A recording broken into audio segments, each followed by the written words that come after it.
Good evening and welcome to the Governing Board of Directors meeting for the Pajaro Valley Unified School District. I'm calling this meeting to order at 7:16 p.m. We have translation in Spanish. If you need that support, please see Urania Lopez.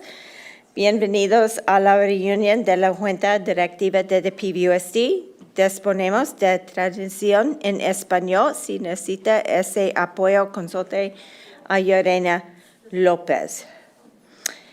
If anyone would like to speak to any item on the board's agenda, they must complete a speaker card and hand it to Eva Renteria prior to that agenda item, and each speaker will have 1 minute. I also see a lot of new faces here this evening, so I want to take a moment to establish some ground rules. There may be differences of opinion, sometimes very strong differences. Please give those speaking the same respect that you would like to receive when you are speaking. This will allow everyone to be heard and the board to conduct its necessary business for the Pajaro Valley Unified School District. I am now going to lead us to item 3.2, the Pledge of Allegiance, and I will ask Trustee Flores to lead us in the Pledge of Allegiance. Ready, salute.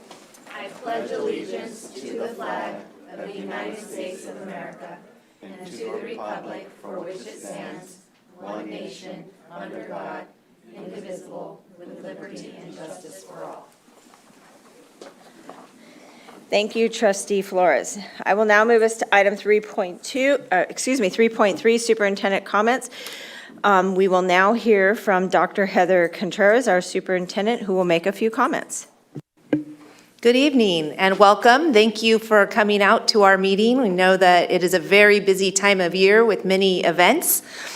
This last 3 weeks that I've been in the position, I think I've been to almost all but 4 or 5 of the schools. I'm finishing up those site visits in the next week.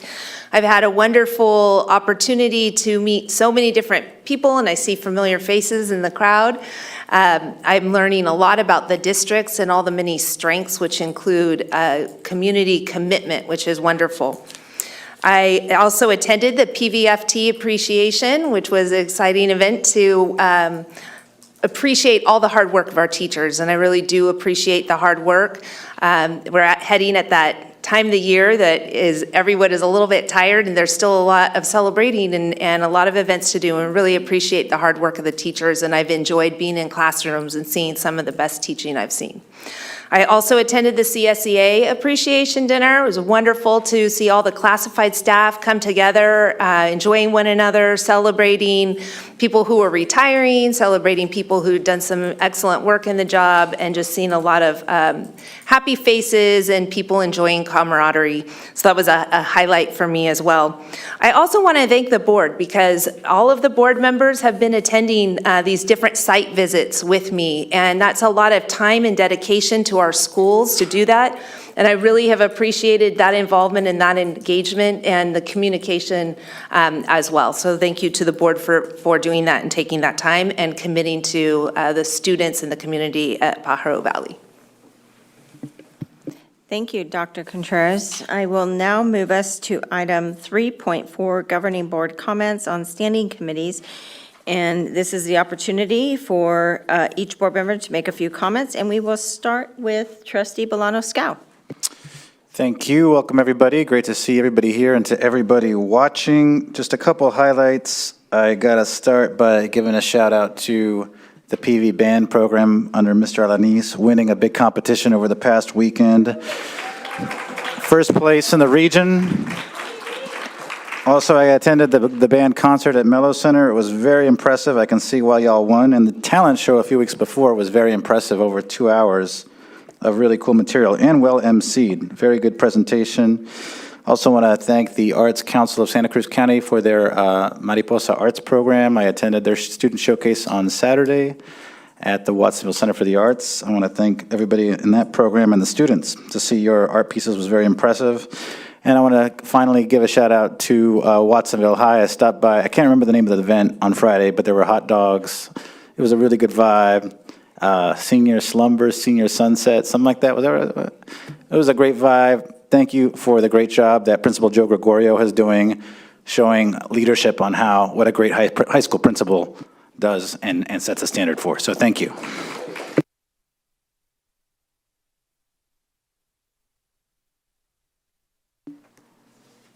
Thank you, trustee Bolano-Scow. We'll now move to trustee DeSerpa. Thank you. I wasn't here the last board meeting because I had 2 graduates in my family, daughter Indra from her bachelor's degree and a daughter Hannah from her master's degree in social work. So we're really proud of our family. I did attend the Innovator of the Year Awards, and it was a really lovely night to recognize excellence across our campuses. I look forward to going to the adult school graduation tomorrow night. This weekend, I attended a delegation in Sacramento for Region 9 with other trustees from across California. And what we heard was that the governor's budget going into next year is not good. So we'll all hear more about that in the next couple of weeks or couple of months, really, and start making plans to make sure our district remains solvent. Thank you. Thank you, trustee DeSerpa, and we did miss you, but congratulations. Trustee Dr. Holm. Thank you. Trustee Flores and I went on a site visit with Dr. Contreras to Renaissance High School, and it has been great to see the progress that has been happening with the grounds over the last few years. So thank you to our M&O team and the advocacy of the site leaders. I also appreciated the conversations with faculty and students. They are really making the most of the opportunities, particularly with the CTE programs.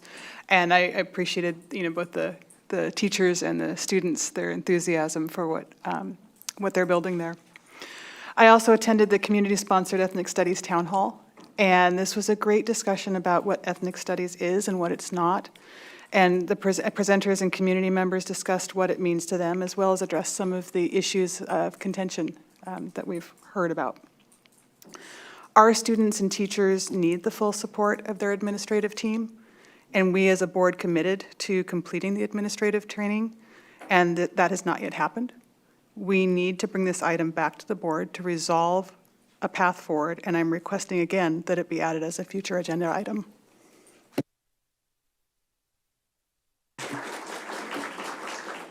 Thank you, trustee Dr. Holm. Trustee Dodge Jr. Good evening, everybody. I'm glad to see everybody here. Thank you, Wattsville City Council, for letting us be here. I think it's great that we have these meetings here. I just wanted to be able to say that I attended the scholarship night at the Wattsville High School at the Mello Center with Coach Gongora and his staff. I want him and his staff to know I support them 110%, and I continue to look forward to the vision that you guys have out there. Tomorrow, EA Hall is having an expanded learning after-school program tomorrow from 3 to 6. So if you're anywhere in the downtown area, please support EA Hall Middle School, Go Falcons. And also in July, okay, so thank you very much. And Sorry, Danny, no, go. Go ahead, she's up. Wattsville High School is having a car show July 20th. So hopefully you guys can make it out. So I'd just like to say thank you, everybody. Thank you, trustee Dodge Jr. Trustee Flores. Hello, sorry about that. I'm being a horrible timekeeper tonight. So I was able to do several site visits with Dr. Contreras, very enlightening. I did a lot of site visits when I first became a trustee, but it's different to attend with the superintendent. You get a little deeper dive into the campuses, which has been really nice. I also want to say thank you to Councilmember Clark and Courtney Lindberg, who's the Director for Public Works for the City of Watsonville. I met with them a few times to discuss safe school routes. Particularly for me, we met at Landmark and at Starlight. I also was able to comment today for the Board of Supervisors to petition them to make opening Polson Road a priority for us because it has affected a lot of our schools, our 2 charter schools out there, plus, the traffic that it's created right there at Lakeview. And I also wanted to just say congratulations to Mr. Love for his Educator of the Year award given out by the Santa Cruz COE. Thank you so much for being here tonight. Thank you, trustee Flores. We'll now move to me. I want to start with noting that Vice President Trustee Oscar Soto does have an excused absence from this evening's meeting. He and myself, as well as Dr. Contreras, as she has already mentioned, had the pleasure of attending the CSEA recognition dinner and appreciation dinner, as well as for there's folks that are retiring from CSEA this year. It was a wonderful event held last Friday night. Also had the opportunity to attend the Ag History Dinner out at the Santa Cruz County Fairgrounds on Saturday evening. Started some great conversations that I'm looking forward to continuing with our folks at the fairgrounds, as well as with Dr. Contreras, particularly surrounded around fair entries for our students and a continuing work with the fairgrounds for our students and youth in the community. And just because this is the last meeting to say so, before we get into it, I just want to also congratulate all of our graduates and all of our eighth graders that are promoting up to high school. What an accomplishment for all of you. We all wish you the best. We show up and do what we do in the best interest of you.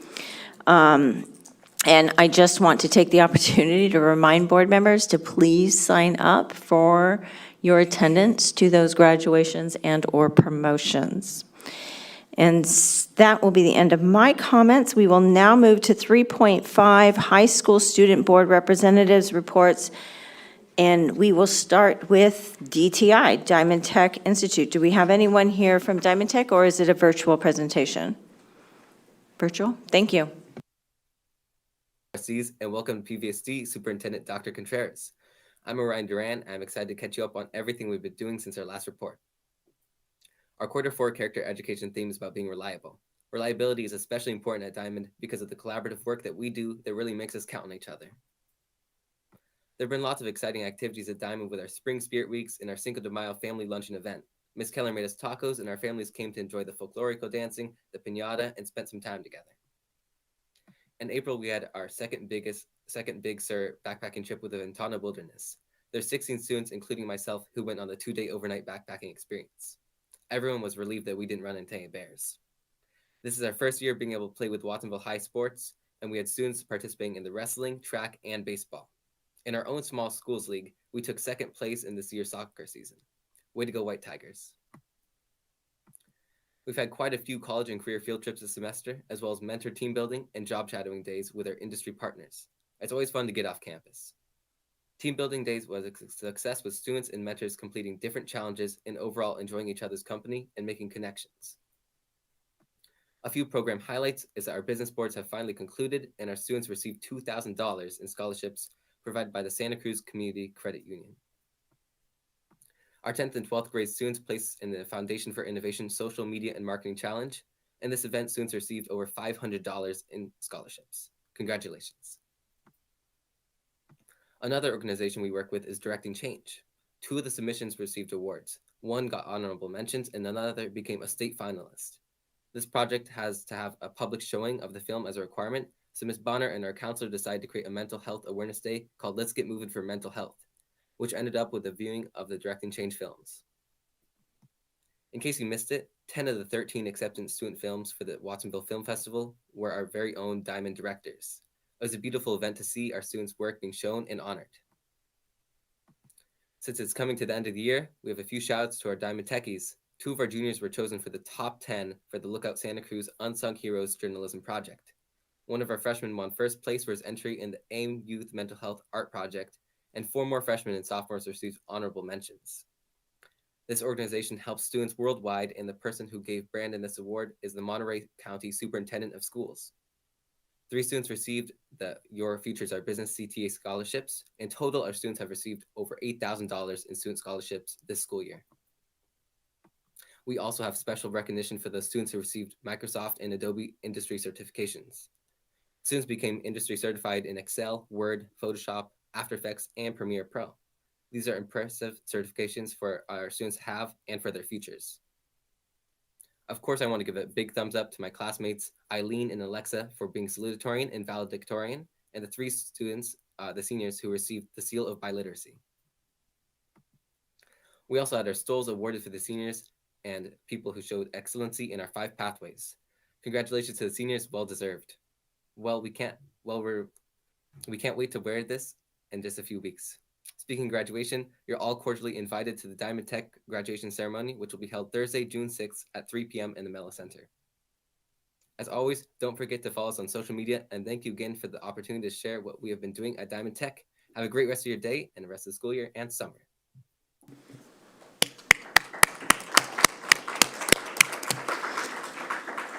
Thank you, Diamond Tech. I'm going to now move us to item 4.1, the approval of the agenda. I'm going to make a motion to approve the agenda with removing item 12.3 per staff request and moving item 12.1 to before item 9.1.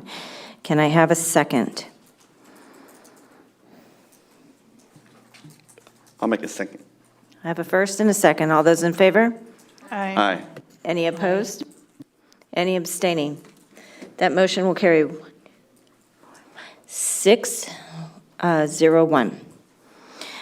Moving to item 5.1, the approval of the April 24th, 2024 special board meeting minutes. Can I have a motion to approve? I'd like to make a motion to approve the minutes for April 24th. I have a first. Can I have a second? Second. I have a first. I have a second. All those in favor? Aye. Any opposed? Any abstaining? That will carry as well, 6-0-1. Moving to item,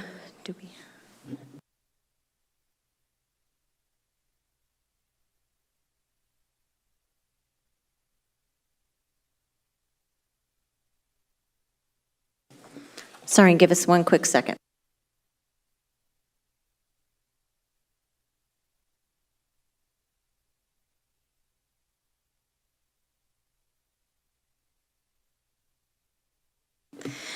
All right, so we're moving to item, we've had a little change in our agenda this evening. We're now moving to item 6.1, the action on report on closed session. In closed session, under item 2.1, the board voted 403 to approve the recommendation from district administration for a suspended expulsion for the remainder of the semester and next for student number 23-24-028 and a full expulsion for 1 year for student number 23-24-030. Motion number 1, for closed session item 2.2, I move to approve the certificated personnel report as presented by district administration on May 22nd, 2024, with 7 and 8 additional action items. That is a first. I need a second. I'll second. I have a first and I have a second. All those in favor? Aye. Any opposed? Any abstaining? That motion will carry 6-0-1. Closed session item 2.3, I move to approve the classified personnel report as presented by district administration on May 22nd, 2024, with 5 and 8 additional action items. That was a motion. Can I have a second? I'll second. I have a first and I have a second. All those in favor? Aye. Any opposed? Any abstaining? That will carry 6-0-1. Closed session item 2.7, this special education settlement for a student under closed session agenda item 2.7. The board voted 4-0-1-2 to approve a settlement agreement for 1 special education student. Under closed session, agenda item 2.8 regarding resolution number 23-24-48, the board approved the that item was removed. Sorry. Forget item number 2.8, sorry, Eva. So we have a few announcements. Announcement number 1, the Pajaro Valley Unified School District is pleased to announce the selection of Nicole Marsh as the new principal of Pacific Coast Charter. Nicole began serving students in 1998 as a fourth grade teacher and has since been an elementary school teacher serving intermediate grade levels, a seventh grade ELA/SS core teacher, a reading intervention teacher and academic coordinator for Bradley Elementary and Rio Del Mar, the coordinator of early childhood literacy for PVUSD, and most recently as the principal of Main Street Elementary. She received a Bachelor of Arts in Liberal Studies from Bethany College, as well as a Master's in Education from the same institution. She earned her multiple subject teaching credential from Bethany as well. She also holds an administrative credential from Cal State University East Bay. We are excited to welcome Nicole back to PVSD and look forward to having her in her new role. Go Pelicans. Welcome, Nicole.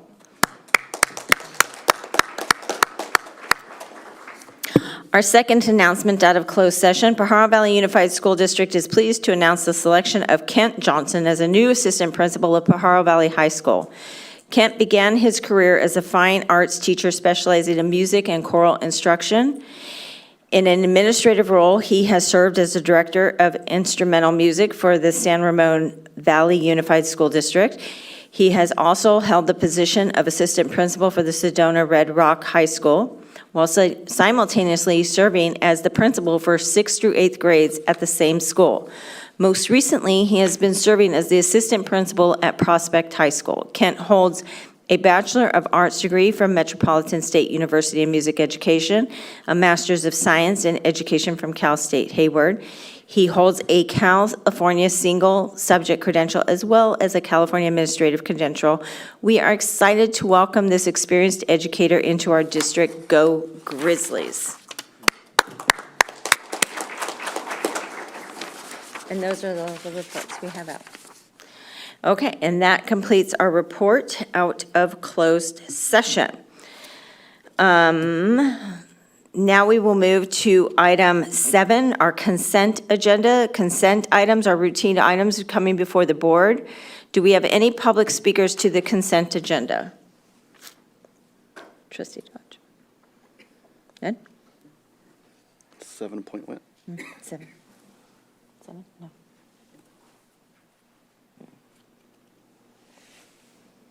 Nope. No. We have none. So we are going to, I'm going to make a motion to approve the consent agenda with moving item 711, the approval notice of award for the Watsonville High School Sports Field Improvements Projects, number 2024025. Are there any other items that any board member wishes to have deferred? Seeing none, I've just made a motion. Can I have a second? Second. I have a first, I have a second. All those in favor? Aye. Any opposed? Any abstaining? That will carry 601. And now we will move to our deferred consent agenda items. 7.11, approval of the notice of award for the Watsonville High School Sports Fields Improvement Project, number 2024025.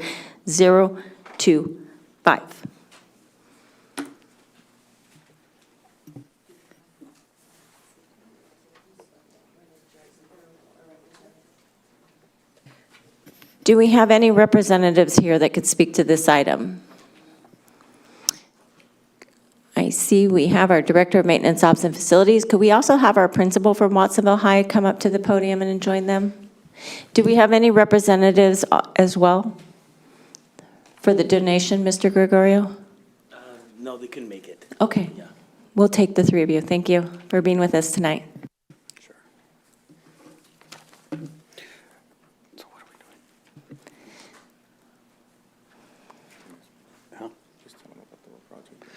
So I'm here to ask for the approval of the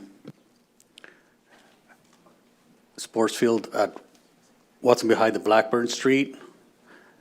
We did advertise, and as you can see here on the bid results, the only contractor that was present that day was K&D Landscape with the price of $178,434.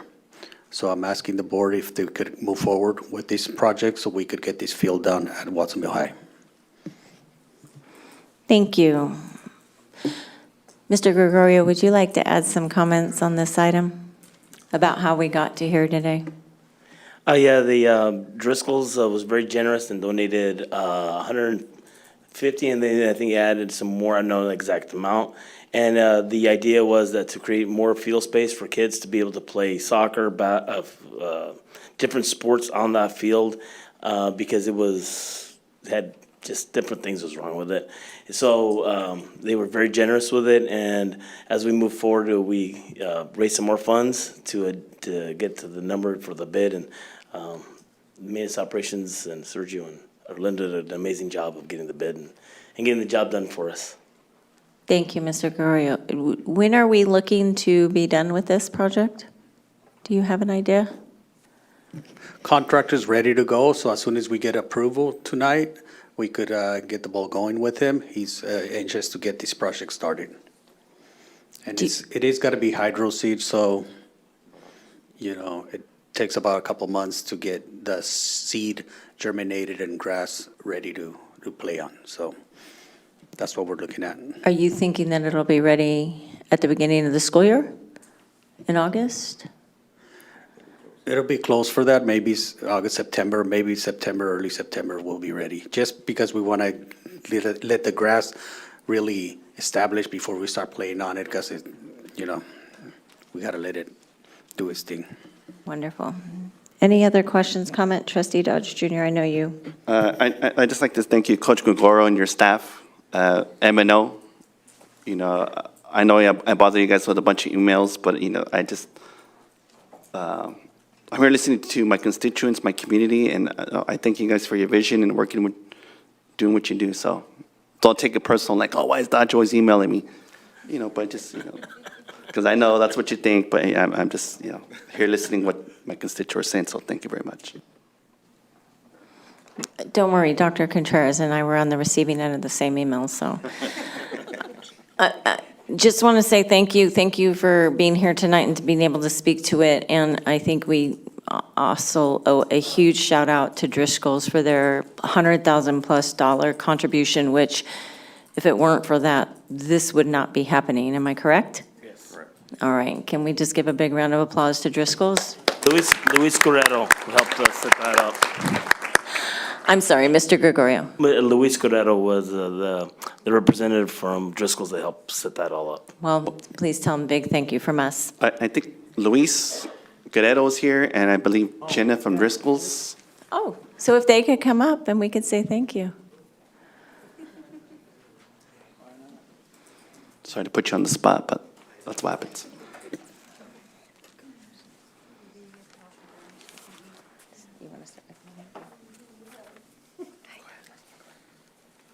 Hi, good evening. I am Jenna Rivera, and I'm here with my colleague, Luis Guerrero, who is a coach not only at Watsonville High School, but in other community programs here in Watsonville. For us at the district level, this was a project that not only served Watsonville High School students, but other organizations that use the open fields and the facilities at Watsonville High School. So it's a win for not only our students, but the community in general, which was for us, a project that we couldn't say no to. So we're happy to stand here and support this. And we thank you for all your work and helping us move this forward.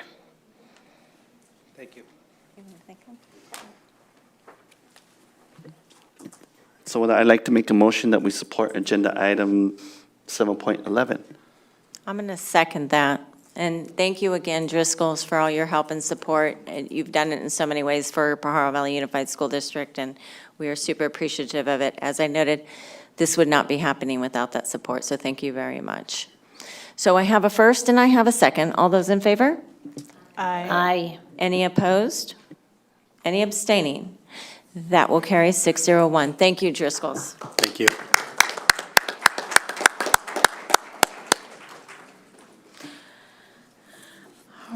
Right, and now we will be moving to item 12.1, the adoption of resolution to authorize a general obligation bond election of the Pajaro Valley Unified School District.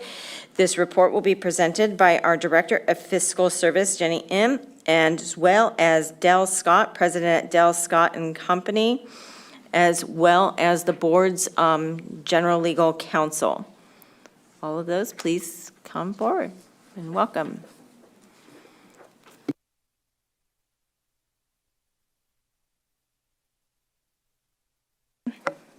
Good evening, Board of Trustees, President Acosta, Superintendent Dr. Contreras. My name is Jenny M. I am the Director of Fiscal Services, and I am here with a dedicated team who have put together a presentation showing the election strategy for the bond measure for the November ballot, as well as an update on our facility master plan. We have with us Dale Scott, President at Dale Scott and Company, who will be doing the first presentation on the election strategy. And with us, we have 196 architects.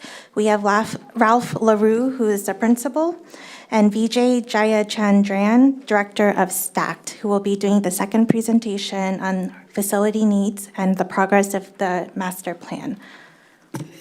So Dale, I will have you do the first presentation. Good evening. I am going to give a very short presentation. It's kind of where we've been before, give you a few reminders of what we've been discussing. With me, by the way, is Dan Maruccio of Lozano. He's counsel to the district. If any legal questions come up or any really difficult questions, I'll say, Dan, why don't you come up and talk about this? But I'm going to start by reminding you about the survey we did of voters a number of months ago. We asked them the question of whether they would be supporting a bond on the amount of about $315 million. Before giving them any information, we had a combination of voters that said they would be voting yes or would be leaning to vote yes of 66%. After information, that went to 69%. On the next page, we also asked voters how they felt if they knew certain projects would be funded, if they would be more likely or less likely to vote for the project. I've just taken a few of the top projects here. You can see renovate classrooms and expand career and tech programs. Over 70% of the voters said that they would be more likely to vote for it. Repair and replace leaky roofs, over 70%. Develop technical robotics, coding, and construction courses, over 70%, et cetera, et cetera. Looking at this upcoming election, the 2024 election, there are actually three proposals that are before you, three different resolutions, and you're going to have to choose one to move forward with. Let me give you background on those three resolutions. I started by looking at the estimated tax rates of the bonds that have already been passed by the voters in this district. There was a bond in 2012 and a bond in 2002. They are still being repaid. This is our estimate of the tax rate per $100,000 of assessed valuation that voters are currently, that taxpayers are currently paying. So you can see the combined amount is roughly $60 per $100,000 of assessed valuation for the next 6 years, and then it falls off down to about $30. We looked at two different alternatives, and then I've added one that I want you to also consider. The first one was the $315 million alternative, and I've showed this in this case as what the tax rate would be when it stacks on top of the tax rate that's already been paid. And that's really the way taxpayers look at it. They don't think about how much am I paying for this one or how much am I paying for that one. They think about what am I paying in total. So if we look at the $315 million proposal, you can see that that total tax rate would go up to roughly $120 for 4 years. That's because of the outstanding bonds.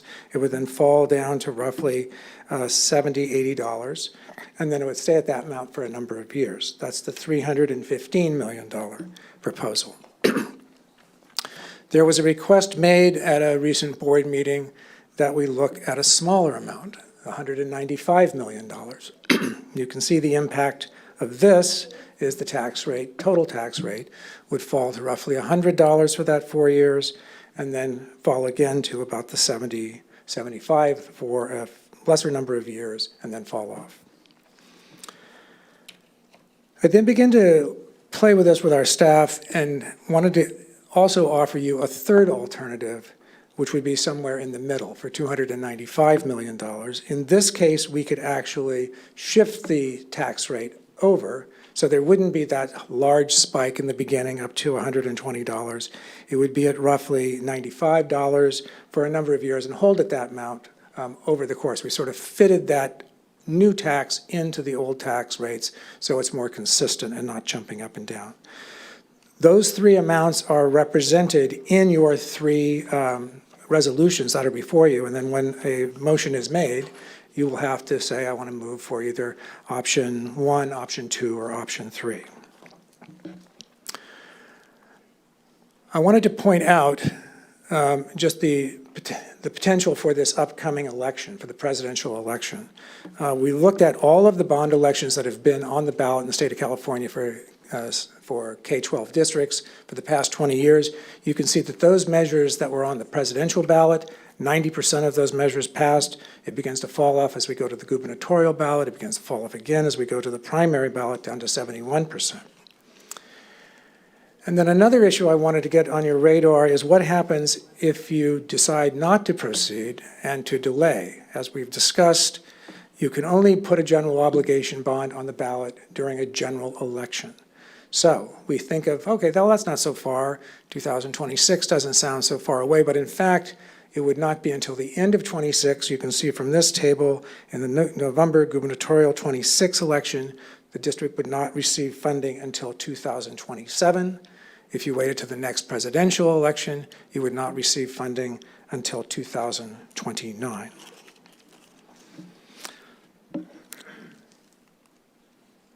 So again, to go over your three alternatives, $315 million, $195 million, $295 million.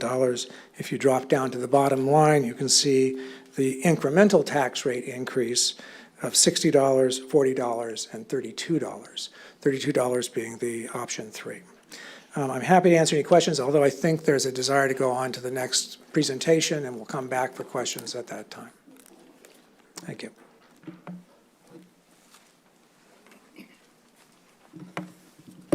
Hi, I'm Ralph LaRue with 196 Architects. Excited to be here. I have a longer presentation. We have a lot to get through. So if I go too quickly, feel free to revisit it afterwards. This has been a long road for me. I'm super honored to be here. We were hired, I think, more than 4 years ago to start on this master planning journey. And in the midst of that, we had COVID and we had a pause, but during that time, we really took time to study each campus. There were no kids there at the time, and we spent that time wisely in developing your plan at a dogmatic pace. What was really missing at the time is the community and outreach portion, which really this is kind of the part of that. So excited to be here. So 196 Architects focuses on school districts. I work with every school district in the county, and the reason why I say that is through the bond cycle, I learned things through those efforts. For instance, there's, just to give you some examples, we're involved with some wellness centers with the County Office of Ed, and we're instituting some of those at some of the high schools, at Santa Cruz City Schools.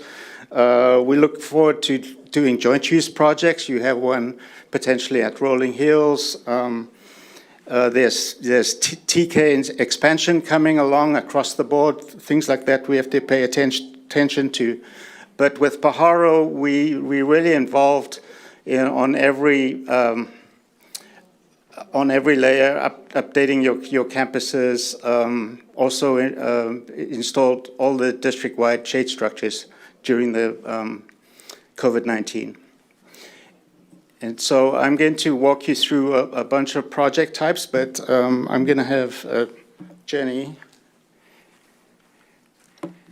So just to summarize some of the information that Dale Scott just presented, so we have 3 bond options on the table. So option A is for $315 million, option B, $195 million, option C, $295 million. As we walk you through the presentation today, you will start to see some pretty staggering numbers on our facility needs based on the facility master plan.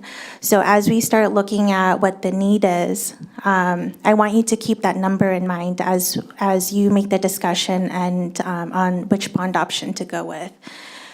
So the need today that is established is based on the preliminary work that 196 Architects has done, as Ralph said, over the last 4 years.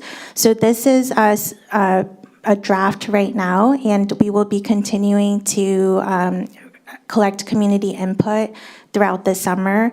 Hopefully, when the bond passes in November, we will have more input at that point to finalize a final facility master plan.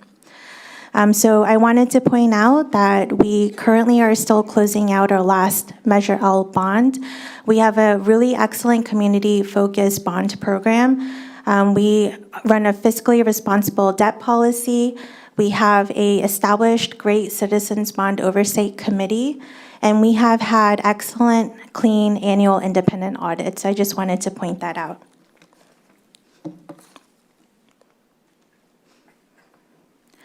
So when we look at the facilities, we can see, I wanted to point out that nearly 40% of our sites were first occupied prior to 1960.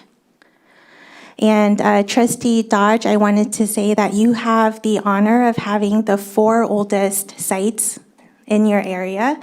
So Minty White and Radcliffe were first established. So we have buildings that were first established in the 1920s. And we have EA Hall and Watsonville High School that were first occupied and established in 1930. So with the honor of having these historic buildings and kind of the meaning it has to the community, there are also additional needs to keep up with those facilities, modernize them. 40% first occupied prior to 1960. So if we think about all the modernization, the changes also to instructional programs that we'll be going over, changes to climate and what that means for student and staff comfort in those classrooms. So I want you to keep that in mind as we go through the presentation. The district also owns around 400 portable classrooms and office buildings. Portables usually have a lifespan of around 20 to 30 years. And you'll see that further in the presentation, we have portables that exceed twice the lifespan. And we are hoping with this new bond measure to start moving away from having portables and start moving towards having permanent classroom spaces for our sites and for our students.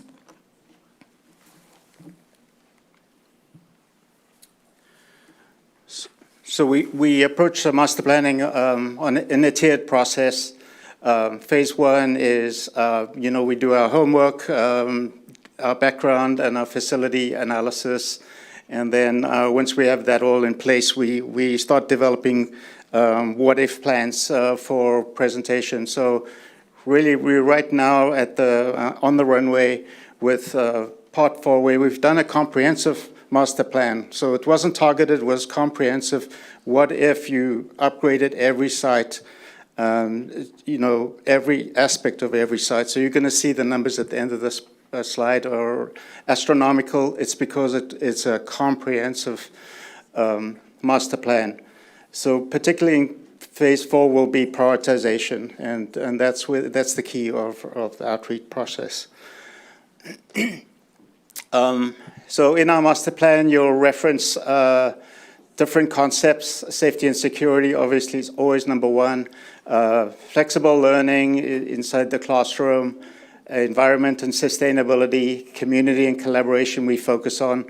When you see the pie graph of where all the money sits, repurpose and replacement is very important. There are big ticket items weaved in the project, like we definitely want to consider adding cooling. In the future, we recommend it, but that's for further discussion. So in our process, we will first order of the business is we do a facility assessment plan. of each campus, and we documented. We met with every principal in the school district, and we said, what wasn't achieved from the previous bond. We made a list, and what would you like in the future? And we also asked for some anecdotal evidence of things that only site administration would see, like elementary, do your cars stack onto the road, how far, how's pickup and drop off. It's not something you can pick up from a plan. And then once we have all that information, we start developing potential projects. I picked this site to show because obviously there's two potential marquee projects there that I know is very important to the community that we have to consider and discuss. At Pajaro Valley High School, there was actually a performing arts center designed in February and approved by Division of State Architect, DSA, February 2018, so not so long ago. Performing arts centers are expensive. We're working on one right now. It's roughly $1,200 a square foot is our minimal one. So when you do design these facilities in today, because we've had 4 years of major construction escalation, we have to be sensitive to budget as well. So in the outdoor environment, we want to give a cheers. This is one of my proudest projects, actually, where we followed the California Department of Education standards, really. And this is a role model site at Hall District where we configured, we separated the buses from the vehicles and made safe pedestrian access. So really awesome project. Another awesome project that we were involved with was transforming EA Hall Field, and particularly when the budget doesn't quite meet the wish list, we aligned the field so that a future track could be added at a time, but it's really useful, and both the school district and the city uses it, so it's a great joint use project. It's becoming a standard throughout California, really, is when we upgrade playgrounds, we want to make them ADA, but just not basic ADA. We want somebody in a wheelchair to actually get up and be involved with the play. And so you can see an example on the right, a newly completed playground, roughly 3 years old now, where we have a ramp that's part of the play structure. So we recommend that, and a poured in place, which is a safety surface. The depth of that poured in place is determined by the height of the play equipment, so that if somebody falls, they don't hurt themselves. Flat work.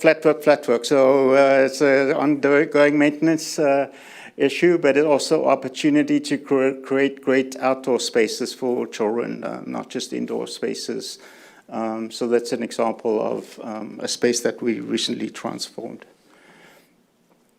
For me, portables are like a time bomb, really. They're really only meant to be 20 years old, and in our environment, it's kind of harsh on portables because we're a little bit moist in this area. So we see that it's an ongoing maintenance issue, and we really recommend actually, replacing with site-built construction, which is going to last you, 3-4 times more, and over time, it's actually cheaper. Some more success stories, and this is kind of, as we look at other spaces in the district, we want to transform older spaces with vibrant, new, flexible furniture, stimulate kids and learning. Indoor environment, there's some good things. I think your tech is in good shape. A lot of the just basic smaller things like the cabinetry, it's peeling. There's some exterior facade that needs to be repaired to really protect your classrooms and your investment. Some other examples of some success stories at Starlight using flexible furniture. And then CTE spaces, truly love these spaces. They're very visceral and you get to do things. So we try to emphasize a lot of natural light, high ceilings, flexible furniture and workbenches. So there you can see some examples. Those programs are amazing for children. I took one site just out of interest and averaged out the years old of the portables that are pretty poor shape in Minty White. The average age of this spreadsheet is 32 years old. So they're definitely, if you can imagine, another 4 years, they're going to be, old. You're going to have to renovate them or re-roof them. And for me, that's just sunk cost because it's going to keep on aging.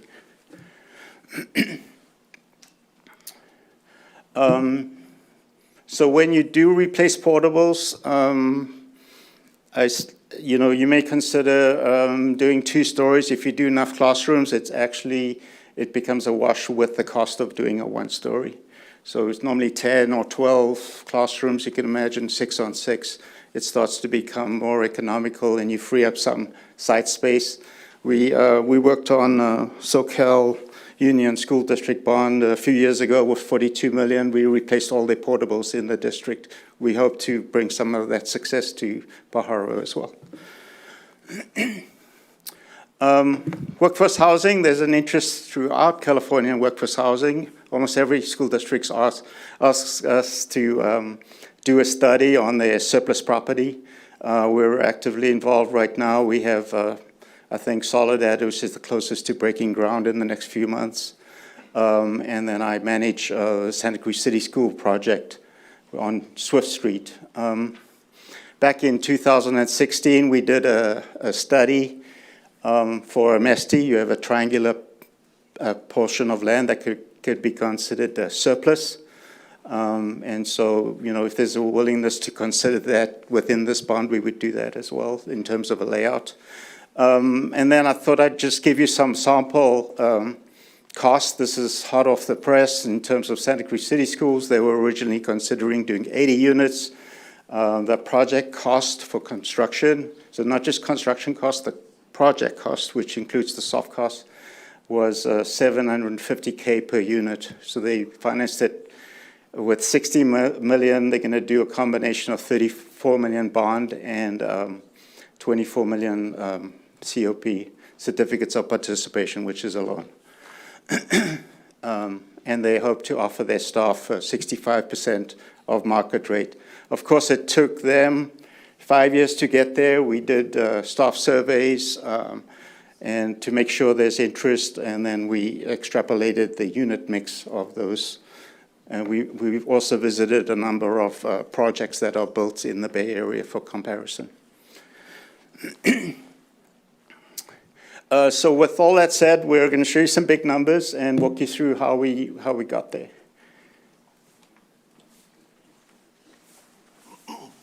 Good evening. My name is Vijay Jayachandran. I'm from STACT. I took the comprehensive master plan developed by 1996 and did the estimates on them.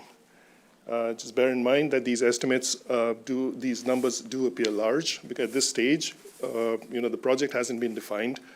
And once the projects, go through the motion, the architectural drawings and everything, and we get it out to bid, these numbers will fall. But there's enough contingencies built into these numbers. So the graph on the table on the right actually shows the costs for the need. We took the needs assessment that Ralph had developed and developed the cost for it. So the table on the right actually shows you all the costs for each of the schools. And then on the pie chart on the top left corner, which says cost distributed by the school, shows you how this has been sort of distributed between elementary, middle, high, and charter schools. The pie chart on the bottom, it shows you how it's been broken up by project types. And the largest pie in that is the 73% that's been allocated for modernization and replacement of portables. Could we go to the next slide? Oh, sorry. Sorry. So just a broad overview of the project types. The categories are parking, access, campus safety, outdoor learning, play areas and sustainability, modernization and new construction. And then the description, the next column alongside it actually describes the type of projects, the detailed projects in these broad categories, and then the costs. As the next step, once the board approves the bond, the next step would be prioritizing these projects. And prioritizing the projects is usually done very systematically using some measures, like if it's a hot code item, those get addressed. And then you go through safety, utilities, and the building envelope, basically indoor air quality.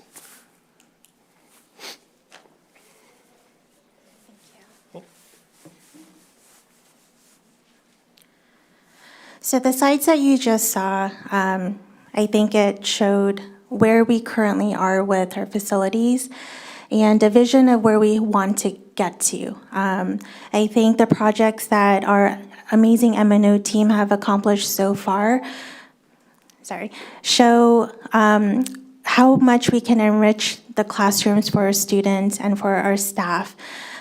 We talk about students, how to get them to come to school more, increase their attendance, make them excited to learn. So providing comfortable, safe, enriching environments, that's so important for our students. We've heard also from our community members and students coming about the need at Pajaro Valley High School. So with this bond, we would be able to prioritize a marquee project to give them equitable access to what the other two high schools have, and that would be a priority, I believe, for administration, the board, and the community. So just to kind of bring back, we spoke about the $1.2 billion need. As VJ mentioned, that does have a contingency built in, which is standard for modernization projects. So Hurley and Serge could talk more about this during board comments. But again, I wanted to kind of point out the need against the three bond measures. So as we're looking and considering which bond to go with, and thinking about some of the interest around a potential performing arts center, workforce housing, and looking at really the infrastructure, coding, safety, instructional, energy saving needs across the district, that would be something to balance against each other. So what this slide shows is where we are in the process. So we developed a draft master facility plan. Today we bring this to board for discussion and hopefully approval. Next, we would be continuing stakeholder engagement and gathering more community input. Finalizing the final facility master plan. Voters would bring this, would vote on this in November. And then after the vote, hopefully it passes, and then district leadership in collaboration with the board and the community would then finalize their project priorities to be implemented over the next 10 years. And before wrapping up this project, I just wanted to say a big thank you to our guests, Mr. Dale Scott, Mr. Ralph LaRue, and Mr. Van Chandran. And then, if I may, I just wanted to give a big shout of gratitude to our amazing M&O team, Hurley and Serge, who are here today. If we could just maybe give them a round of applause. They had a huge lift with not only finishing up the Measure L projects, but all of the ESSER projects, dealing with the flood, opening up PMS, and all of the facility grants that we got for migrant seasonal Head Start and food and nutrition. I mean, they're basically running probably the largest construction company in the county while keeping up with all of the other M&O needs for our staff and students. So thank you so much. And I will open up to questions. Thank you. Do we have any public speakers to this item? I believe Casey Van Wevel. I'm not sure if he spoke, but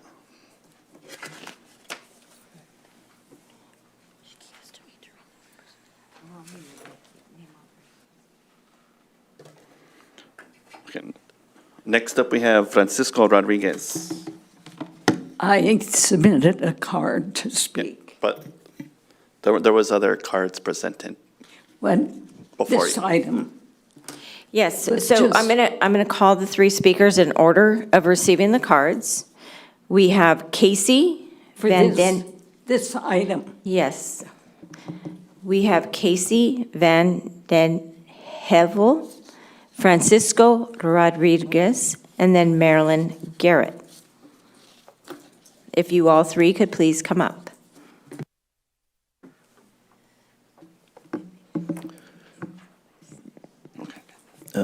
Thank you. My name is Francisco Rodriguez. I'm a resident here of Watsonville.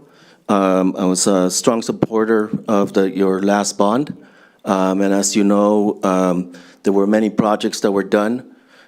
In fact, a school half a block from my house, McQuitty School, has a really nice playground there. And so as a taxpayer, I do want to point out actually three things to you. Number one, we need access. McQuitty School is locked up. I have a 9-year-old and an 11-year-old that live half a block away from a brand-new play structure that I cannot walk half a block and be there with them. There is no access to that playground after school. There's no access to the playground on weekends. My second point is cleanup. As you know, as was mentioned here earlier in the presentation, Watsonville High School, Minty White are one of the oldest schools sites. However, I don't know if any of you have gone or seen behind the music room in Watsonville High School. It's a mess. And that doesn't cost, it's not going to cost $195 million to clean up. Mr. Second. Rodriguez, I'll let you know that's time. Thank you. Sorry.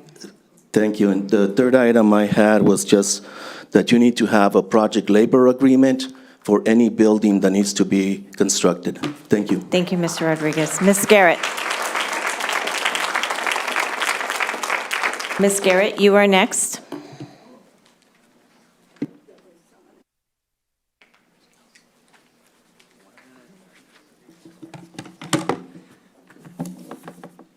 many thoughts came up as I was watching this.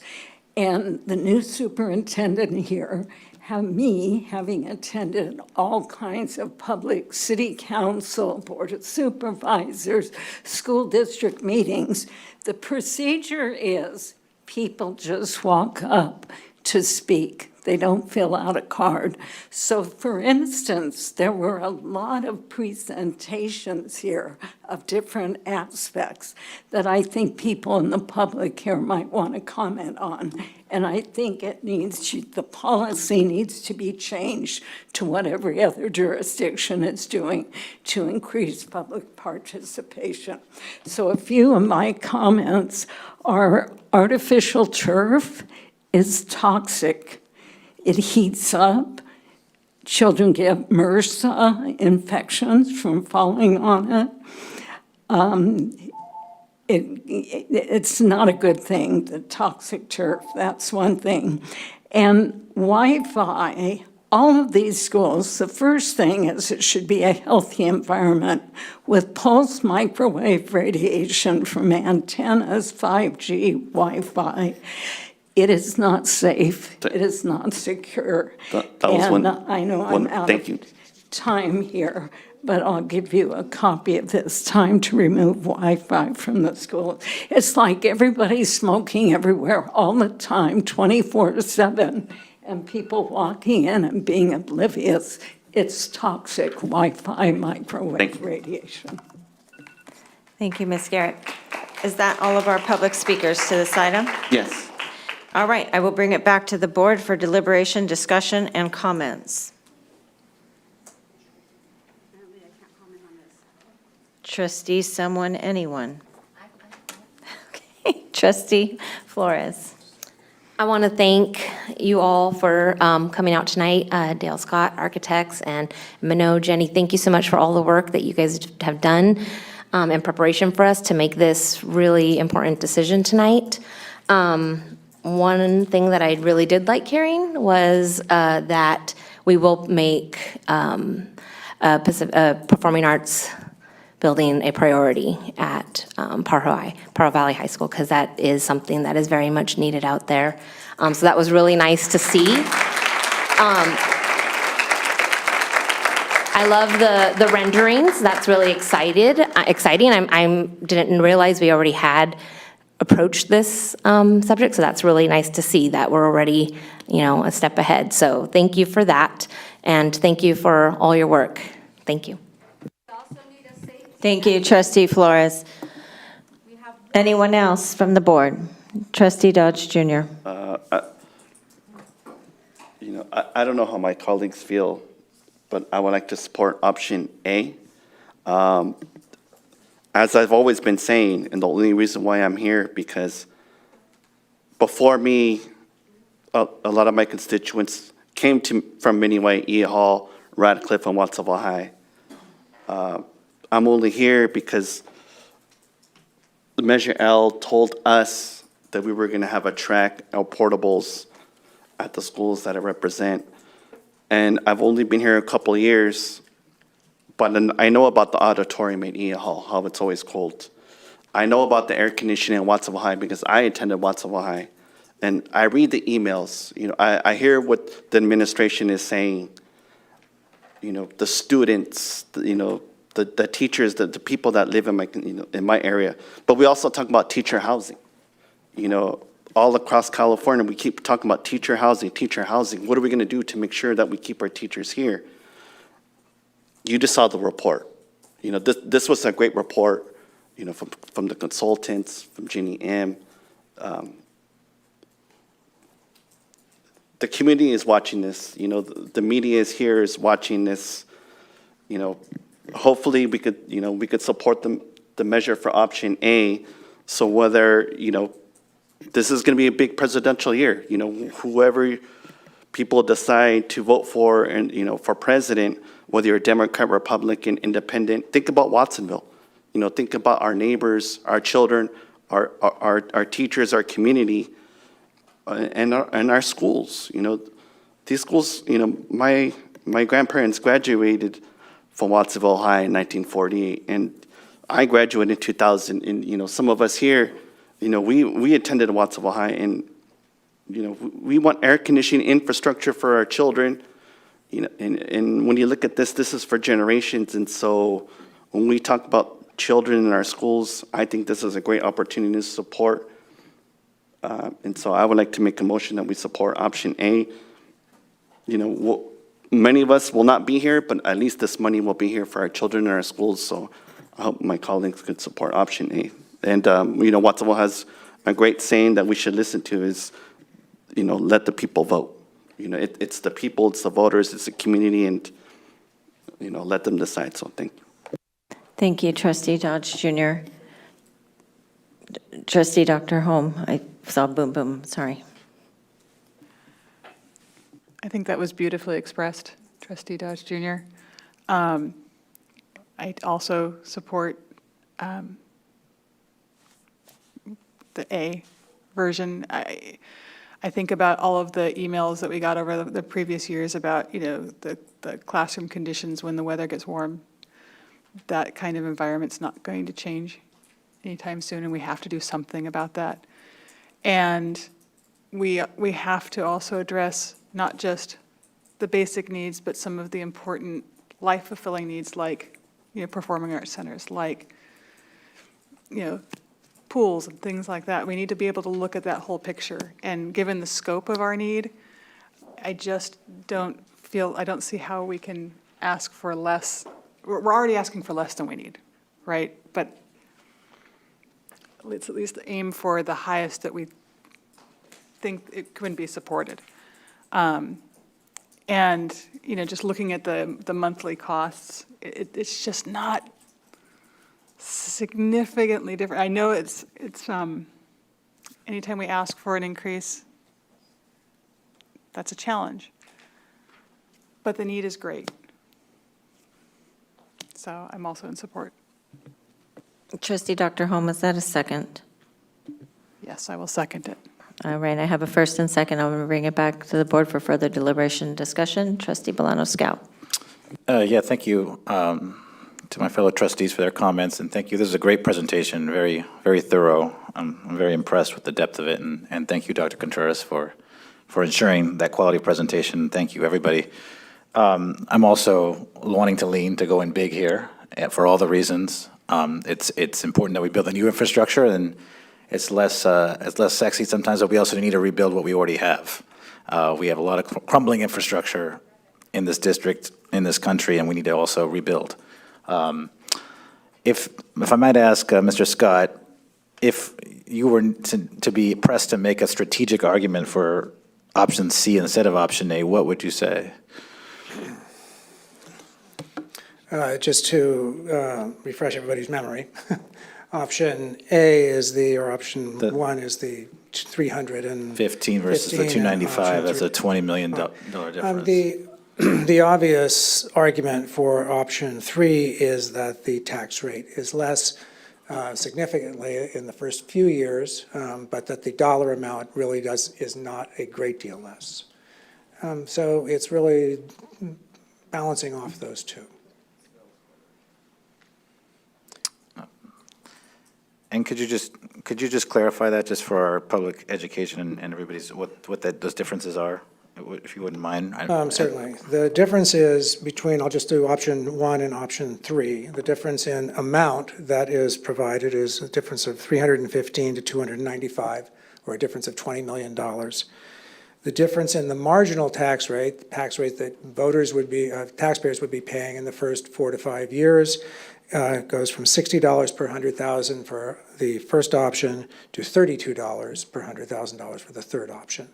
Now, that goes a lot longer. That $32 continues over time, and that's how you get the two amounts to be about the same. So it's leveling it out as opposed to having it spike and then go down at the end. In the scheme of things, the two measures are not terribly different. It's just how do you allocate those taxes? And the dollar amount is roughly the same, honestly. And if we went for option A, does it give us an advantage is there any difference in the financing of projects in the first couple of years? Do we have an advantage, or either way No. Okay. No, the disadvantage is at the end, when you're out of money. That's the disadvantage. And there's a $20 million difference, and $20 million is a pretty good chunk of change and could go a long ways at our facility. Yeah. So that's persuading me to lean towards option A as well. Thank you. On that note, if I can add one comment, which I failed to make, and I just want to reemphasize, I think I've said it before, to remind the board that under Proposition 39, this requires a 2/3 vote of the seats of the board, so it will require actually 5 yes votes in order to pass. And I'd just like to thank everybody who came out in support and all the comments we've gotten over the year, PV High and throughout the entire district. Thank you. Thank you, Trustee Bolano-Scout. Thank you, Mr. Scott. Trustee DeSerpa. Thank you. I have a couple of extra questions. So Dale, I really appreciate that you prepared an option C for us. I think you heard my concerns last time about what this is going to mean for people, for seniors who are on fixed incomes. We're the fastest growing county in the whole state for people over the age of 65. Many of those people are widowed, alone, have a home by themselves that will be having an extra taxes on their property tax bill. There's no way to get out of that. It's not a parcel tax where our seniors can opt out. They're going to have to pay these taxes. We have a lot of rising costs between PG&E and our water. SoCal Water Creek went up like more than double, I think, for our senior citizens, for all the taxpayers in that area. So there's a lot of pressure on people right now. So I really appreciate the option 3, because I think it'll be less of a hit on people's property taxes. Is that true? In those first, I believe it's 4 years, yes, in the first 4 years. Just for the first 4 years, but after that, it goes up then? After that, they're roughly the same. So it'll go up to around 60 after that? So it's $32 per asset, per assessed value? The difference between the two is in the first, for option one, in the first 4 years, the total tax rate, combined of all the numbers, is $120, $60 marginal increase under the. So I need you to just break it down so that the public can understand this. So what does that get, if you have let's just say your home is worth $1 million, because in this county, that's normal, because our property values are so high. So for somebody who has $1 million home, what is that going to mean on a tax bill? Okay, assuming it was assessed at $1 million. Right, but I'm thinking about our new teachers that are moving to town, et cetera. Correct. That would be an increase of $600 per year. If it was if you were $60 times 10, because it's 10 times $100,000 per, $60 per $100,000, So that's option A. that's option A. Okay. Option B is 300 and, That's okay. $320. Ongoing, or you said something about No. just the first 4 years? First 4 years. And then after the first 4 years, then it would go back up to $60? No, then after 4 years, it would fall, under option A, it would fall down to roughly half of that, so $300 in your example. In option 3, that number would continue, that $300 would continue. So the only thing we're really talking about is the 4 years at the beginning. It would be roughly $60 per $100.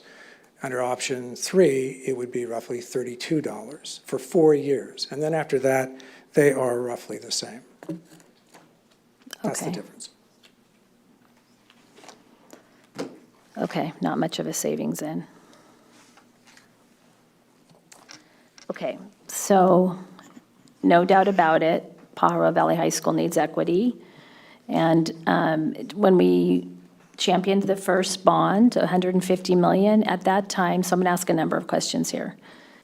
At that time, what they told us in the overall needs assessment is that we needed about $300 million to fix basic needs across the district.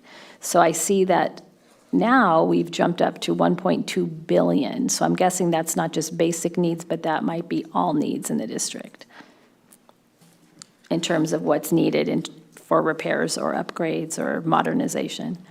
So that's a great question. So I will start off answering, and then I will have Serge and Hurley come up to assist. So essentially what happened with the original facility master plan from 2012 to 2022 is the scale and scope of the projects were different at that time. So if we go back, if you look at that original facility master plan, a lot of the costs in there and the estimated projects were really renovating and repairing the facilities that we had. So for example, roofing.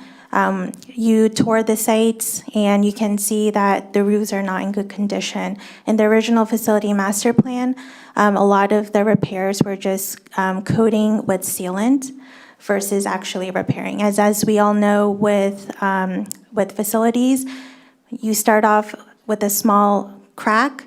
Over time, it gets bigger, and then maybe the floors have to be replaced or there's rot in their walls. So as we can kind of start to see, when you don't take care of facilities right off the bat, the need grows exponentially. So that's one part. Another part is in the original master plan, it was really repairing the existing portables, the aging portables.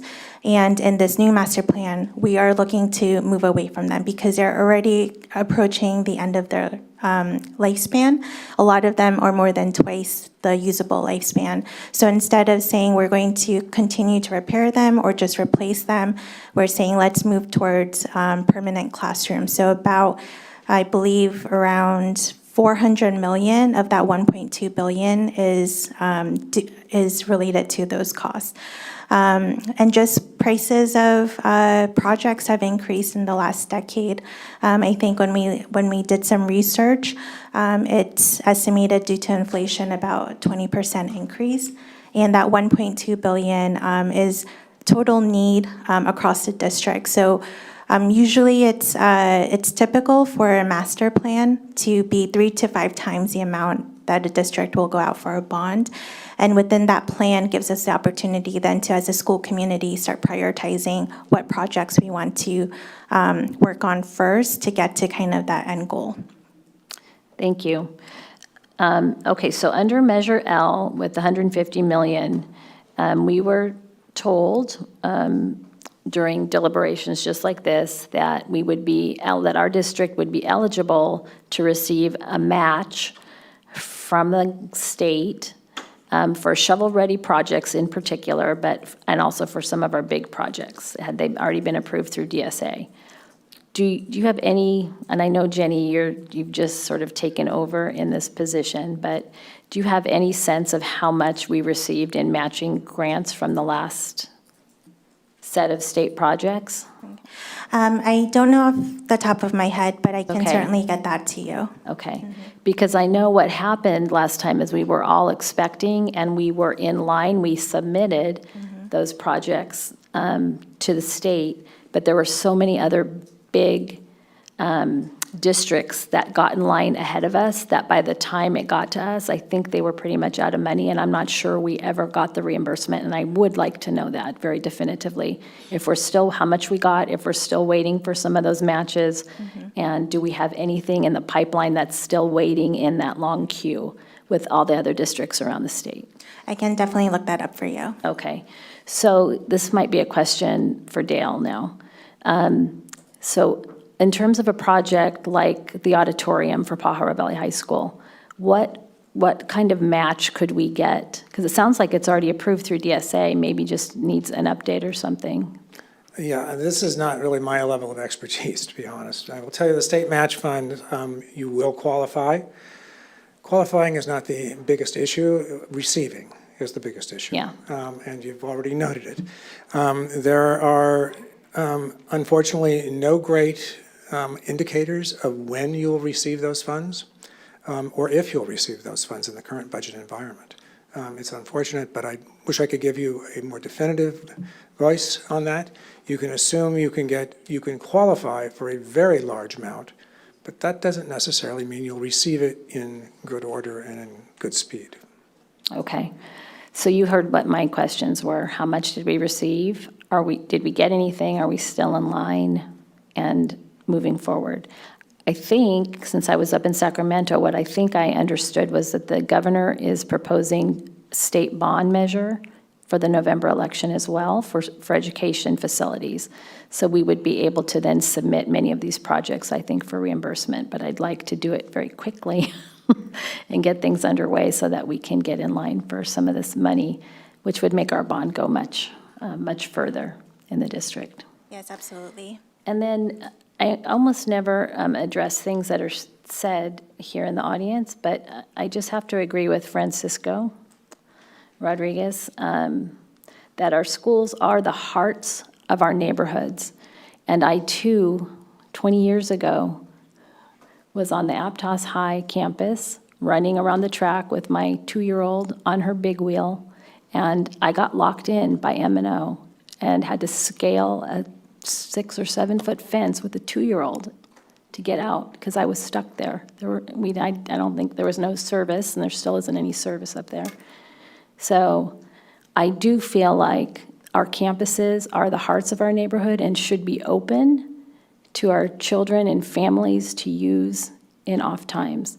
I understand that's very hard. I know at that particular school that he's talking about, that we've had problems with people that are unhoused and people vandalizing and leaving needles and that kind of thing in those areas.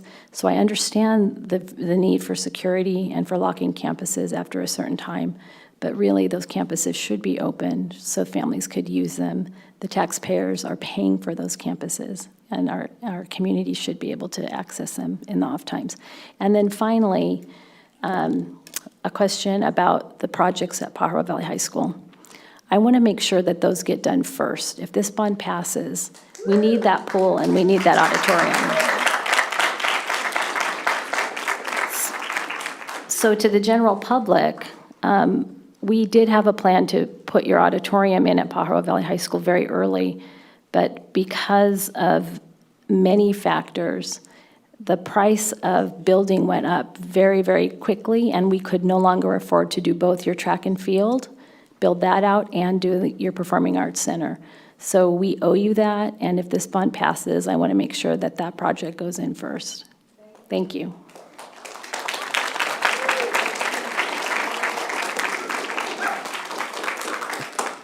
Is that all, Trustee DeSerpa? I think so. Thank you, Trustee DeSerpa. Anyone else from the board? Any further elaboration? Okay. I just want to thank you all for a very well thought out and good presentation. This was much better than what we had had previously.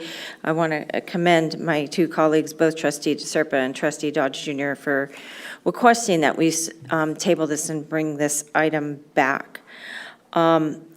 I do have some questions because there were comments made by district administration staff that night, and we have had a significant change in district administration staff since, cautioning a presentation such as this that was demonstrating the need, which us as the 7-member trustees who tour these sites and see them have that firsthand intimate knowledge of the need, but not really necessarily does the whole general public.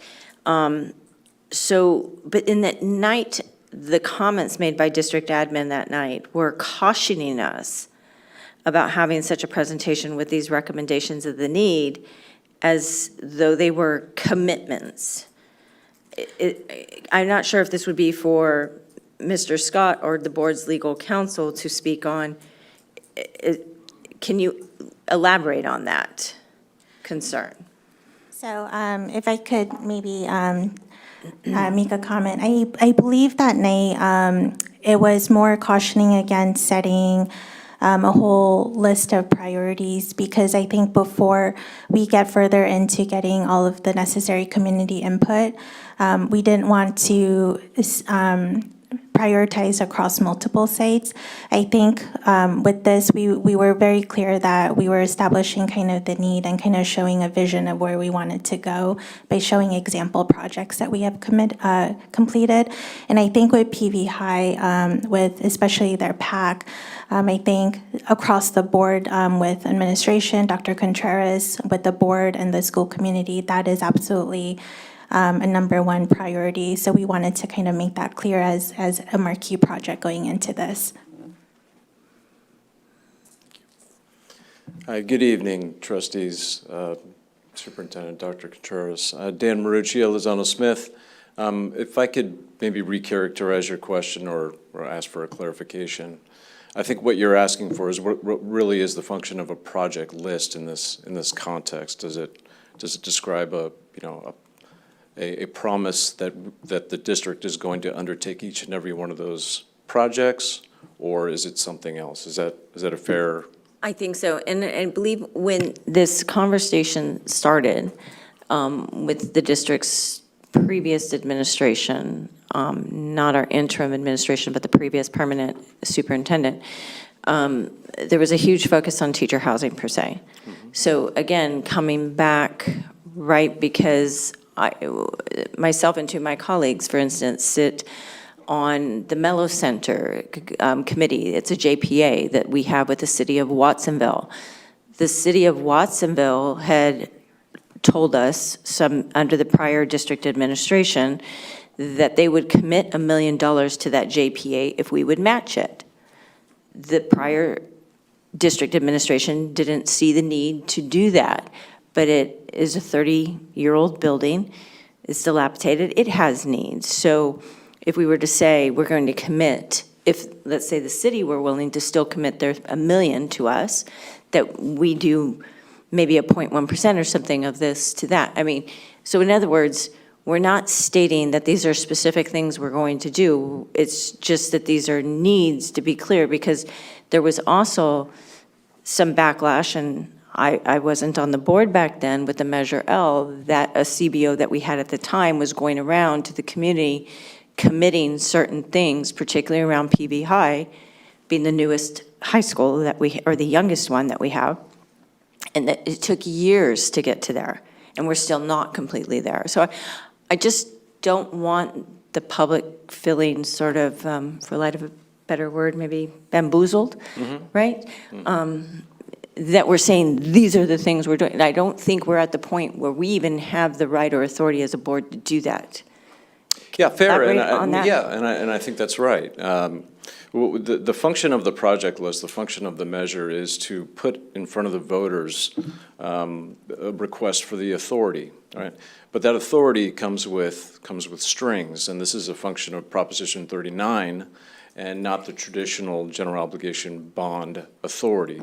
That string, or one of them anyways, one of the accountability measures that's baked into Prop 39, is that the measure describe with specificity what the universe of projects are that they are allowing bond proceeds to be to finance, okay? As to each and every individual project, that will come back to the board for its approval individually. So while if the voters approve the measure, what this is an authority for the district to finance any one of those projects that are on the project list. It describes the universe of things that the voters are allowing the district to finance. And anything outside of that universe is not something that the district can use bond funds for. But I think maybe more particular to your question is that you will have an opportunity, the board is going to have an opportunity each and every instance when a project is proposed. And the board will have an opportunity to approve this project first before this project, set a set of priorities in place if it wishes, but it doesn't have to do that. So really, these are decisions that the board will make. And to your point about maybe school site administration or someone not the board that does not carry with it the board's delegated power, only the board has sole discretion over those matters, sole. And so any promises outside or made by something or someone other than the board is not an enforceable promise on the board. Does that make sense? It does. I just wanted to make sure we had the clear elaboration on that. So, and again, when you're talking about those recommendations, you're not just talking about the recommendations of the needs that were presented here tonight. You're talking about anything in that Prop 39. Yeah, I think the way that the facilities master plan it describes a larger universe of what your facilities needs district-wide are. This and the project list is what the board is preparing to ask the voters to approve to finance, right? And that is a smaller, if you think about a Venn diagram, that's a smaller circle within that larger facilities master plan universe of need. These are the projects that you've chosen to say, these are the ones that are important to us right now. These are the ones that we can bite off and chew.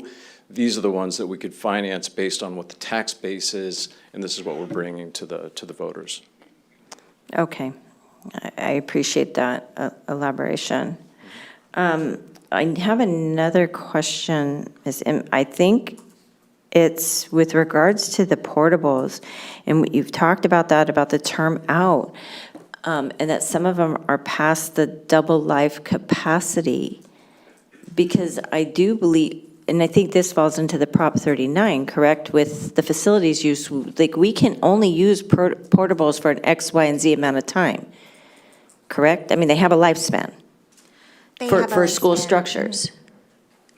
Sorry, I'm going to have Sergio and Breeze come up and speak more on that. So they do have a lifespan, right? So, for example, we have portables that when they go to their 20 years, then we have to remodel those portables to get another 20 years. And then we have to do the same thing after 20 years. So the infrastructure is staying. Every time we go with the portable, then we have to make sure that, for example, the plumbing, right, the electrical, so everything has to pretty much come to 88 upgrades and site upgrades and meet the standards from DSA. So that's how we've been continuing to stretch them beyond their lifespan. Correct. And that's just the same way with roofs, right? If we put a coating in a roof, it's only gonna buy you, say, 10 years. Well, we're already past those 10 years, so now we actually need to replace the whole roof. Okay, thank you. So, coming back to I guess it's a bit to my question, this list that's been prepared for tonight, that we're saying is what we're presenting to the voters as the list of what the district's identified as priority needs. So is it possible to add anything to that at this point, such as the Mello Center, if the city was still willing to match the $1 million on the JPA? So I believe in the resolution, we can certainly look at what the broad uses are. Do you happen to know specifically for the Mello Center? Sorry. I was not the architect of the project list. I'm here as general counsel, but I do serve as bond counsel for many school districts up and down the state, some neighbors of yours in Monterey County. I'm happy to take a look at the project list and, from my opinion, tell you, but I can tell you specifically. But I can tell you that there's really, two bites at the apple. And the way that project lists are usually prepared is to both address what we know as the specific needs of today, and also those general articulation of projects that we anticipate that we might need, but we don't really know the specifics of. The reason for that, the necessary reason for that, is that you heard the figure for the next 10 years before, right, in the context of this presentation. It may very well take that long to get through your authorization. You can't issue it all at once. You have to let your tax base recover, because we have some limitations on what the tax rate is going to be, what the debt cap is, things like that. So as we pay off outstanding debt, that gives us a little bit more room. As the tax base grows, that gives us a little bit more room as well. All that to say that a project list should be specific and also flexible so that it can address your needs as you go through your bond program. My guess is I would like to know a little bit more about that particular project. But and maybe this is a better question for Dale, because he probably understands the project list a little bit better than I. My guess, however, and I can confirm that, is that there is probably flexibility for that. I'll let Dale. There is a short answer. So I wouldn't worry about any of the projects that have been discussed, or any of the projects. Or that weren't discussed. Or that weren't discussed. There's broad flexibility. The point of the project list is to give people a context for which to work upon, but you're going to have the ability to do any project that you could conceive of as a board that would be an educational facility. And then, Mr. Scott, you could probably answer this question, because I know I've had this conversation with Dr. Contreras. We've talked about if this is passed by the board tonight, and then if it's passed by the voters. And we've talked about rising cost, inflation, and also rising costs on interest rates, and how that can also sort of dwindle away, right?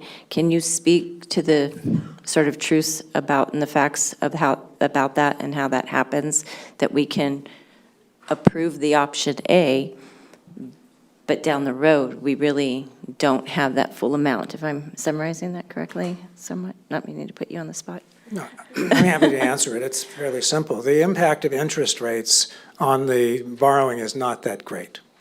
The impact on the borrowing, or the amount that's approved by voters, is the inflation rate. not the inflation rate that's the national inflation rate, the inflation rate of your construction. I was working with the district recently. They did not spend their money as quickly as they probably should have. They thought they had $40 million. 3 years later, I said, you don't have $40 million anymore. You have $30 million. You have $30 million of dollars that you can actually spend. $40 million, sure, you can go out and spend it, but you can't get $40 million worth of projects now. That's the real power. That's why waiting for 2 or 3 years is going to be so difficult for you, because it's going to be the same thing. You're not going to be looking at 300 million, you're going to be looking at 500 million. It's that impact of the compounding effect of inflation. And particularly like, for instance, with Pajaro Valley High and where it sits, and all the different entities that are involved with projects, including airport, city, CEQA, I mean, the list goes on. I could see that as Coastal Commission, thank you. I mean, again, the list can go on. That can impact that as well, correct? Because it's not like we could just say, we want to do this and we're going to do it. It's all these layers. Understood. I will give you my quick read. The ability to spend bond dollars, I don't care what district you were in, the ability to spend bond dollars never goes as quickly as you hope. Never. It's always, gosh, we have all this money. How come we can't spend it? It's because of the very things you just said. The work that has to be done, the pre-work. Then you begin to spend it, and it's, whoom. It's like, where did all that money go so quickly? It goes really fast. And that's what you're going to have to be able to get those projects moving as quickly as possible to get them out the door immediately. Otherwise, you're going to be sitting there 2 years later saying, gosh, I thought we had this amount of money, but we don't. And what kind of time frame? It's provided this is approved in November and the election is certified the 30 days later, how quick could this district move in that direction? You could have money available in January of 2026.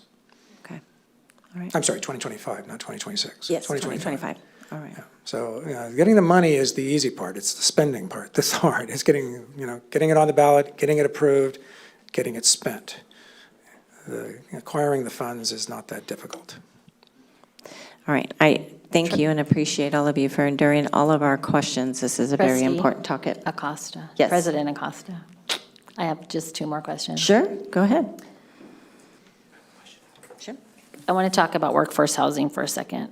So I saw the proposed rents for those units, a studio, a 1-bedroom, a 2-bedroom. I thought they were very high. Yeah, are there programs out there, could we collaborate with the Housing Authority or other programs to enter into some type of programs that would make it more affordable for our teachers?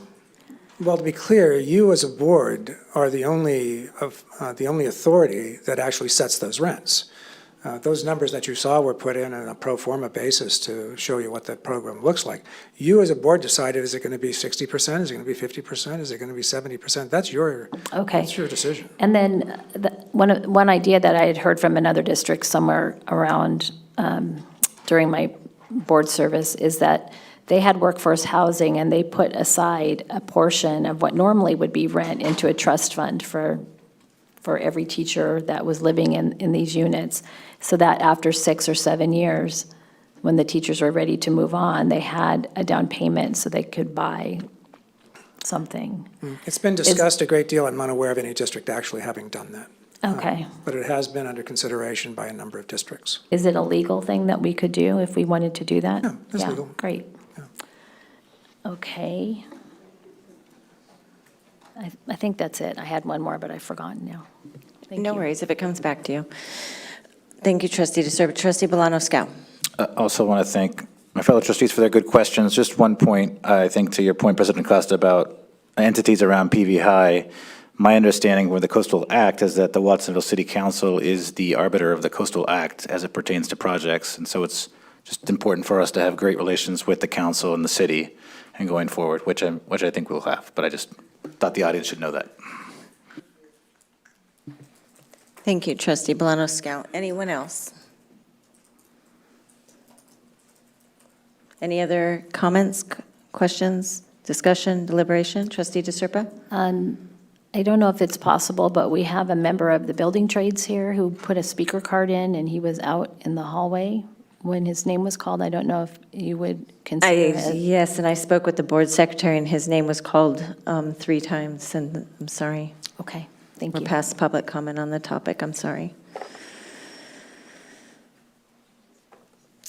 Anyone else? Any discussions, deliberation? Trustee Dodge Jr. Just quickly, so if this bond is approved in November, so it falls on M&O to start working right away? In January 2025? What I thought I heard? Yes, that's a great question. So if we look at the current slide up on the screen, so in between now and November, we would fine tune and work more with the community to finalize the facility master plan.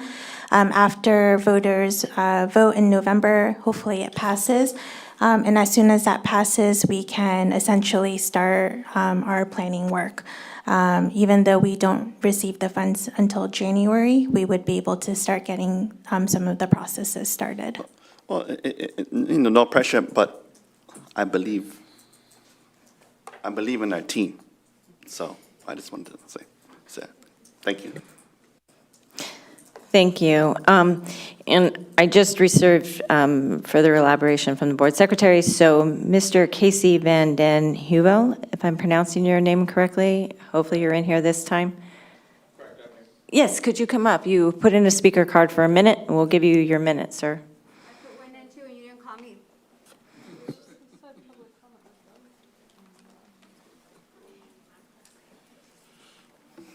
Thank you, Board. I really appreciate that. I had to step out for an emergency. I'm here to speak to you tonight on education. As a board, I know you value education quite a bit, and I know the students and public here value education very well. So the adult education program here in Watsonville has a building trades pre-apprenticeship training class. It's a 6-week course that provides training to people that are seeking trade careers. And by providing that training, we need to provide jobs for those students graduating that pre-apprenticeship.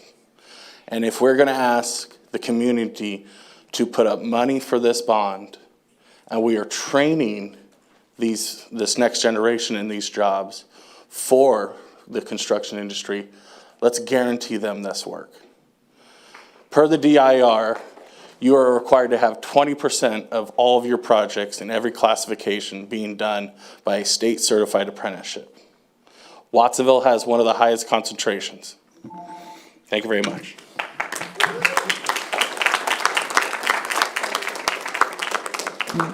Dr. Baraha, I conferred with the board's secretary. You can go ahead and come on up, and we'll give you your minute. I'd just like to remind members of the public, as I noted in the beginning, speaker cards do need to be submitted prior to the agenda items starting, but thank you and welcome. Thank you. I am glad that this is happening, but I also noticed that there was nothing for safety at PV. There's only one entrance in the entire school. Where the kids walk, it's very unsafe. I don't know if you've driven by there, but it's very unsafe. There's so many, I'm surprised more kids haven't been hit by cars. And I'm just thinking, what would happen if that entrance was blocked? If something happened, how would we get to our kids? How would the kids get out? And I'm really surprised that that didn't take priority over beautification of schools. While it would be nice to have beautiful schools, that's not really a priority. Safety is a priority. And so you guys really need to rethink that, because I worry for those kids every day. There's just one exit. Who thought of that? That was the most ridiculous thing. Have one exit. It's blocked, and then how do I get to my kids? So please rethink that. That's really important. Thank you for your comments. Okay, so we have had a motion, a second. We've had time for deliberation. Is there any last comments from the board before I call for a vote? Seeing none, I'm going to call for a vote. All those in favor? Aye. Any opposed? Any abstaining? The motion carries 6-0-1. Thank you. Thank you.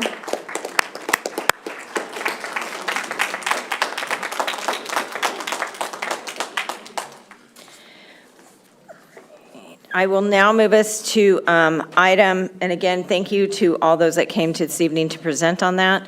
I will now move us to item 9.1, public comment. This is an opportunity for members of the public to address issues that are not on our agenda for this evening. Please note that though the Brown Act prohibits the board from engaging in discussion for non-agendized items, we are listening. Per the board's policy adopted in June 2021, the board can limit public comment to a total of 30 minutes. However, in order to not limit the number of public speakers and in order to provide every public speaker with the opportunity to speak, each public speaker will have 1 minute. Do we have any public comments? Yes, we do. So I will call up 6 people in the cards that I was given. So the first 6 are Trina Kaufman Gomez, Patsy Garcia, I'm sorry, Martha Danny, Ashley Monroy, Isaiah Barrera, and Takashi Mizuno. Mark is set, go, right? Hi, good evening. This is Trina Kaufman Gomez, former city council member. And what I have for you in front of me is a check. And this was a check purposely for the soccer fields at Pajaro Middle School. This is as a result of our Rotary Club of Freedom's donation towards the project that your former superintendent encouraged Rotarians to participate and get involved and engaged. So it's nice to meet you, Dr. Contreras, that's here. We also have other relief efforts that we're doing for the Pajaro Middle School that we'll be talking about. One of the programs is Ambassadors of Compassion, so we will talk a little bit more about that. Also want to encourage what we have going on for the scouting program. I think that we've been supporting that with the youth in our community. And we also will be supporting the 5K run that will be the Strawberry Jam. So we look forward to having the school district out there participating for helping out with the schools. And I concur about opening up the schools. We have no parks in this community. We need those schools open. That's how I was raised and enjoyed. So here's your money. Thank you. If our Director of Fiscal Services can take responsibility for the check, we trust her 100% plus. Thanks, Trina. Hi, my name Thank is. you. Good evening. Thank you very.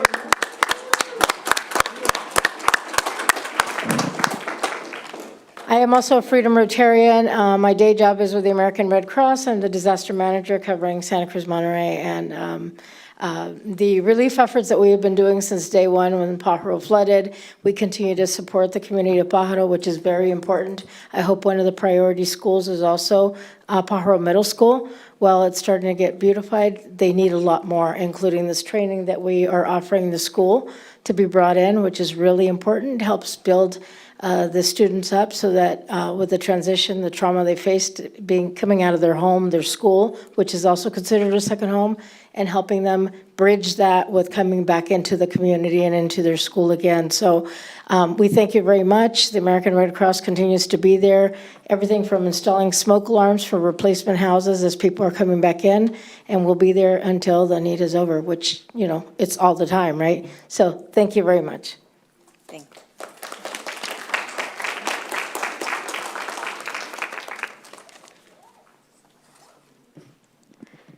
Hello, Board of Trustees. My name is Ashley Monroy, and I am a senior at Pajaro Valley High School. Today, I am standing up here to advocate on why PV High should have a theater arts built and dedicated in a building instead of a classroom. First, a dedicated theater building provides the right environment. Theater requires space for rehearsals, performances, set constructions, and technical work like lighting and sound. A classroom simply can't accommodate these needs. Second, it enhances learning and creativity. A proper theater space would allow students to fully engage in the creative process with the right tools and atmosphere to inspire their better work. This leads to a higher quality productions and a better educational experience. Third, safety and practicality. It matter. Building sets, handling props, and using technical equipment require safe and well-designed space. A theater building ensures students can work safely and efficiently, which isn't possible in a standard classroom. Finally, it boosts school spirits and community involvement. Thank you.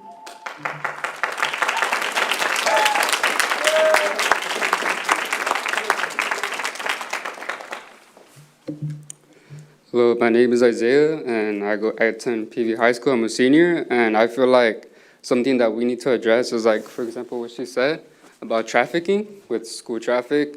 One entrance and one exit is it's not good, you know. I've already seen multiple kids, you know, get hit, and I'm not lying because I've seen it with my own eyes. And it's what I say, like, there's no safetiness in that school. Like, there's no one in the bottom taking care of the students. There's no one. And like Watsonville High School, you know, they got cops down there. They got, you know, one cop. PV High School doesn't have anything. So that's, you know, what I was thinking in my head.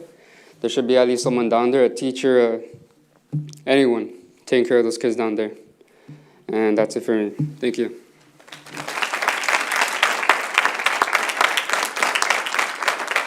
Good evening, and I'm Takashi, and I'm District 2.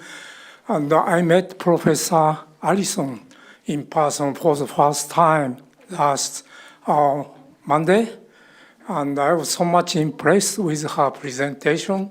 I have studied multicultural education and ethnic studies for many years and taught and practiced it. But I was so impressed, and I'd like to share what she said. I quote, ethnic studies so much about collective liberation. Ethnic collective liberation is not just about freeing people of color, but freeing all people, including Jewish people, from oppression and exploring the intersections of different groups. It's so impressive. Why don't we put our efforts to learn from her? This is my message to you tonight, except Dr. Jennifer Holm, who joined our town hall meeting. You were invited, but you chose not to attend. I wonder why.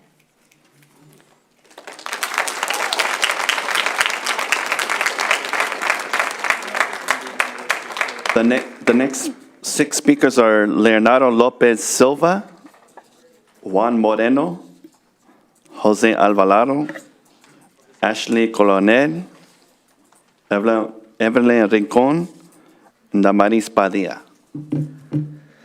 Good afternoon, Board of Trustees. Today I'd like to discuss a topic that's been talked about today a lot. It's an auditorium at Pajaro Valley High School. So for years, we've really wished for an auditorium, a space that's really been missed at PV for events and performances. It's an essential venue for our schools and across the nation. Unlike schools like Watsonville, we lack this.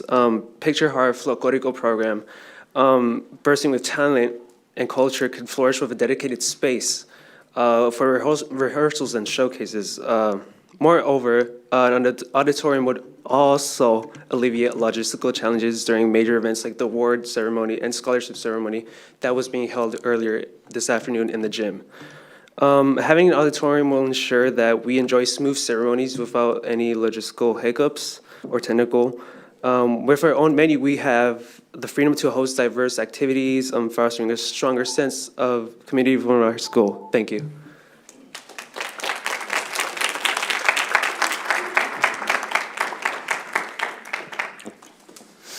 Good evening, Board of Trustees. My name is Juan Moreno. I am a student at Pajaro Valley High School.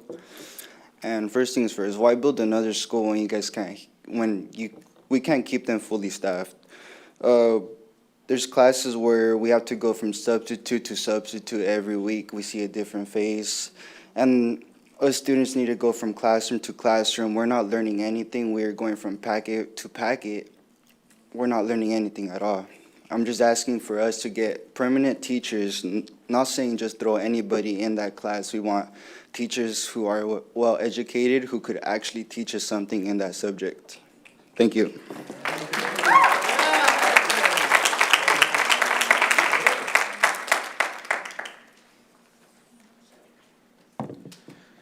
Good evening, trustees. My name is Jose Alvarado, a senior and student at Pajaro Valley High School. You guys heard this a million times already, but it won't stop until it's done.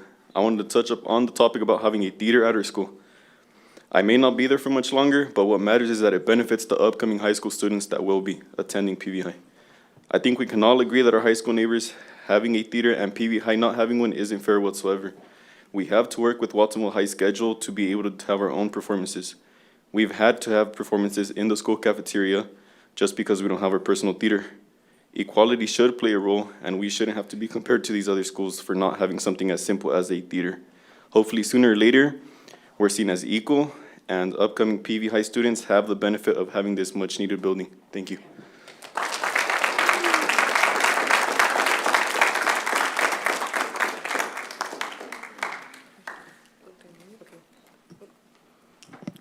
Hello, my name is Ashley Coronel. I'm a senior attending Pajaro Valley High. I want to speak about building a theater and provide a pool for PV. Watsonville High and Aptos High get their own pool. We already lost former PV students due to drowning. Why? Because PV doesn't provide a pool for swimming lessons. It is not fair. Why does Watsonville have 2 gyms? Maybe we could have used that money that went towards the new gym to building the pool or even a theater. Band and drama class have a hard time finding a place to perform because their only options are the gym, maybe the library or the cafeteria or even the wrestling room, which isn't really good options. And also they have to work with Watsonville's high schedule to perform, so please take consideration for what PV students wish to have on an unfinished campus. Thank you for your time.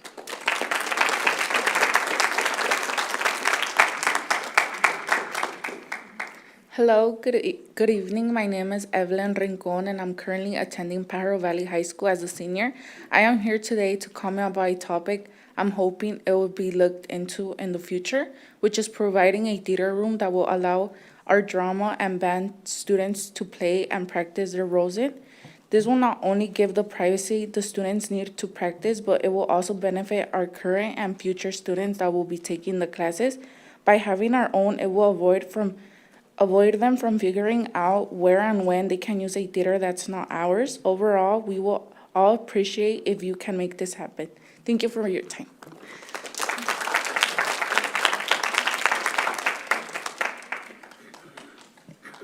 Good evening. My name is Amaris Padilla, and I attend Pajaro Valley High. Today, I am here advocating for one of the facilities PV is lacking, which is a pool.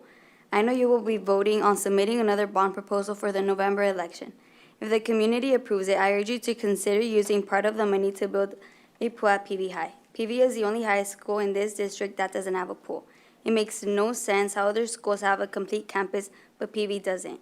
I strongly believe that PV needs a pool facility. Bringing a pool to PV can be so beneficial in many different ways. Firstly, it provides an opportunity for students to learn how to swim, which is a valuable life skill, especially after losing a PV alumni to drowning. I highly believe that if we would have had a pool and swimming courses, that could have prevented the terrible accident. So today I am here asking you to consider building a pool facility for PV. Thank you.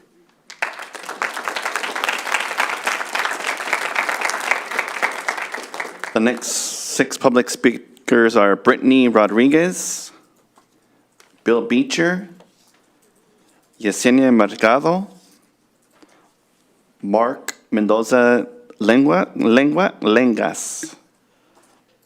Right here, I just have Maria, 52224, and Gabriel Reyes.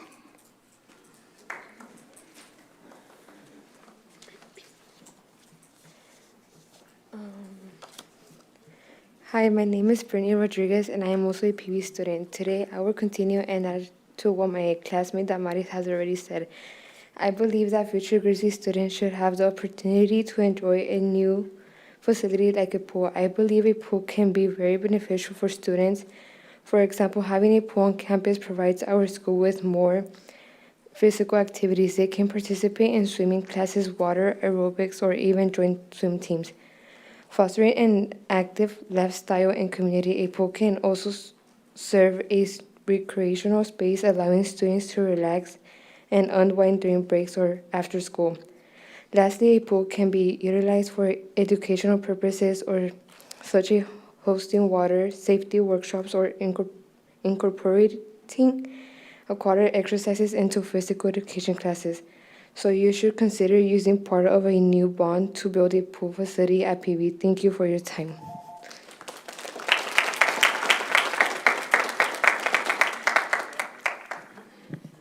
Good evening. I have requested through the superintendent to add an agenda item for a class on ethnic diversity of the Pajaro Valley. I would hope that you would put this on the future agenda. I and others believe that you need it. For over 17 years, I have made numerous agenda requests, as have other public members. Not once do I know that any of them were ever used. From my perspective, that's a violation of the intent of the Brown Act, to give the public a chance to make inputs into this board. You're not alone. Other public entities also freeze out the public. Only the County Office of Education has allowed me to speak. Consequently, with considerable regret, I will file a Brown Act violation against the Pajaro Valley School District in June. Shame on you. You exist to serve the community and our students, not just yourself.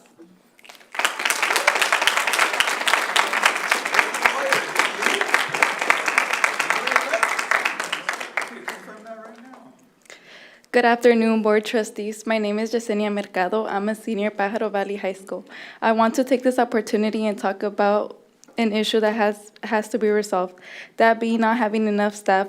For example, I haven't had an English teacher for these past 2 years. I haven't had the opportunity to get the support I need when it comes to English, and I feel like other students feel the same way. I don't want upcoming students to feel the struggle that I'm going through. We need more teachers that have a teacher credential, and I think it will make a huge difference at our school. And students will get the support they need when it comes to English class. I hope you take this into consideration. Thank you for your time.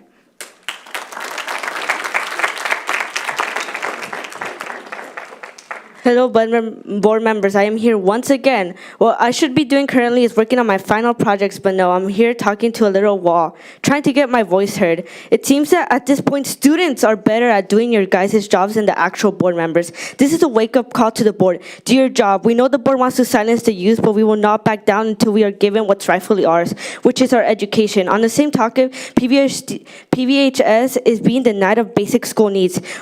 Where is our auditorium and our swimming pool? Give PVHS what they deserve. The PVHS competition band won first place at a huge band competition, not once, but twice. This should be a wake-up call to give PVHS what they deserve. I want to quote my favorite band, Pierce the Veil. I'm tired of begging for the things that I want. Students should not be begging for basic needs and their education. They should not stand here begging to adults who won't listen. Bring back CRE and justice for PVHS.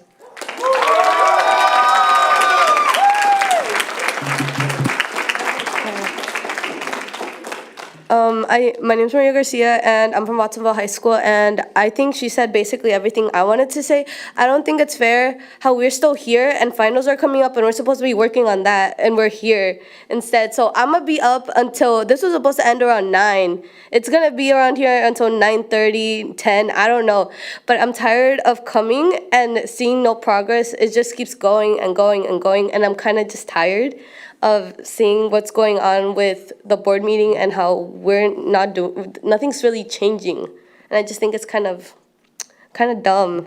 It's just kind of dumb. I don't know. Thank you.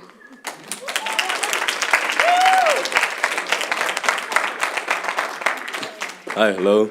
My name is Gabriel Reyes. I'm currently a student at Pajaro Valley High School. I'd like to talk about us not having a pool. I think we need a pool at Pajaro Valley High School. We're actually the high school in the district that doesn't have a pool, and I think we need one, and I think it should benefit any student that takes it, and it would help any of us. That's all.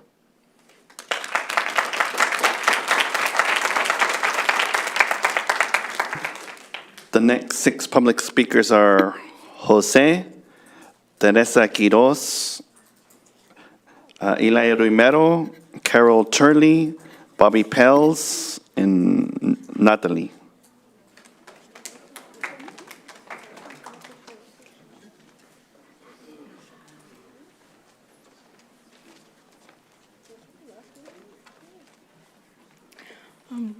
Good evening, my name is Teresa Quiroz, and I'm here to address an important issue. Pajaro Valley High School desperately needs a theater. Currently, our theater productions, significant events like the awards night happening in our gym today, lack a proper venue. Our students deserve to receive their awards and be celebrated by their families on a real stage, not in a school gym. Moreover, as a member of the folklorico class, I find it disheartening to perform in a room with a 35-person capacity instead of a theater. Our performing arts students are incredibly talented and deserve a dedicated space to showcase their skills. Performing in a cafeteria or a resting room does not do justice to their hard work and creativity. A theater will not only provide a suitable venue for performances and events, but also elevate the overall experience for both performers and the audience. It would greatly benefit the students of PVHS, offering them a space that matches their talents and dedication.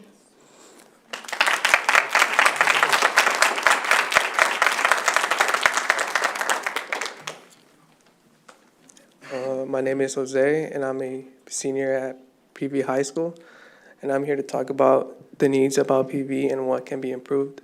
First, PV needs more programs like more classes, electives, and sport facilities. What PV also needs is more security for a more safer campus, so students feel protected and safer. Thank you for your time.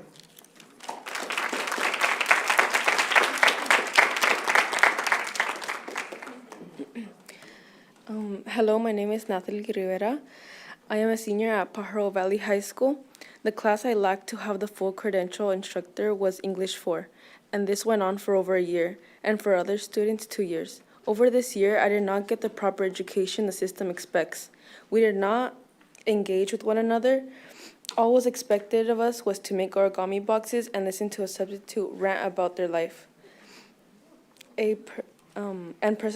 Personally, this has impacted me on getting new writing skills for college and future jobs. It's unfair for students to not have a proper teacher to guide us to success. I hope y'all take the time to go to the schools and see the problems that go on. And I want to thank Bridget Phantom, an ethnic studies teacher, for taking over the English 4 class over this year. Thank you.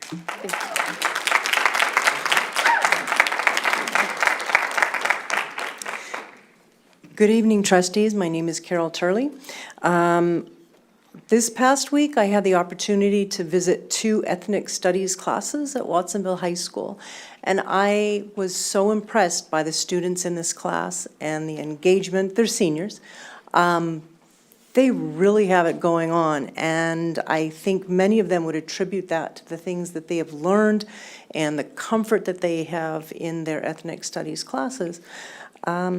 And I strongly encourage you to look again at the CRE program and bring that back for the final year of training.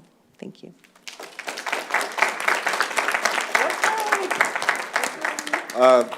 Good evening, Bobby Pellet, Watsonville High. I'm here to speak again on the CRE contract. Dr. Contreras, I want you to know that I've spoken on this issue at every single board meeting since the contract was not renewed in September. It's been a long and hard year, but I'm grateful. I've seen the speeches of folks of all ages, 8th grade to retired, folks of many ethnicities coming in every shade, folks of multiple religions, including Jews, folks who were born here and folks who immigrated here, folks who speak English and folks who speak Spanish, folks of the LGBTQ community and folks with disabilities, like me. I've seen a beautiful community rise up in solidarity to defend ethnic studies and the CRE organization, and for that, I'm grateful. So to the 3 people, and only 3, who spoke out against CRE, and the 4 board members who stubbornly refused to bring it back, I say thank you. In your efforts to deny us, you brought us all together. Support ethnic studies. Bring back CRE.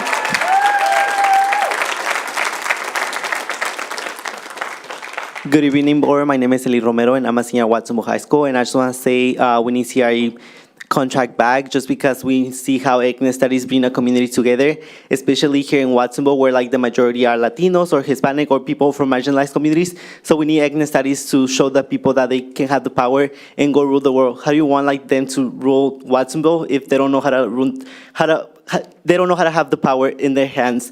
Also, thank you to Dr. Holmes who showed to the ethnic studies town hall. We really appreciate your support and to be there with us. We are your supporters, and we're looking forward to see you in more events like this.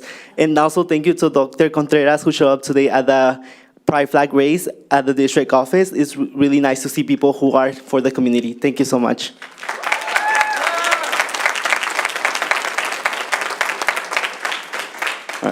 The next 6 speakers are Daniel Guzman, Noemi Romero, Julio Gonzalez, Ellie Davies, and Tammy Harkins, I believe, teacher, PBHS.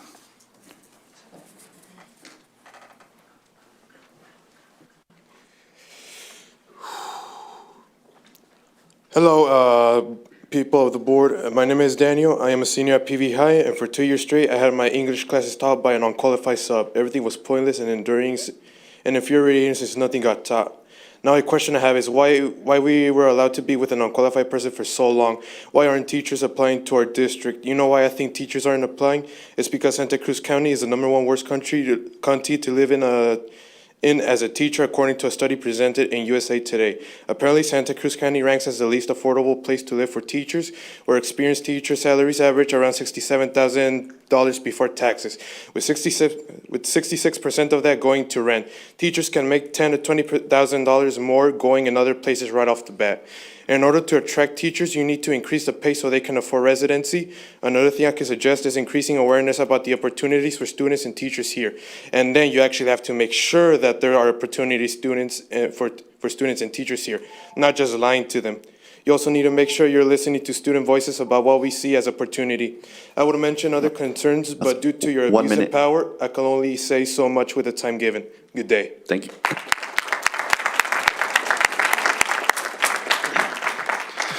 Good evening, folks. My name is Julio Gonzalez, and I'm here to advocate for the prioritization of a auditorium. I'm a drama student here at PV, and every morning, for whenever we have a play, we have to set up the stage in a wrestling room. And sometimes during live performances, students fall off the stage, and people can get injured. And I just find it ridiculous that we don't have our own personal auditorium to be in. A multi-purpose auditorium could be very useful for many students, like our folklorico students, cheer as well.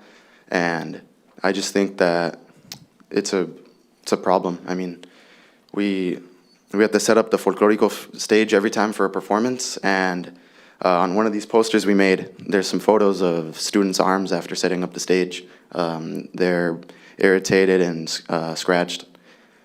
And our teacher works really hard to get everything to work with the limited resources that we have. Thank you.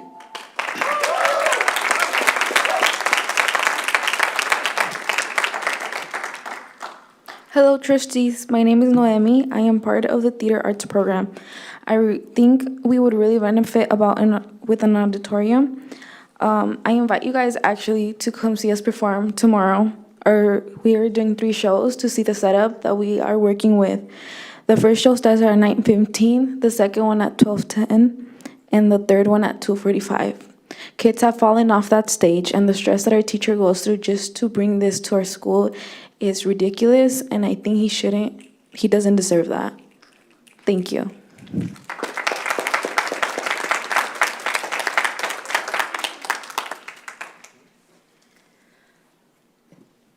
Board, over 200 public comments have been given in support of CRE. What we've heard many times is speakers urging the board to take ethnic studies classes. This is not an insult. As an educational body, a call to educate is a call for understanding. I want to thank Dr. Jennifer Holm for being the only member of the board to come to our ethnic studies town hall on Monday night. And also tonight for calling for movement in the board to complete administrative training. An entire school year has been lost, and the more this board turns away, the deeper the problem becomes. Do not fail your teachers, do not fail the students. Put the CRE contract renewal on the agenda and vote to renew. And also, this is finals week. You have students here, and they are being so brave and staying up so late, and they deserve all the respect, and a theater, and a pool, and an actual English teacher. Did you hear that?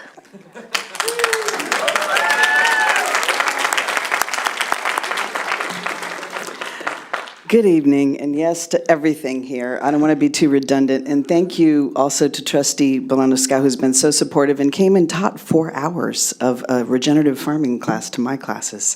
So I want to say yes to all of it, of course, and this is the bare minimum that a school should deserve, to finish it out, to actually finish. It's an unfinished thing. But I want us to also consider that there's something called the IRA, the Inflation Reduction Act, billions of dollars there. We should aggressively pursue it as a district. I'm talking to finance folk. You can get 50% back on tax credits for clean energy things. I know Bolano Scow and I are very passionate about climate change, which we won't have schools or anything if we don't address that. And considering clean energy projects, and the guy that just spoke, getting kids involved, work-based learning. San Jose is getting millions to have internships, to have apprenticeships, to let them shadow climate tech. All of this stuff can happen. What if we built tiny homes at our school, and that would be not an $1,800 studio, but affordable for teachers?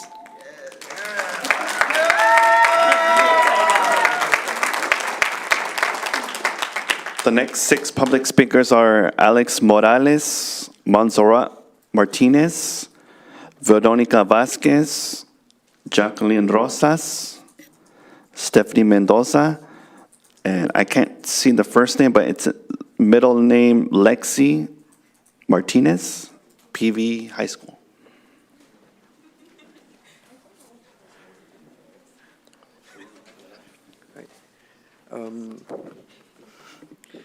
Hello, my name is Alex Morales. I am a junior at PV High. It is unfair that Watsonville High and Aptos High have pools. This is a problem because learning how to swim is a life skill to learn. Yes, you could argue there are swimming classes, but a lot of them you have to pay. PV High has the lowest income of all the other high schools, meaning that these parents would have to be paying more, and some of this money they don't have. Pools at schools can be the only way students can learn how to swim. There have been cases where students from PV High have drowned. For example, in April 11, 2016, a PV student was found face down on the water. He was 17 years old. If only he had a pool that taught people how to swim, maybe he could still be alive today. Thank you.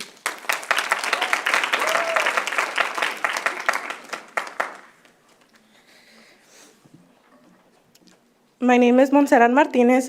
I'm a junior at Pajaro Valley High School, and I was told that by 2017, we would have an auditorium. There was even a newspaper with a picture of us as an example for the future building. And where is it? Where is the thing that we were promised? Where are the dreams of many students of Pajaro Valley? 7 years, and some of those students already have graduated, and there are many more to come if we don't change that. So why not use it for the children that want to participate in our school and be a part of those activities? I have been a part of the everyday challenges I see. Every time we perform, our teacher gets stressed over not having enough resources, and yet we pull through. Having Mr. Robledo as a teacher that has gone beyond for his students, going out of his way to do everything, supporting each and every of our dreams. But all I wonder is why can't you do the same for us? I hope that you guys can give us this and prioritize us. Thank you. Thank you.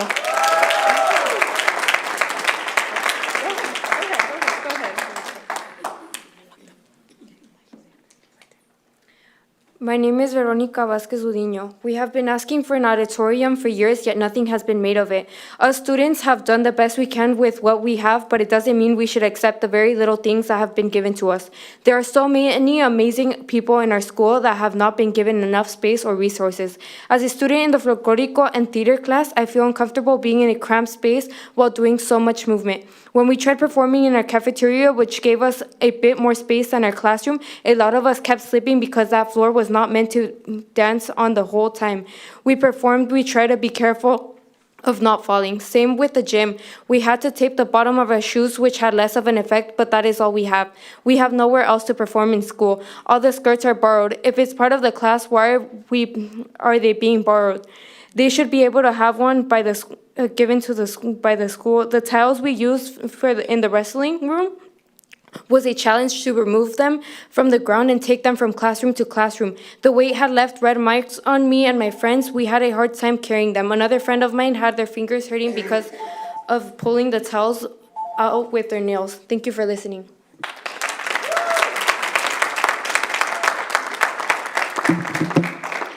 Good evening, and thank you for allowing me to speak today. My name is Jacqueline Rosas, and I am a Pajaro Valley High student. I am here today advocating for a theater to be built in our school. PV has so much potential among its students and faculty that a theater would allow them to showcase their talents. It would also allow PV students to host events, showcase theater productions, and provide a stronger sense of community on our campus. A theater can also host guest speakers, assemblies, and community events. It's an investment in the students, cultural education, the community, providing them with opportunities to explore history, literature, and art. Due to the lack of facilities, theater students struggle to produce plays. Adding a theater to PV is an equitable choice, ensuring that future Grizzlies have the space to showcase their talents and culture. I recently participated in Voz Ritmo y Cultura and was disappointed that we didn't have the opportunity to host the event in our own school. The students and faculty at PV would greatly appreciate if we could finally have the facilities to thrive. Thank you for your time. Good evening, Board of Trustees. My name is Stephanie Mendoza, and I am a senior at Pajaro Valley High School. Today, I stand before you to advocate and ask for your support in the construction of a swimming pool and auditorium at Pajaro Valley High School. Learning to swim is extremely important for safety first and foremost. It's a life skill that can prevent drowning, plus it can be used for PE classes, swim team practice, and even community events. It is indeed unfortunate that our local high schools have swimming pools while we don't. An auditorium would be amazing for drama class. It'd give us a proper stage for performances, better acoustics, and lighting. It's tough having drama events in the wrestling room. It's cramped and all the equipment gets in the way. A real auditorium would give everyone the space they need to shine. I hope all of you take my speech into consideration and support a better future for Pajaro Valley High School. Thank you all for your time.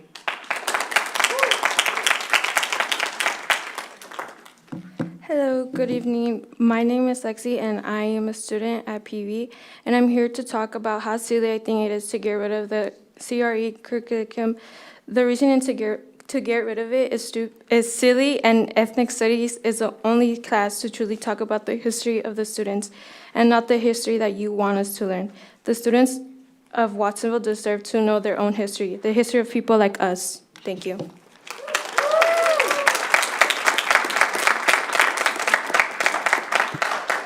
The next 6 public speakers are Bernie Gomez, Chris Webb, Eli Gonzalez, Karina Moreno, Gabriel Medina, and Evan Jacques Maintz.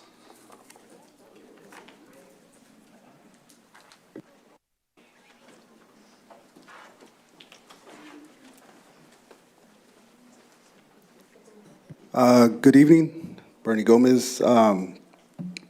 First and foremost, I want to thank Dr. Holm for just having courage and showing face, right, at the town hall meeting that was organized by amazing parents and community members, right? Thank you. You know, I think that's what having palabra is all about, you know, showing up, having that plática, you know? Even if we disagree or whatever, you know, we still have to, one way or another, something's gonna happen, so might as well do it in a good way, you know?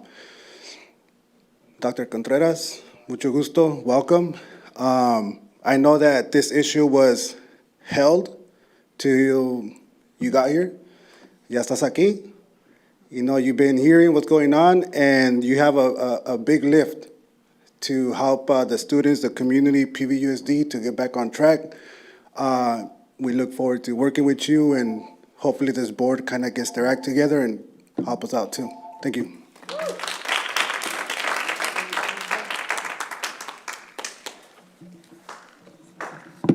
I had wanted to share this at the safety committee meeting, but had trouble accessing the meeting. About a year ago, a former cabinet member had met me in my room at Renaissance and told me teachers had no right to see camera footage at the school, and PVUSD was not responsible for damage to personal property while on campus. I want to commend former Administrator Deanna Young for always supporting staff in this respect. She was better than that message I got. PVUSD should have a policy stating that staff with reasonable suspicion of vandalism to their property while on campus may view the footage to investigate the damage to their property. Don't force teachers to have to resort to law enforcement just to protect themselves and their property. Also, this would be a good way to promote mental health. Also, I would like to ask that next year we have the collaboration day be back to Wednesday. For me, it's easier to focus at the district PDs when they're on a Wednesday than on Friday. And finally, per one of your comments, Trustee Costa, I just wanted to read a little bit of Ed Code for you, Ed Code 35145.5. Every agenda for regular meetings shall provide an opportunity for members of the public to directly address the governing board on any item of interest to the public before or during the governing board's consideration of the item. Thank you.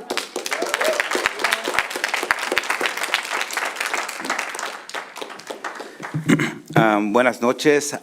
First of all, good evening, board. First of all, I want to say thank you to Dr. Holm and student trustee Romero, Maya for attending the town hall, right? I mentioned to both of you all when you all were there that I brought up this whole concept about coming together, getting in space, and actually talking to figure out solutions for all of us, right? I think that's what I mentioned. That's what this community is trying to do, come together to find solutions, but we also need you at the table. All of you at the table, not just one, not just two, all of y'all. I think I heard you right now, Trustee Dodge mentioned this is about Watsonville, this is about your constituents.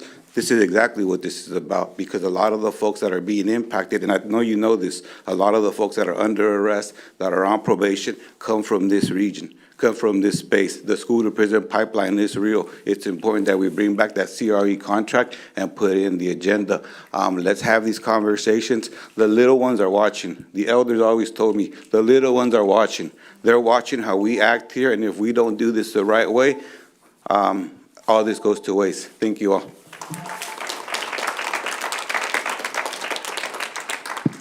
Hola, buenas noches. My name is Karina Moreno.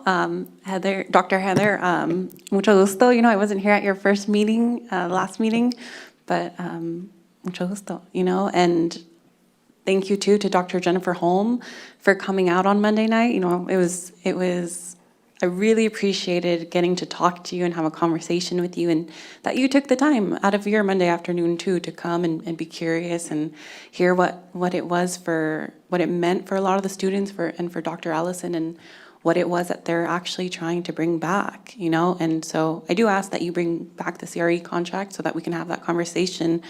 But to the rest of the board too, I just wanted to address, like, it is so amazing that the youth come and they give public comment, and I don't understand how that is not one of the coolest and your most favorite part of this job. You know, when I was in school, all I heard was that we're so unengaged. And then I came back as a Monterey Bay Aquarium science mentor because I knew better. I was like, no, we're just under-supported and, you know, under-stimulated. And to still hear that and to see you guys not appreciate the effort that it takes for them to get here, you know, typing up their comment, learning about these things. I never heard about these things. I never made a public comment until I was like in my 20s. So, you know, thank you for coming and supporting them. And, you know, please stop with these stall tactics and these scare tactics, you know, like uplift their voices. Thank you.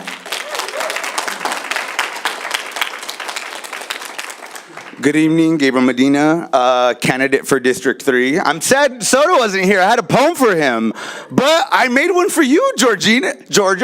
So I call this Censures and Sensibility, a trustee's tale.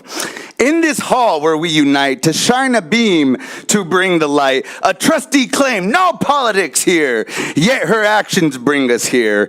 Missed meetings, 26 in count, early exit, but where's the mount? Secret plans to fire in the dark. Transparency definitely leaves a mark. Emails and shadows cast. Trust is broken, fading fast. We demand a truthful stand for the future of our land. My body, brown and political too. right? We faced resistance old and new. We stand here strong despite the fray. For justice, we won't be swayed. Focus on the students' needs and integrity in all our deeds. No more secrets, no more lies. In trust and truth, our strength lies. No more will we let shadows reign. Our brown skin fights through the pain. We're here today, we make it clear, in unity we persevere. Thank you, and I hope you enjoyed that. Thank you very much.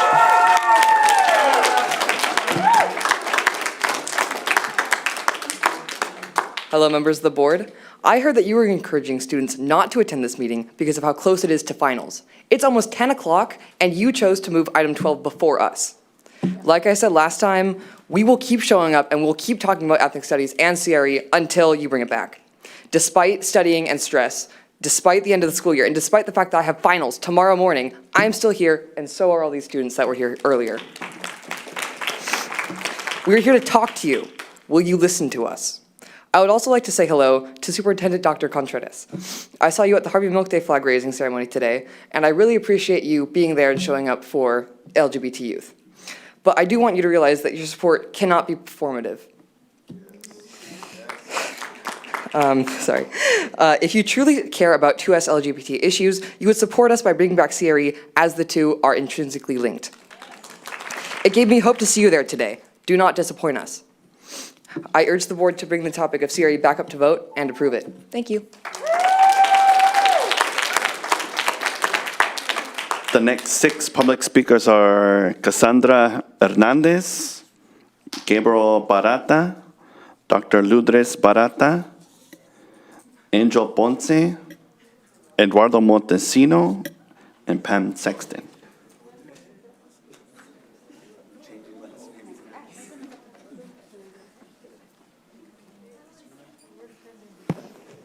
Good evening, I'm Dr. Barraza, and I'm here once again to advocate for the CRE contract. I want to thank Dr. Holmes for being the only one to attend our town hall, even though everybody was invited. But unfortunately, we're not surprised. We predicted she would be the only one to attend, which is really sad.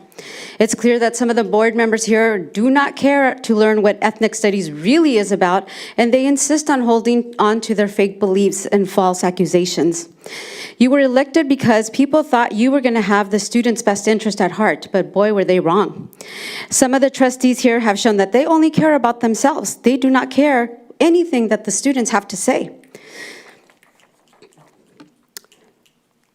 But thank you for getting the ethnic studies movement started here at PVUSD. Our movement grows each day, and this group of people are going to make sure that the trustees that ignore students, parents, teachers, and the community members are replaced by people who actually care about the students, not just themselves. And lastly, I really hope that you guys stop putting items so far down, because it does affect the students' mental health. You guys had a resolution for mental health. How are you living up to it if you're making students stay up until 10 o'clock at night? Live up to your resolution. Don't just write a little paper and sign your name on it. Live up to it.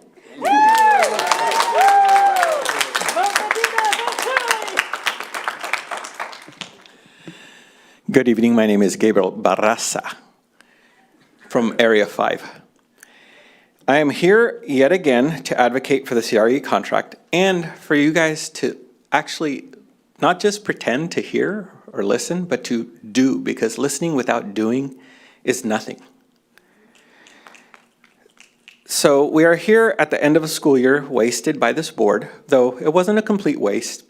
We managed to start a movement aimed at replacing most of you with people who are actually listening to and caring about the community. We had a town hall this week, and you were all invited. The only person on the board who came was the only person who didn't need to come. So thank you again, Dr. Holm. I know that you all can't comment during this time, but the frustrating thing is that you never comment at all. You never take any position at all. Certainly your inaction sends a clear message of disdain, but it has to be inferred. Again, either you don't care or you are cowards who know you're on the wrong side and are just praying to keep the community at bay until after November.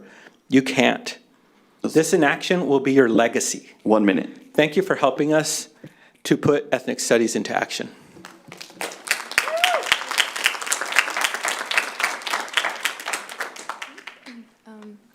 Hello, everyone, and good evening. My name is Cassandra, and I am a graduating senior at PV High.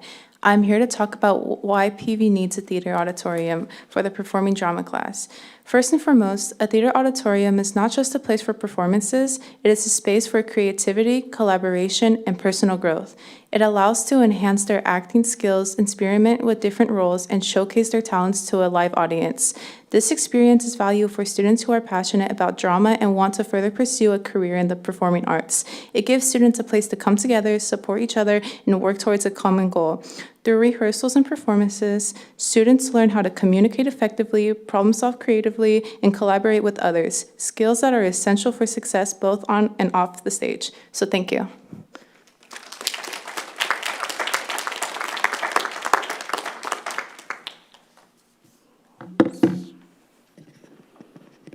Hi, my name is Angel Ponce, and I represent the class of 2018 of PV High, a class that was not offered ethnic studies.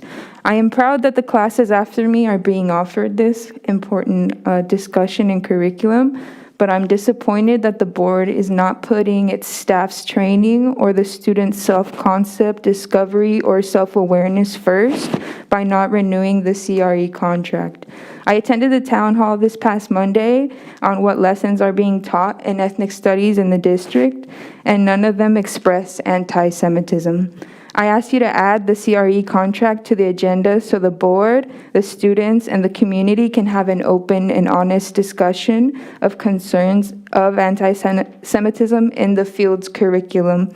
I'll leave you with an annotated version of the framework I received at the town hall for your critical reflection. And hello and welcome, Dr. Contreras. We met briefly at Starlight at the garden.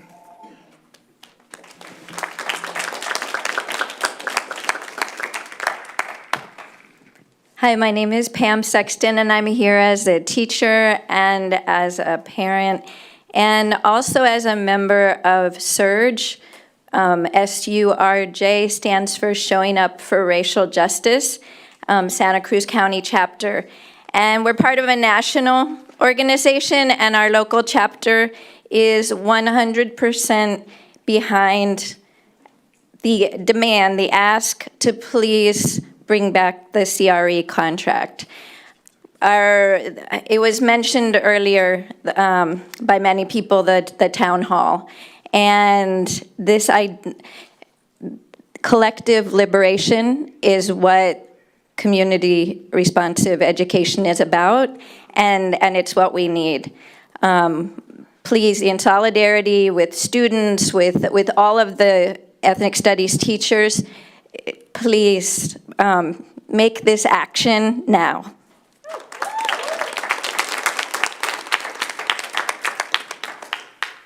Eduardo Montesino, are you here?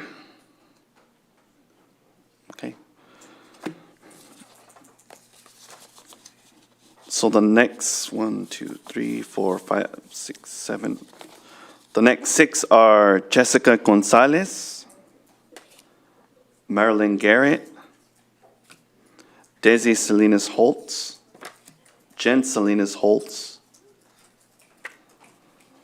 Carlos Soel Gonzalez, and Jose Alcaraz. Alcoraz.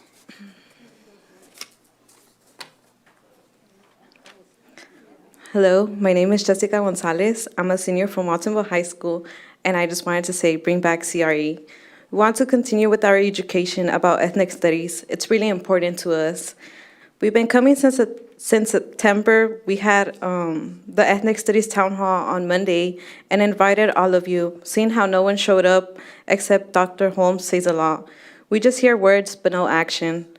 Seeing how you were delaying the public comment shows how little you really care about students' voice, and you're supposed to listen to us and then make good choices for the students' education.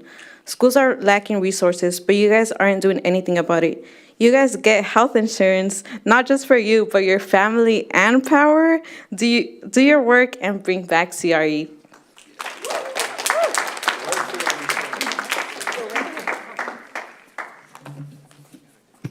Before I start, I want to make a note publicly that I have been observing Chair Acosta and Kim DeSerpa not looking at the speakers as they speak, but rather at their computers.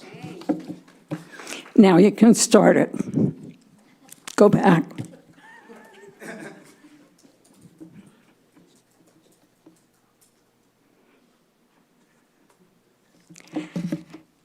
Is this one of the books you're banning? A People's History of the United States by Howard Zinn, that is part of the ethnic studies curriculum.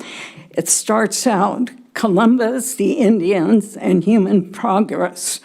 Arawak men and women, naked, tawny, and full of wonder, emerged from their villages onto the island's beaches and swam out to get a closer look at the strange big boat. When Columbus and his sailors came ashore carrying swords, speaking oddly, the Arawaks ran to greet them, brought them food, water, gifts. He later wrote of this in his log. 1 minute, Marilyn. 1 minute. Tells of what they exchanged and how they didn't know about arms and were cut by their swords.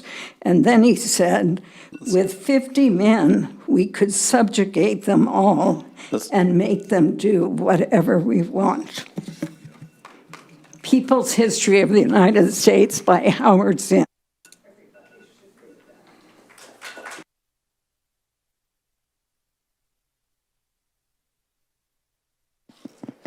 Good evening, Dr. Contreras and trustees. My name is Jen Salinas Holtz. I'm a PVUSD parent and staff person and a member of the PVUSD LGBTQ Task Force and a Watsonville resident of Trustee Area 2. Today is Harvey Milk Day. We had a beautiful pride flag raising event this morning at the district office, which was attended by 4th through 12th grade students from 6 PVUSD schools. And the students presented the resolution that this board approved 2 weeks ago. Dr. Contreras was there with us, and as you've heard from students, they noticed that. So I hope you'll all join us at next year's event. We do this every year, and it means a lot to LGBTQ plus and ally students to see support. I also want to thank Dr. Holm for attending the Ethnic Studies Community Town Hall meeting, and I hope that she will be able to share with you all what she learned. There was a lot of important information presented. I know my time is up, so please bring back the CRE contract. This is important. Thank you.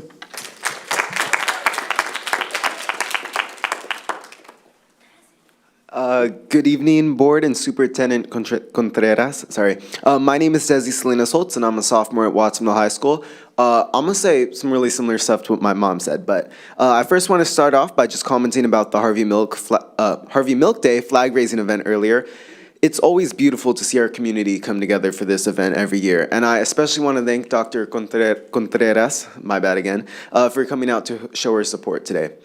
Now that I got that out of the way, once again would like to share my concern about not renewing the CRE contract. Every meeting, us students come out here and just ask for our voices to be heard, and there's some amazing individuals have been out here too, just speaking up and speaking their hearts out. There's not much more to say that's already been said, and also, while I'm up here, I go to Watsonville High School, but the students at PV High School were saying some really good stuff too, and they also, same thing, they need to be heard, and we're just going to keep coming back. But thank you guys, so have a good evening.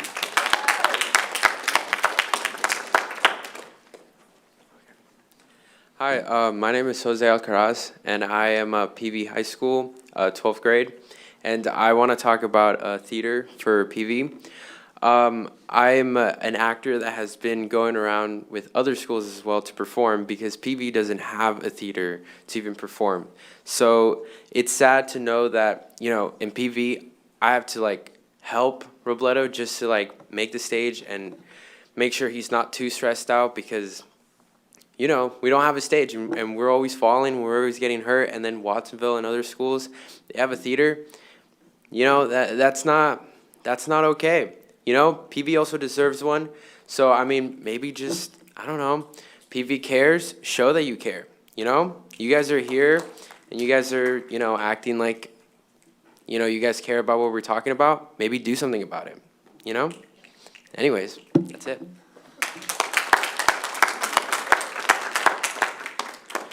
As you heard earlier, my name is Carlos Joel Gonzalez. I'll be reading from my script, not looking at y'all nor taking off my hat, as I see no reason in giving you some of you the respect that you do not show to us, except Dr. Contreras and Holm. I'm happy to be here tonight to give a public comment and study for finals at the same time. So to comment, I'd like to specifically mention how impactful the Harvey Milk event at the district office was today, where they'd raised the progress flag, which recognizes and includes the Black and Indigenous queer community. A lovely notion, as I know some on the board are not too keen on recognizing those communities among others, and I ask, should we put those in power who don't stand for the community they're supposed to elevate and represent? I'll say a brief, it's great to see that awareness within the district, as the importance of recognizing us in history has been diminished more recently with those who oppose renewing the CRE contract. Remember, your actions affect the future generation and their education. I shouldn't have to say this as a 16-year-old who is the affected party. Nevertheless, I know this weighs on your conscience. I am not a nagging voice, I am a person. Make the right choice. And Georgia Acosta, you turn your gaze while we speak, so I hope when you sleep tonight you dream of my words. Then you'll listen, and just maybe it'll help you incorporate who you're supposed to elevate into our education. Thank you. The last two speakers I have right here are Kevin Norton and Ryan Olivas. There's one more for Nat Lowe. I put in a card. Those are the only ones I have for 9.1. You guys lost it, shouldn't be her miss out there, because she was here before we were. Well, we're gonna re-put that card in because it is in that whole stack, and that has been sitting here for hours. So that's what we're gonna do. Hello, my name is Kevin Norton. I have a background in public health, and I'm here to talk about a soda tax, which may help with building theaters in schools and is a real possibility this year. I'm worried about the effects that soda and other sweetened beverages are having on the health of children and adults. I've worked at a hospital and have seen all of the preventable suffering that our food system causes. Did you know that half of American Latinos now end up getting type 2 diabetes? I need assurance from all of you that we will protect our children from the epidemic of preventable diseases linked to soda, such as type 2 diabetes, heart disease, obesity, cavities, cancer, and much more. A soda tax would not only protect our health, but we can use the money on health education and invest in parks, sports programs, new bicycle and walking paths, the schools, and so on. Let's pass a soda tax this year. Don't wait, we need to act fast to get this on the ballot for November. Please contact your city council members this week to schedule a meeting and tell them why you want a soda tax, to prevent our to protect our children and invest in our community. And after the soda tax, we can pass a tax on harmful pesticides. Thank you and take good care. Ryan Olivas. Going once, going twice. Okay. Nat Lowe. Hi, good evening, board. Trustee Holm, thank you for coming out to our community town hall on Monday. We appreciate you showing up to listen and learn with us. As for the rest of you, during the Q&A session at the town hall, one of the students asked, where is the rest of the board? Don't they know that this is important to us? Dr. Tintiango Cubales came all the way from San Francisco to speak with our community and engage with the students, and to share her stories about ethnic studies and hear theirs and to answer questions. Some of you can't even be bothered to go across town to visit an ethnic studies classroom to listen to your students and teachers. But you know who else came? The candidates who are going to replace Trustees Acosta and Soto in November. If you want us to vote for the bond measure, you need to show us that we can trust you to listen to the community and have the students' best interests at heart. If you can't do that with a $110,000 contract that the community wants and that you already have the grant funding for, how can we trust you with $315 million? Show us that you can be accountable to us, and then we will be happy to vote for the bond measure. Thank you. Thank you very much, and President Acosta, that is it for public comment.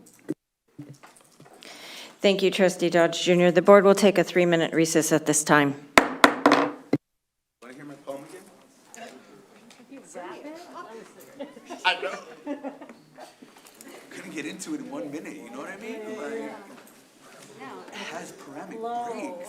Kind of both in the performance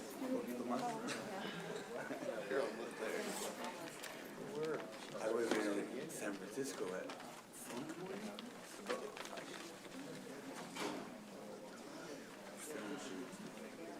I was about to go looking for you, and I saw you.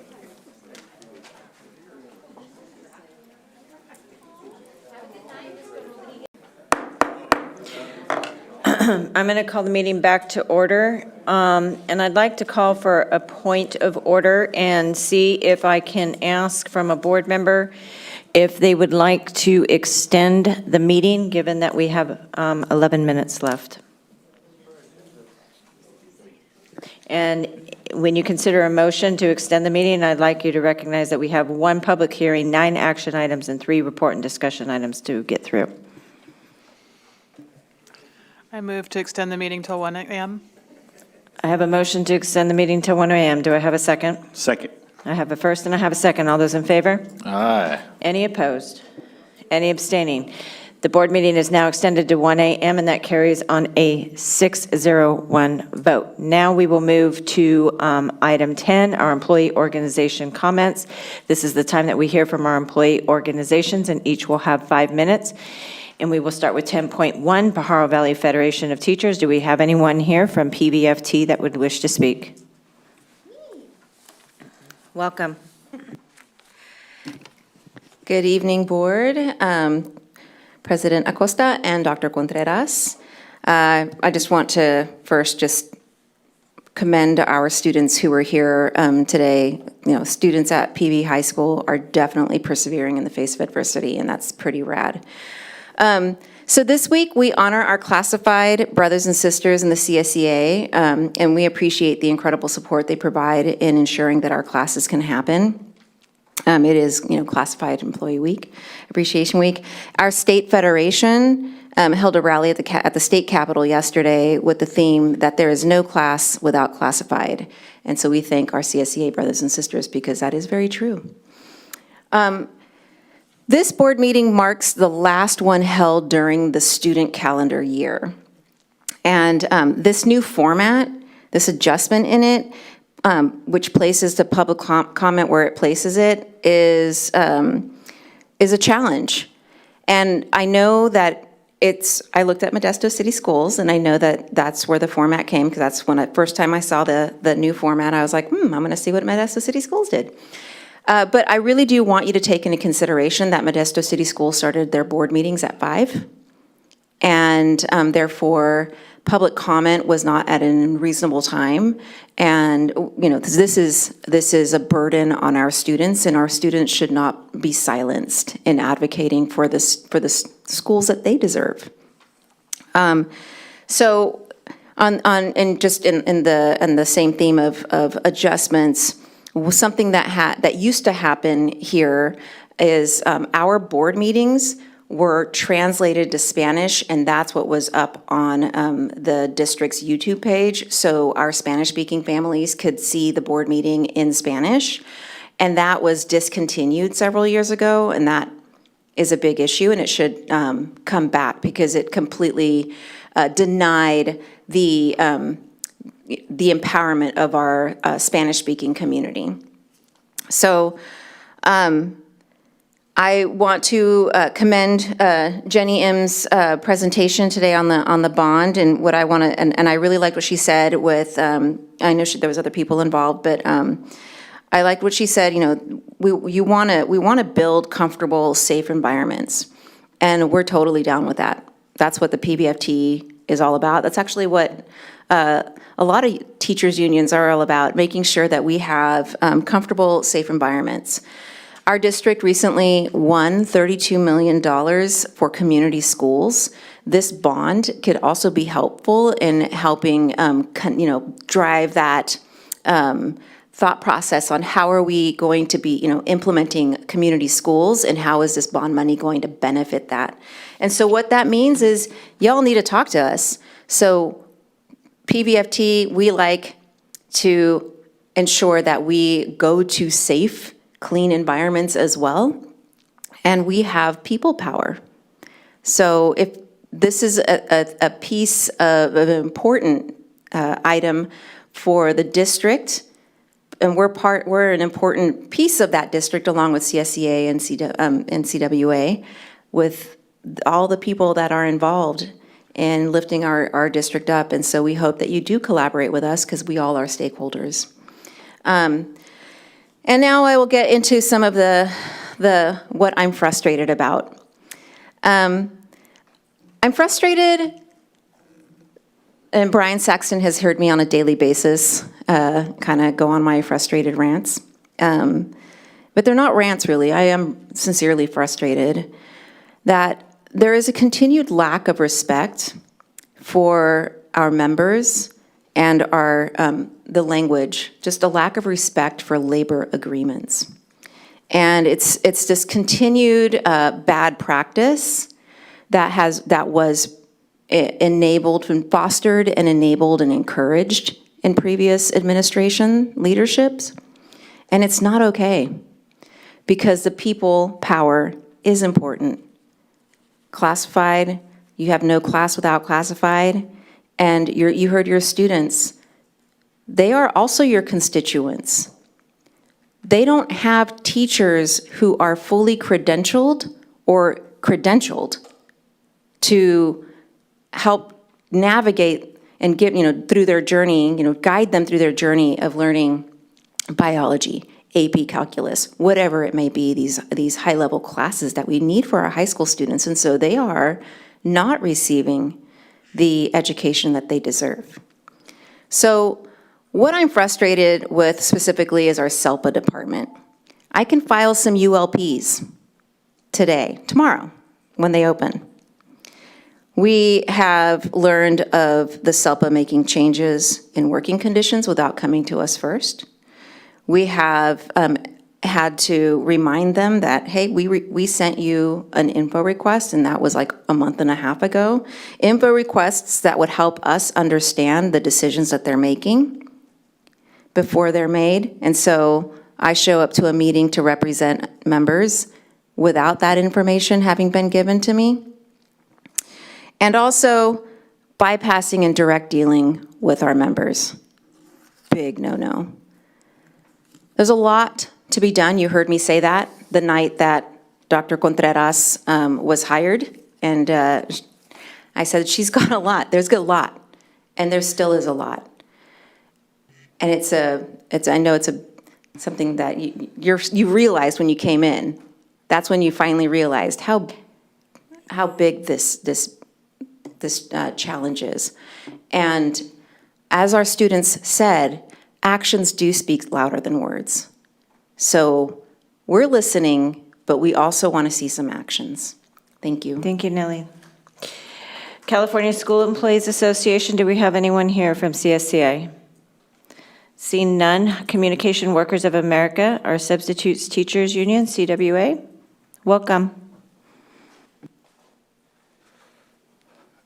How you doing? My name is David Romo, born and raised in Watsonville, California. And my dad lives in Mexico. He lives in Jalostotitlan, Jalisco. So I have actually a dual citizen of both Mexico and the United States. So 20 years ago, I helped found a union to basically get a little bit more money. At that point, we're making like $79 a day. And we're actually really happy. We just recently negotiated, we just closed our other contract. We got a really nice deal, but we still not satisfied. Like most people in this community, in this here earlier, are not satisfied.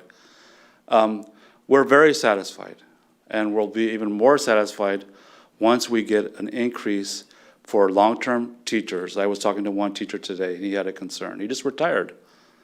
Hey, David, I'm in a situation where I'm making $240 a day doing a long-term, and I'm responsible for the lesson plans, the report cards, the CUMES. I don't have time. I'm not gonna get paid for it. Well, now you know where we are as long-term substitutes. Some of us, we started as long-term substitutes. And yeah, we do the work that you don't get appreciated for, you don't get paid for. So we're hoping to get that rate up so he can be compensated, maybe at least a couple of hours, maybe a day's pay to do his cumes, because now he's realized he's off the team. He's not on Nellie's team anymore, he's on our team. And most people in this world are on our team. They're basically downtrodden, they're stepped on, and all this has to stop. We were making the same, as LPAC testers, Mike is going to speak on this, we were making about $36 an hour, all LPAC testers were making that. Now the rates have separated. You have retired teachers getting 42, we're getting 35, we're making less. Structurally, we need to fix this, just like you need to fix all your schools. But the solutions are very simple. We're not talking about millions of dollars, we're talking about $7 or $8 an hour. Thank you, David. Yeah, Mike Floor here. Good evening, board, Dr. Contreras and President Acosta. David's mentioning the LPAC testing rate. It's really fresh in my soul right now because I've been working diligently since February 1st to get the 95% completion rate done. And I'm tasked with the high schools and 2 virtual high schools. So our coordinator gave me the responsibility because I asked, can I call the houses and schedule the remote schools, all of them? Let me take it off those interim principals' shoulders. I was working since 7:30 this morning doing that. We had our LPAC testing party today at the Castro Adobe House. I went to it briefly, and then I came here. So I haven't even been home yet. I've been going since 7:30 this morning, got to wait till almost 11 o'clock to do with our negotiation. So with regards to the negotiation, and I have a public comment card for 11.1 in case I need those couple minutes if I don't finish this in time. So I'll turn that in if I need to. It's in my pocket. It's my little gun. Basically, LPAC testing rates have become unfair. There would be no LPAC testing team right now if it wasn't for me and David. David was the only returning person from the original team when COVID happened. We got recruited, substitutes got recruited to fill the gap, and David was the one that trained all of us. And then I've taken it further, and there's a team of testers now because me and David trained them. So there wouldn't be any completion rate if it wasn't for us, and we're making the least amount of money of anybody there. So I've been trying to find out the testing rate at neighboring districts. I was calling HR departments, and it's a busy time of the year, so I didn't get an answer. So I reached out to the Santa Cruz County Office of Education. I talked to Marcia Russell. She is the Senior Director of District Support. She's filling in for Sophia Sorensen, who's left her position. They haven't hired anybody to fill her position yet. So she's the one that's kind of doing that. And she told me that the districts negotiate their own tester rate within the district. So that is what we're going to be doing through the CWA union. And then I'll finish this up with my public comment. Let me turn it in right now. Thank you very much. Can I turn this in? Thank you, David and Mike. Thank you. And you can also come back on 12.2 too. Do we have anyone from PAVAM? Welcome. Good evening, Board President Acosta, Superintendent Contreras, Board Trustees and Cabinet. I'm Peggy Pugh, Executive Director for Teaching and Learning for PVUSD, and I'm proud to be here tonight to, on behalf of my Pajaro Valley Association of Management colleagues. So today, you heard a little bit about this earlier, today students, staff, and community members and PVUSD administrators celebrated Harvey Milk Day with the raising of the progress flag at our district office. Harvey Milk Day is a celebration of visibility and acceptance. We honor Harvey Milk to help our students thrive while we commit to the continuous work it takes to ensure students feel safe every day to be themselves and to be seen.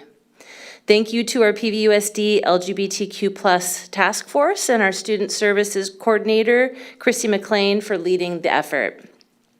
When students are truly seen for who they are and celebrated for celebrating others, they become leaders. We saw powerful student leadership today. We had 4th through 12th grade students and staff from Alianza, Lakeview, Pajaro Middle, Aptos High, Pajaro Valley High, Watsonville High, and our own school district office. Student speakers inspired us with their joy and bravery. One student in particular noted the significance of raising the progress flag includes the brown and black stripes that honored the indigenous Latinx parts of himself and the community of Watsonville.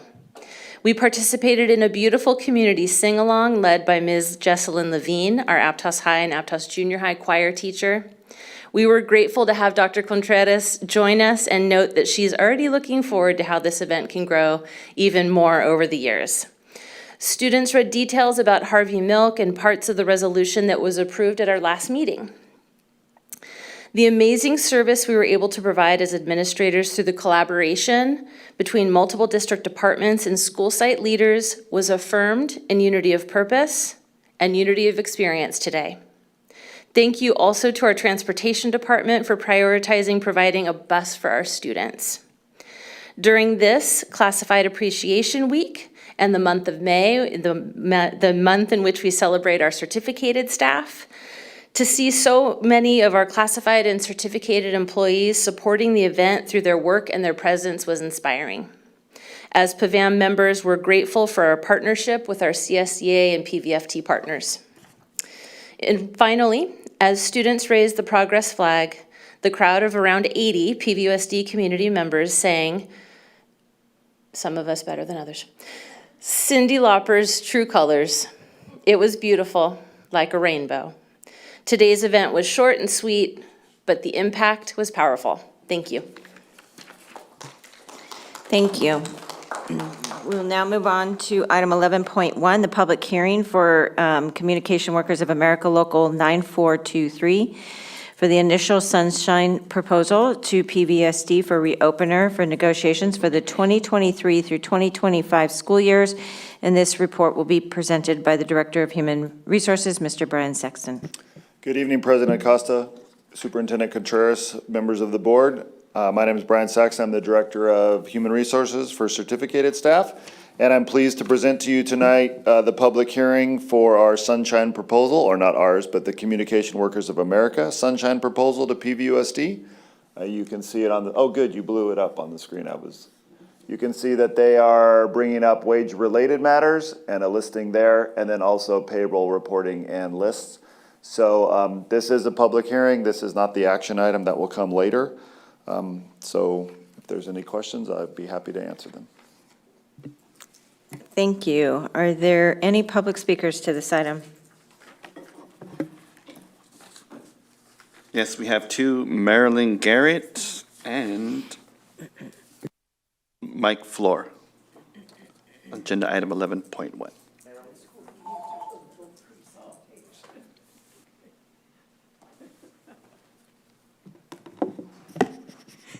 Workers are the foundation of everything that takes place in our society, and unions protect workers and their rights and their health. So communication workers, I'll tell you what, I'm for safe communication tools. All this wireless microwave technology is hazardous, and you can check out bioinitiative.org or cellphonetaskforce.org. And I just want to say I was in Pajaro Valley Federation of Teachers the 20 years I taught in this district at MSD and Calabasas schools. So yes to the unions and their well-being. Thank you. Hello again, board, to pick up where I left off before. So Marsha Russell told me today that each individual district, the 10 neighboring districts, they negotiate their own LPAC tester rate. And we want to do it during the CWA union time because David and I are both paying union members as substitutes. We have a job duty a job role as LPAC testers, but we are substitutes. So if I want to get formal about that, we're talking about job duties related to job descriptions, and we are both union paying members. So if we walk onto a campus to do LPAC testing, do we lose our union benefits that day? It's a state-required test, and it's a very important role. So that's why we want to talk about this during CWA's time. We want a fair rate, not a pay reduction. Those other pay rates are all pretty standard and straightforward. The LPAC testing is the one that's a bit contingent. So that's just what I wanted to finish. Thank you. Thank you both. And that was the last of our public speakers. Yes, that was it. Now I bring it back to the board for questions, comments, deliberation, discussion. Trustee Bolano-Scow.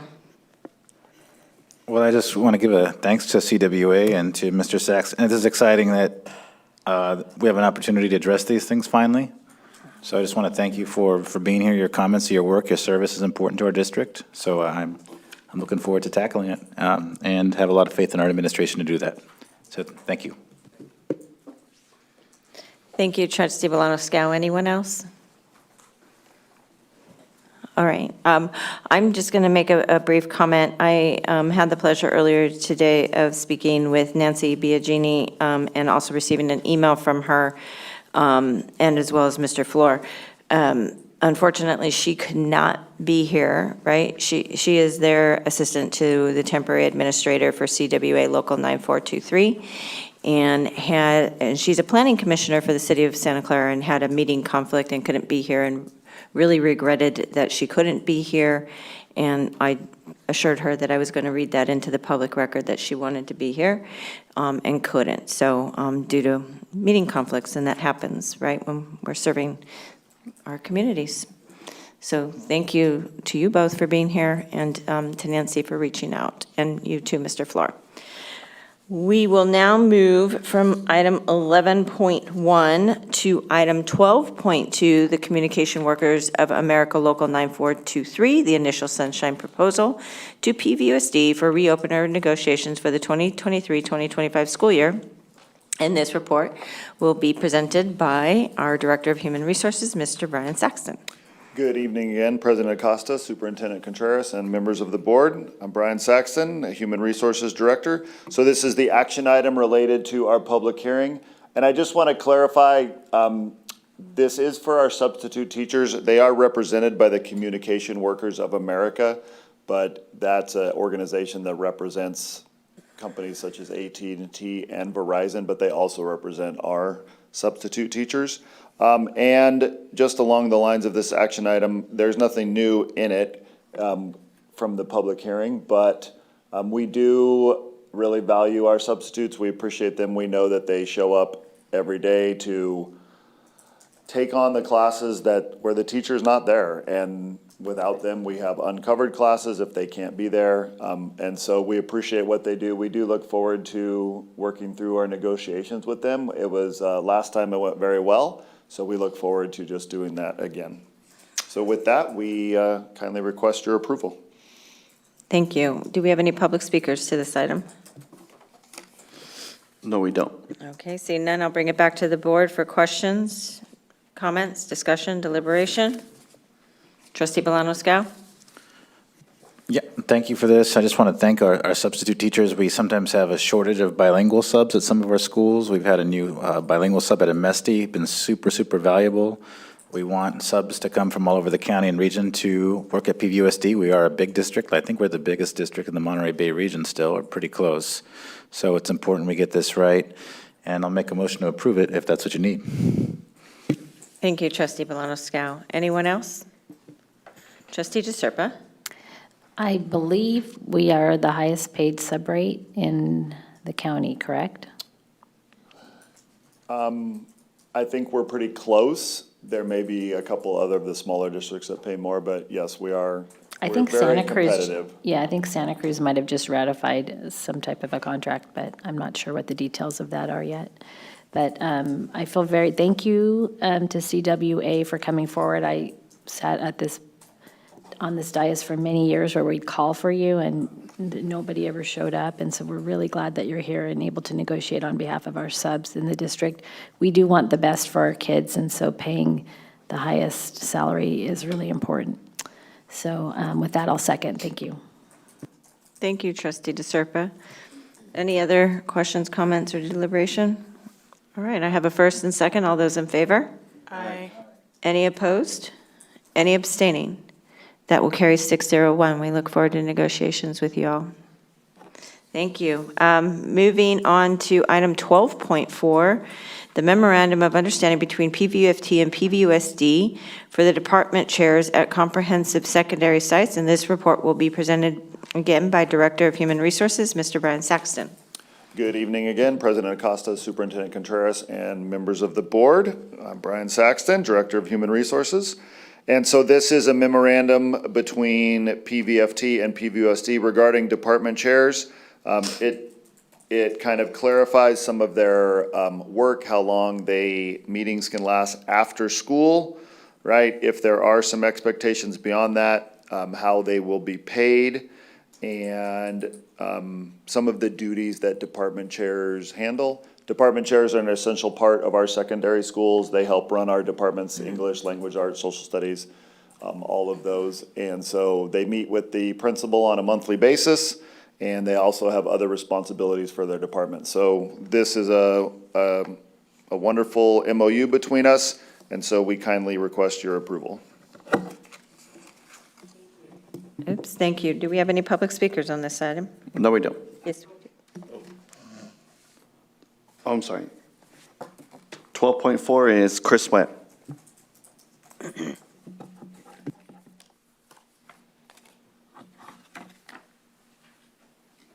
I'm generally pleased with this, and my main question is, or concern is that I'm worried that this won't apply to the department chairs at Renaissance, and post-distance learning department chairs have not been compensated with stipends as other secondary department chairs are.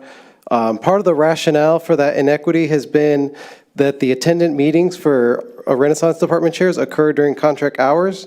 The problem is that department chairs are taking time out of their prep for additional work, and they're losing that prep period compared to the other teachers at the site, and that's an inequity.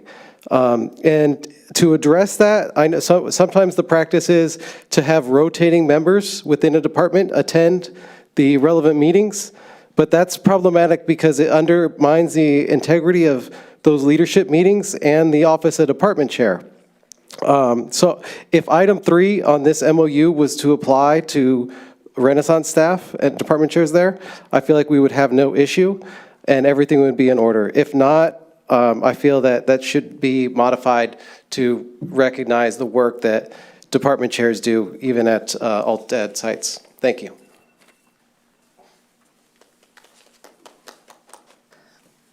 That was our only public speaker, correct? Yes. Okay, I will bring it back to the board for questions, comments, discussion, deliberation. Trustee Bolano-Scow.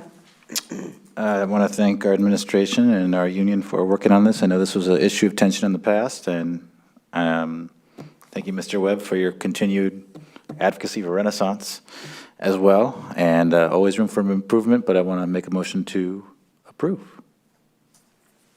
Thank you, Trustee Bolano-Scow. Trustee DeSerpa. I'll second. I have a first and a second. Are there any other questions, comments, deliberation from the board? All right, seeing none, I'll call for the vote. All those in favor? Aye. Any opposed? Any abstaining? That will carry 601. Thank you. Next, item 12.5, approve the certificated job description for the literacy coach. This report will be presented by our Director of Human Resources, Mr. Brian Saxton. Good evening, President Acosta, Superintendent Contreras, Board of Trustees. It's Brian Saxton, Director of Human Resources again. So this is a job description put together by Rich Moran, myself, and the union to meet the needs of our new literacy coaches that are coming through from the LCR SET grant. which I can even tell you what that stands for. Literacy Coach and Reading Specialist Educator Training Grant. So this is similar to literacy coaches we have now. It's just an extension, or it's a new grant. So we work together to develop a job description, and so we ask for your approval on that as we're looking to start to hire these employees and get them out to our school sites for next year. So we kindly request your approval. Thank you. Do we have any public speakers on this item? No, we don't. All right, seeing none, I'll bring it back to the board for questions, comments, deliberation. I'll move to approve. I have a motion to approve, Second. and I have a second. Is there any other questions, comments, or deliberation? Seeing none, I'll call for the vote. All those in favor? Aye. Any opposed? That will carry, any abstaining, I'm sorry. That'll carry 601. Thank you. Item 12.6, Memorandum of Understanding between PVFT and PVUSD compensation for covering physical education and special services. This report will be presented by the Director of Human Resources, Mr. Brian Saxton. Good evening once again, and for the last time for me tonight. So President Acosta, Superintendent Contreras, and Board of Trustees. This is an MOU that we discussed at our last board meeting for compensation for PE teachers and special education teachers who take on entire classes when their colleague may be absent or out for a period. So we did go through this last time, so I won't go through it again, but we do appreciate your approval tonight for this MOU. Do we have any public speakers on this item? No, we don't.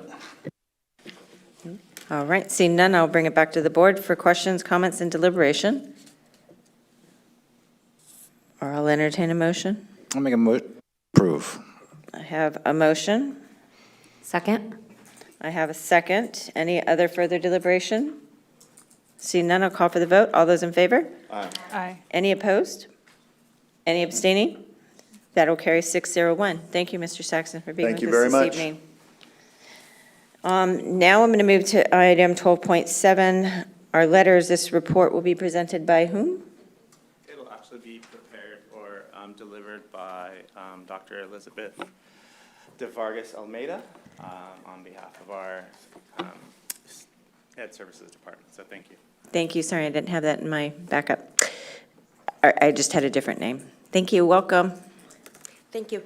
Good evening, President Acosta, board members, and Dr. Contreras. My name is Dr. Liz de Vargas Almeida, and I am your early literacy coordinator here at PVUSD.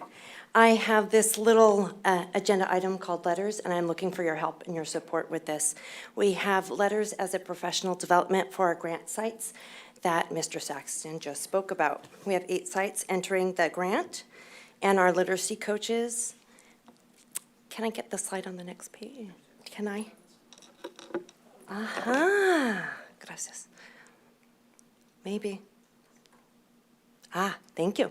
We have 8 sites entering this grant, and our coaches and our site administrators do not have the same background.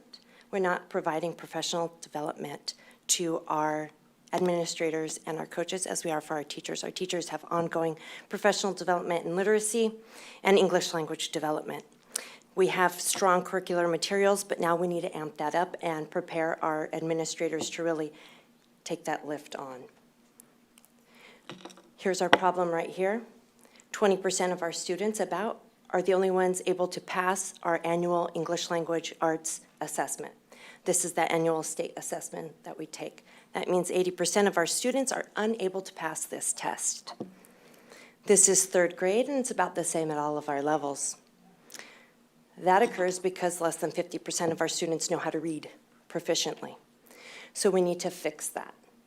In order for us to fix that, we have to know what the issues are. Our state superintendent, Tony Thurman, has a lofty goal for us to reach. All of our 3rd grade students should be proficient by 2026. That's a big push. In order to do that, not only do our teachers need that professional development, but our administrators need to lead us in that direction. In order to lead us in that direction, they have to have a background.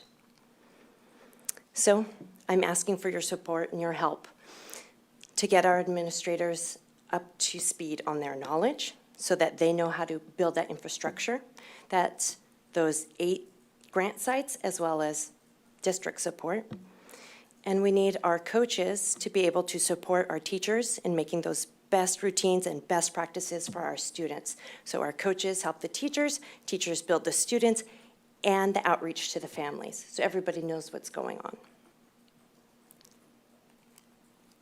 Letters is a 2-year hybrid program. That means for 2 years, I'm asking administrators and coaches and site-level support to get involved, to learn about reading, to learn about writing, and to learn about the infrastructure needed to help our students out and making the best choices for our students.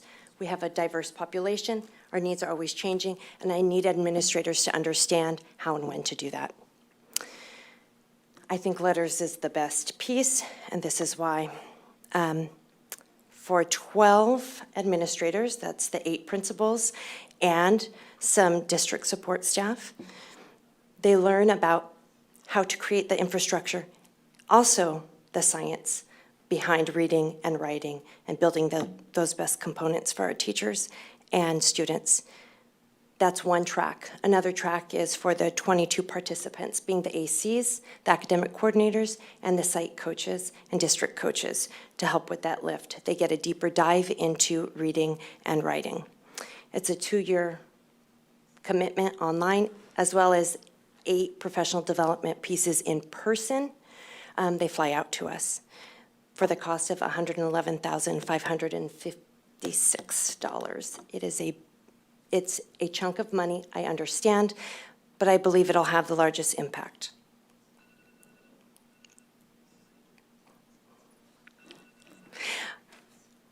I appreciate your time. I hope you allow us to use letters. All 50 states use it, including state of California. We've seen the state of Mississippi grow from being the 49th in the country to, I'm sorry, let me make sure I'm telling you the actual correct number. Mississippi has gone from 49th to 21st ranking in the nation. Tennessee has gone from 42nd to 36, in part from their letters training. So if we can get a hold of that, then we can make some shifts also. We need to get our children reading, and doing what's best for our community is helping our administrators understand how to do that. Thank you for your time. Do you have any questions? Thank you. Do we have any public speakers to this item? No, we don't. No, we don't. All right, seeing none, I'll bring it back to the board for questions, comments, and deliberation. Trustee Bolano-Scow, and then Trustee Dodge Jr. Thank you for this presentation. To what extent is this based in phonics? Because I know there's been a lot of science about reading. We used to teach phonics successfully, and then we had a bunch of other consultants All sorts of sell us a bunch of other things that didn't work, and now we're realizing phonics works. And I learned to read in Spanish and English at the same time because my parents read to me, and I learned the phonics in both. And I know we have a lot of bilingual kids. So how is this being rolled out when we have different bilingual programs at different elementary schools, and how's that working? So this is a professional development to help us learn, because we have strong curricular pieces already there. We have strong assessments there, but we don't always understand what to do with those pieces. So this is building the background, so we have the knowledge to make those strong choices. It is in phonics. Phonics is one part of literacy instruction. There are several parts, and we need to understand how they all work together. If you don't understand all parts, you're probably not going to make the best judgment. So this is going to help us learn all the pieces. Phonics, but not just phonics. There's semantics, there's phonological awareness, there's taking this to comprehension, there's oral and written fluency. They all build on each other, and knowing multiple language helps to that situation. This is not a language-based program, it's a reading-based program. We have several languages in our district. We have English, we have Spanish, but we have several others, and this is going to help all of our students and all of our educators. So will it apply to the Spanish curriculum, Spanish learning as well as the English, or just English? It applies to all alphabetic languages.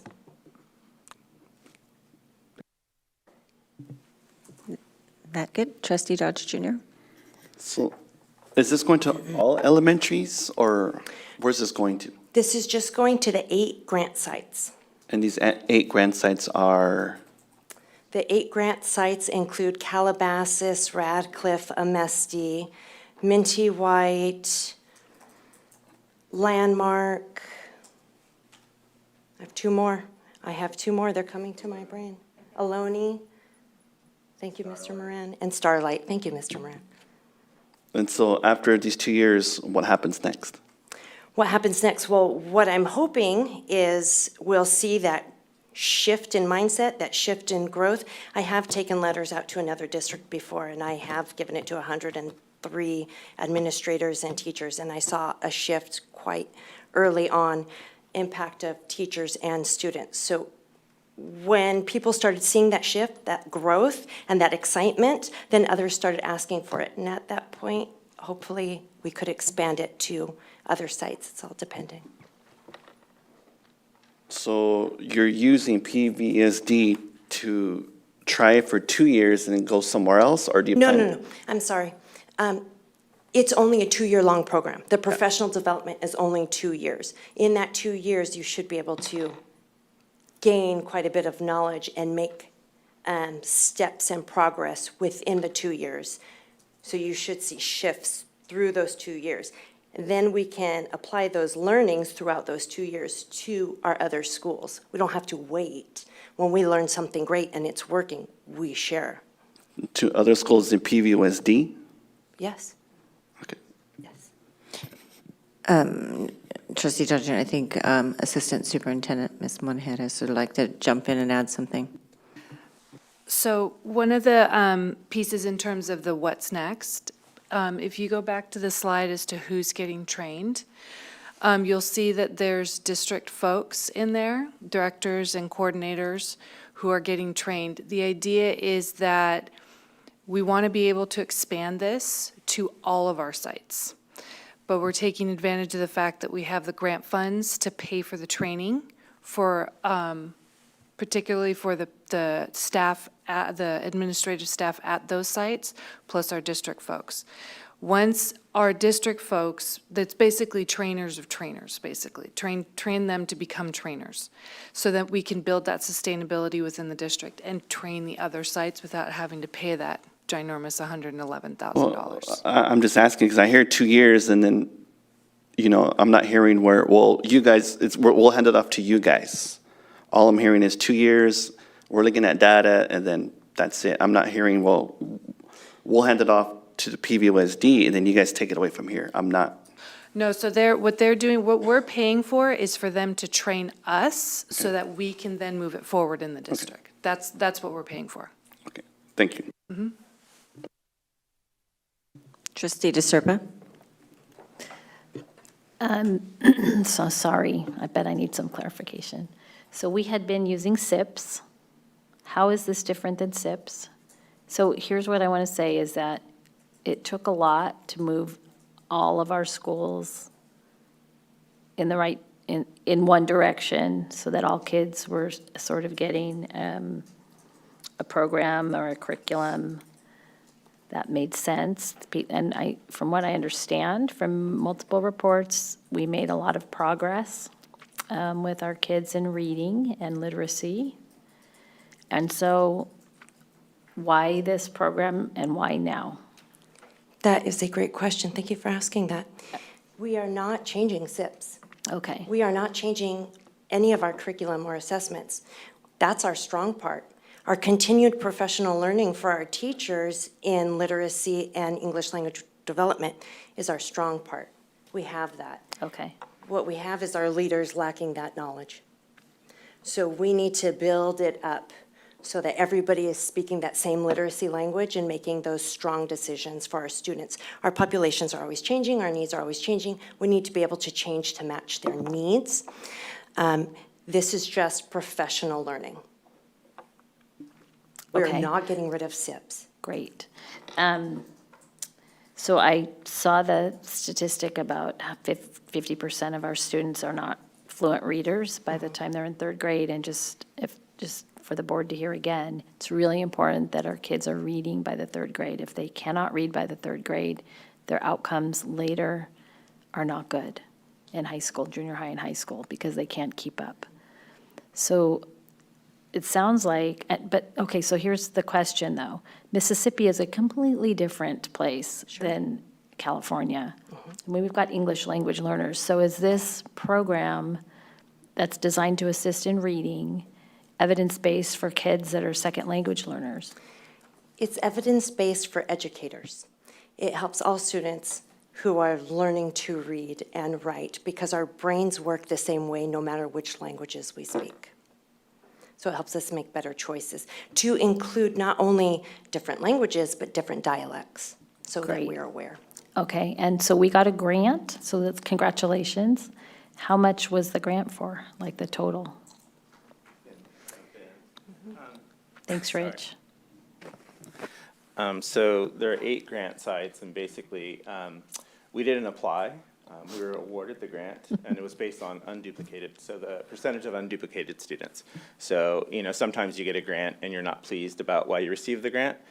This is just based on the nature of our demographics, but we want to capitalize on it to make sure that we can use this funding to support our students. And again, start with these grant sites and then grow it out. So no school shall receive less than $450,000 per eligible site. Super helpful. Fantastic. So the 111,000 it's like the school's match in order, or we just need to provide that to make it all work, or? It's a component. I think it's a vital component to helping us kind of not only grow our programs, but again, give our educators, our leaders, the opportunity to understand the moves to make, how to use the strong programs that we have, how to use the instruction we have. And the funding is different per school, but that's the minimum funding. Great, okay. I'm supporting this. Congratulations. Thank you, Trustee DeSerpa. Superintendent Dr. Contreras, did you want to add anything? I was just going to add a little bit of clarity. I'm very familiar with letters, and it basically what it teaches is the science of how a brain learns to read. And teachers and administrators who participate in that training, it is a very intense 2-year training, but they leave with knowledge that will never go away and that can be used to support other teachers in the science of reading and how reading is acquired. And I have seen it transform teachers in their classroom, even within a very short amount of time of receiving the training. So it is a good use of this grant dollars and a great focus for our school that I think will have a big impact on our reading scores for students. I want to add one piece, I'm sorry. It's not just for literacy during a literacy time or during SIPS time, but this knowledge applies to literacy throughout our day, through our core subjects, math, science, social studies, all the time, all the time, all the time. Perfect. Any other comments or questions from the board? So can we go back to the slide that, I think it was the cost slide, and it showed who was getting trained, I think. Right, so when I'm looking at that, this one here is to what you were speaking to, the 12 administrators, the grant sites, the assistant soup, you, the ELA director, the MLL coordinator, early literacy coordinator. So those 4 additional administrators, including, I take it, the 8 schools, the principals of those schools? And so to what you were saying, I think you were saying this is training the trainer. So the admin is being trained before the teachers. Is that, am I to understand that that's what this part of the start of this process is to start this for the 2 years? Yes, that's the beginning of it. So as they're going through, they can go ahead and start because it is the 2 years, but they don't have to wait till the end of the 2 years to start sharing what they're learning with their staff. So as they're going through, and that's one of the reasons why I'm involved in this piece, so that I can help guide the principals when we're having our meetings and stuff and be like, okay, these are things that we're learning about right now. How are we making movement and implementing as we go through the training at our sites? So we're not waiting until the very end. So if this is approved, I take it you'll start it, or will you be starting over the summer or at the beginning of the school year?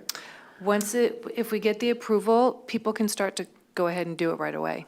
And then, so effectively, when would you see administrators at the very earliest would be able to start training their July? Their teachers. Teachers. The timeline that I was looking at it in terms of principal meetings, I wanted to give everybody, like, I would want to start in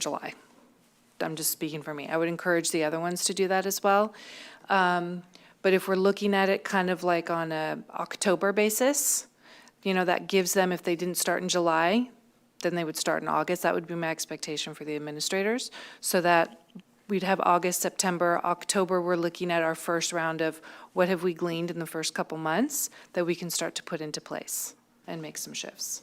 And then we just do that kind of like on an every 2 months. What are we pulling in now? What are we shifting at the sites? Okay. That aligns with the 8 face-to-face professional learning sessions too. So we do the asynchronous work. We meet with one of their trainers for a full day, and then we're able to take it back to our sites. Got it. And that makes total sense to me, to be training administrators first. And I'm fully supportive of it. What I'd like to see is, it sounds like probably we get around maybe this time next year, maybe you could at least come back with a report and discussion item, even if it's like in June, and just as a report and discussion, just update how's it going, how did it work, what you found, and I think that would be most helpful for the board. Okay. Thank you. All right. Thank you. Any other further? Do we need a motion or anything? We do need a motion. I have not had a motion. Yeah, I'll make a motion to approve. Trustee DeSerpa has made a motion to approve. Can I I'll have a second. second? I have a first, I have a second. All those in favor? Aye. Any opposed? Any abstaining? That will carry 601. Thank you so much. Thank you both for answering so many questions. Now we will move to item 12.8, the data science course approval, and this report will be presented by whom? I'm going to be presenting on behalf of Lisa Aguirre. Good evening, President Acosta, board members, and Dr. Contreras. Data science is the math of the present because it's now here. Our future is now here. And the data science process, which is listed up there, are the kind of analytic thinking that we need our students to know. So why data science? Why now? We're inundated with data and information every day, all of us. And making sense of this information allows us to make good decisions. Data science gives us the ability to look at information in multiple ways through visualizations and data mining. Artificial intelligence is pervasive in our lives, and data science gives us the tools to understand the algorithms that drive it. And data science allows us to integrate the disciplines of analytic mathematics, statistics, and computer science. So consider this graph based on real data. What do you notice? What do you wonder? What story does this graph tell? Well, clearly, if we all stop eating ice cream, then we can prevent shark attacks. Or is there a confounding variable not shown? Temperature. When it gets warmer, we eat more ice cream. When it gets warmer, we go swimming, and we have more shark attacks. What data science does, and looking at this simple example as one, it gives us those tools to analyze the data to get the true correlation between related data points. How often do we see that in media where we see two things that are correlated that are completely unrelated? And it's true data. Sometimes you can't believe the truth when it's represented inappropriately. And data science gives us those tools. So the course that we're going to be using has been developed at Stanford through the U-Cubed initiative. And just tonight, I finished a course of over 40 hours that is the training that all our teachers will get. And I went on ahead and I learned that so I could understand this course. And I was literally super impressed, blown away. It's been vetted over several years at hundreds of high schools in California. And it's project-based learning that engages students as data scientists. They're not learning about data science, they're performing it. And the most exciting part as I went through this was how relevant the curriculum was to current issues. Like looking at music playlists and AI, like how does Spotify know to recommend that song for you? Or skin tone representations in media, advertisement, and entertainment talk about looking at equity issues through the lens of true data that they're gathering themselves. They go out and they'll pick magazine articles and things, and then using a data tool we give them, sample skin tones. And with these tools, be able to represent these graphics in multiple ways. It addresses environmental issues through students collecting data on their water usage or electricity usage, and then analyzing that based upon what they can do to improve that. And finally, it looks at the use of machine learning to predict individual or group preferences. I mean, we see that when, Amazon is recommending we do this, or that email we get. How's the machine learning do that? And finally, it uses data visualizations to promote understanding of information through multiple representations. So my ask today is that you approve this much-needed course, a course that will give many of our students the opportunity to engage in and appreciate advanced mathematics. Thank you. Do we have any public speakers to this item? No, we don't. Okay.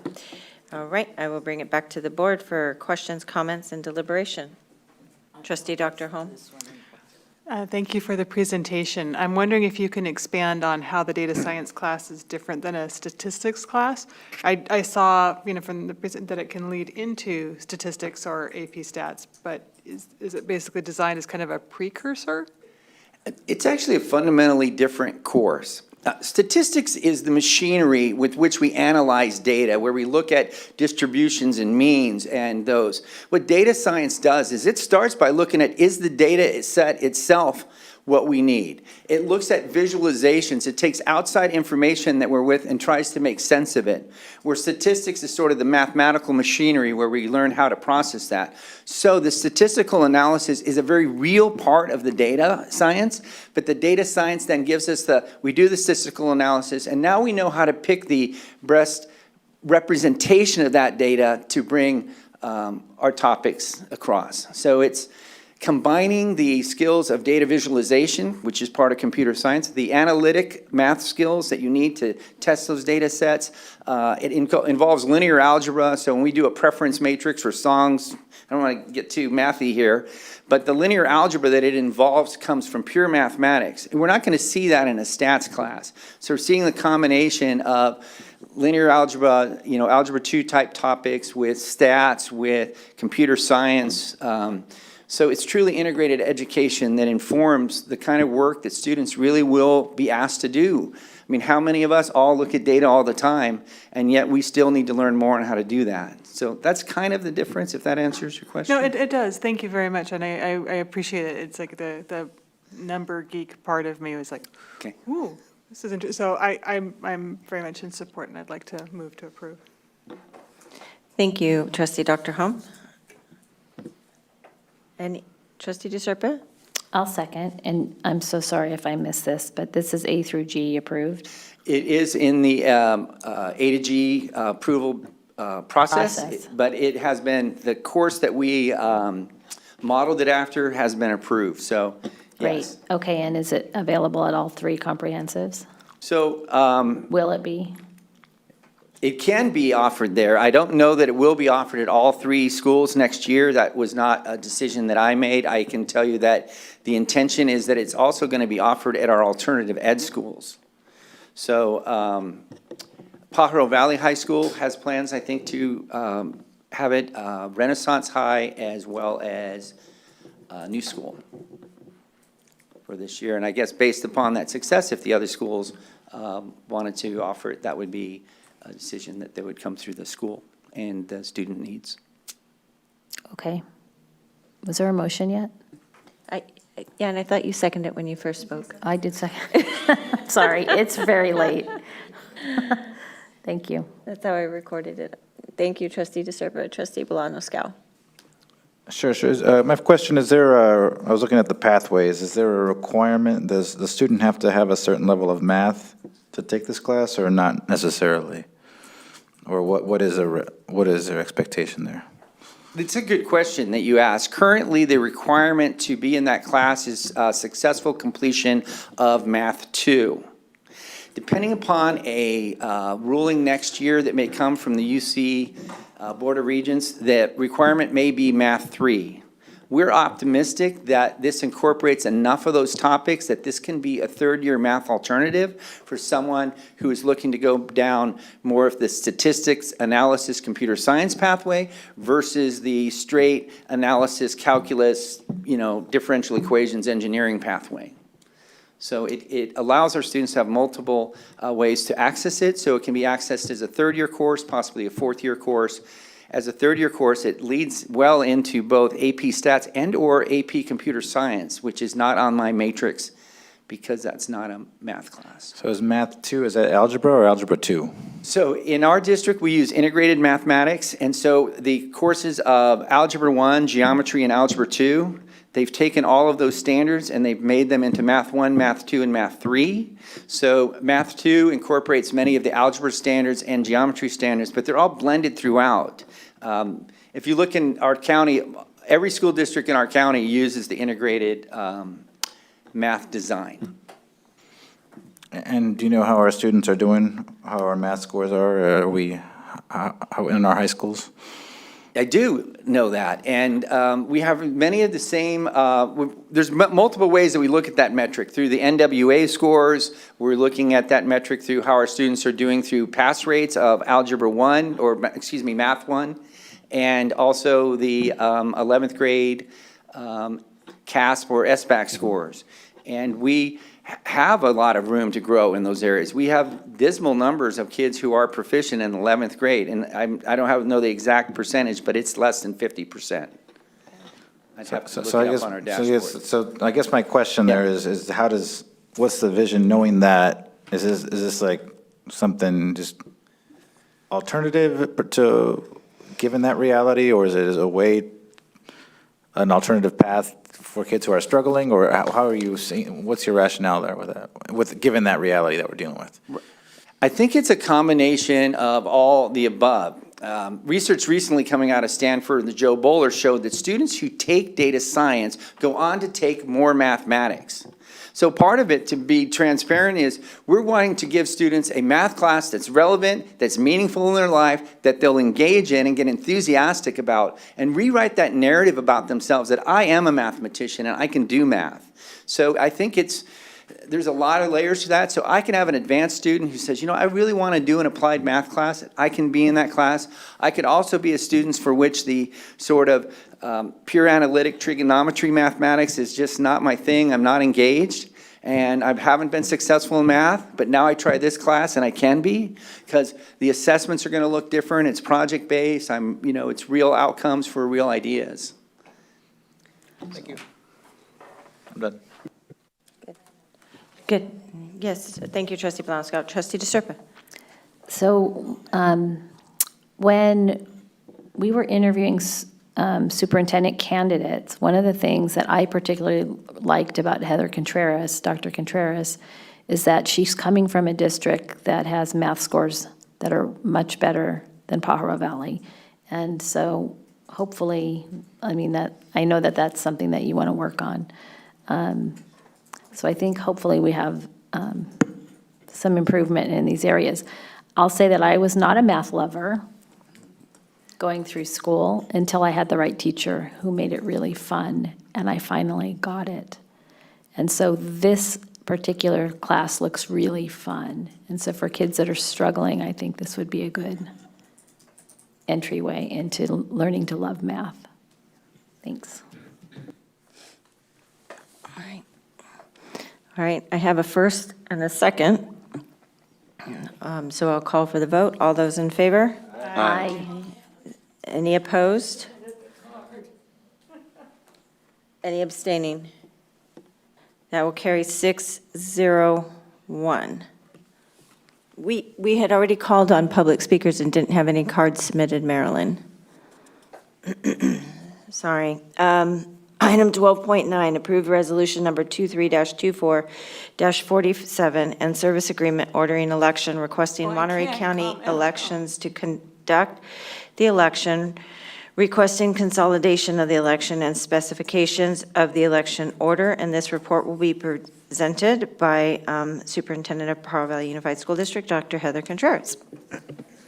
Yes, and this is an action item. This is a resolution ordering the elections, requesting the Monterey County elections to conduct the election, requesting consolidation of the election, and specification of the election order for trustee Area 3 in the Monterey County to be held on November 5th, 2024.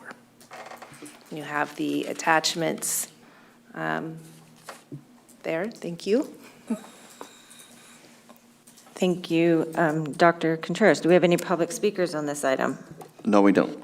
We have none. Seeing none, I will bring it back to the board for questions, comments, discussion, or deliberation. Seeing none, can I have please, Dr. Holm? Trustee Dr. Holm? When do we have to deal with like the Santa Cruz County elections, or do we, That is a good question. They haven't sent us anything, but we have until July. Did you hear that? For the record, we have until July. Great. I'll move to approve. I have a first. Second. I have a second. All those in favor? Aye. Any Aye. opposed? Any abstaining? That'll carry 601. Thank you. Moving on to item 1210, an addition of a June 22nd, 2024 meeting to the board schedule for board development, and this report will be again presented by Superintendent of Pajaro Valley Unified School District, Dr. Heather Contreras. Yes, this action item is something we have talked about in the past, and it really is in order to align the mission and the vision of the district with effective governance principles and provide a clear framework for decision-making and accountability. We're asking that leaders, forward consultants will work with the superintendent and the board to facilitate the development of unity of purpose and governance team values and the development of a comprehensive governance handbook and the board self-evaluation tool as well. This action item will add June 22nd, 2024 to the school board meeting schedule to be able to do this work with the board. Do we have any public speakers to this item? No, we don't. All right, seeing none, I will bring it back to the board for questions, comments, discussion, and deliberation. Questions? Comments? Seeing none, can I have a motion to approve? Move to approve. I have a motion to approve. A second. I have a first and a second. Any other deliberation? Seeing none, I'll call for the vote. All those in favor? Aye. Any opposed? Any abstaining? All right, that carries 601. Add June 22nd to your all's calendars, please. What time? I think we were looking at 9 in the morning till 1 in the afternoon. Thank you. That will be dependent, though, on facilities. Yes, and we might be able to have, I'm sure Dr. Contreras will just be able to put that in a communication to the board. Yeah. And it will be announced at our next board meeting to confirm for the public. Or if the following, no, the next one. Next one. Thank you. Okay. Sorry, moving on to 1211, holding the remaining of 2024 board meetings at the City Council chambers. This report will be presented by Superintendent of Pajaro Valley Unified School District, Dr. Heather Contreras. And so I'm asking for the board to take action on the request to hold the remainder of the 2024 board meetings at the City of Watsonville Council chambers, except for October 23rd, and also asking to remove the special August 14th board meeting. Do we have any public speakers to this item? No, we don't. Okay, seeing none, I will bring it back to the board for questions, comments, discussion, and deliberation. Trustee Bolano-Scow? Why October 23rd, or just, can you explain that date? There's not the availability, and I think we're looking at doing that one at the Mello Center. But again, we have to check availability, and we'll bring it back to the board so the board can be informed, and the public, of course. But it's just the venue's not available that one day. And then we also don't need the special August 14th board meeting to evaluate the superintendent, since we will not be evaluating the superintendent. Right, okay. Well, that sounds good to me. I think it's nice to have meetings here because we get a good crowd and a lot of interest, so it seems like a nice place, but sounds good to me. I'll make a motion. Sounds like I have a motion. Thank you, Trustee Bolano-Scow. I'd like to second that. Thank you, Trustee Dodge Jr. Anyone else? Is there a fee associated with being in this chamber? They do not charge a rental fee. That's great. And the reason we're here is just because we're expecting large crowds of people, or why are we here? I'm confused. It's just sufficed to be a better venue, and our community partners with the city of Watsonville are happy to work with us and to help accommodate PVUSD. Oh, so we're never going to be back in the district office again for our board meetings? No, we're not saying that. Okay. This is just to the end of this calendar year at this time. Okay. I'm sorry, I thought I heard mumbling. Oh, okay. I'm sorry, so we have a first and a second. All those in favor? Aye. Anybody opposed? No, I mean, I'm opposed to that. Okay. And anybody abstaining? So that will carry 5-1-1.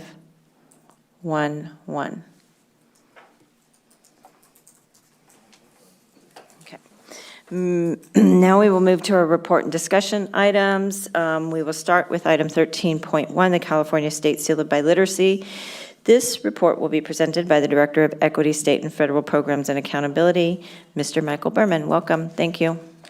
Good evening, President Acosta, members of the board, and Dr. Contreras. Tonight, I once again have the privilege of presenting you with this year's update on this California State Seal of Biliteracy.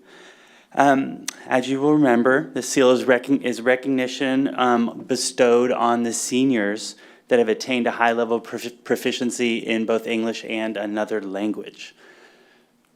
The requirements have been basically twofold. One is to demonstrate proficiency in English via the completion of coursework and the 11th grade CASP test. If they're English learners, they also have to demonstrate proficiency in English via the LPAC.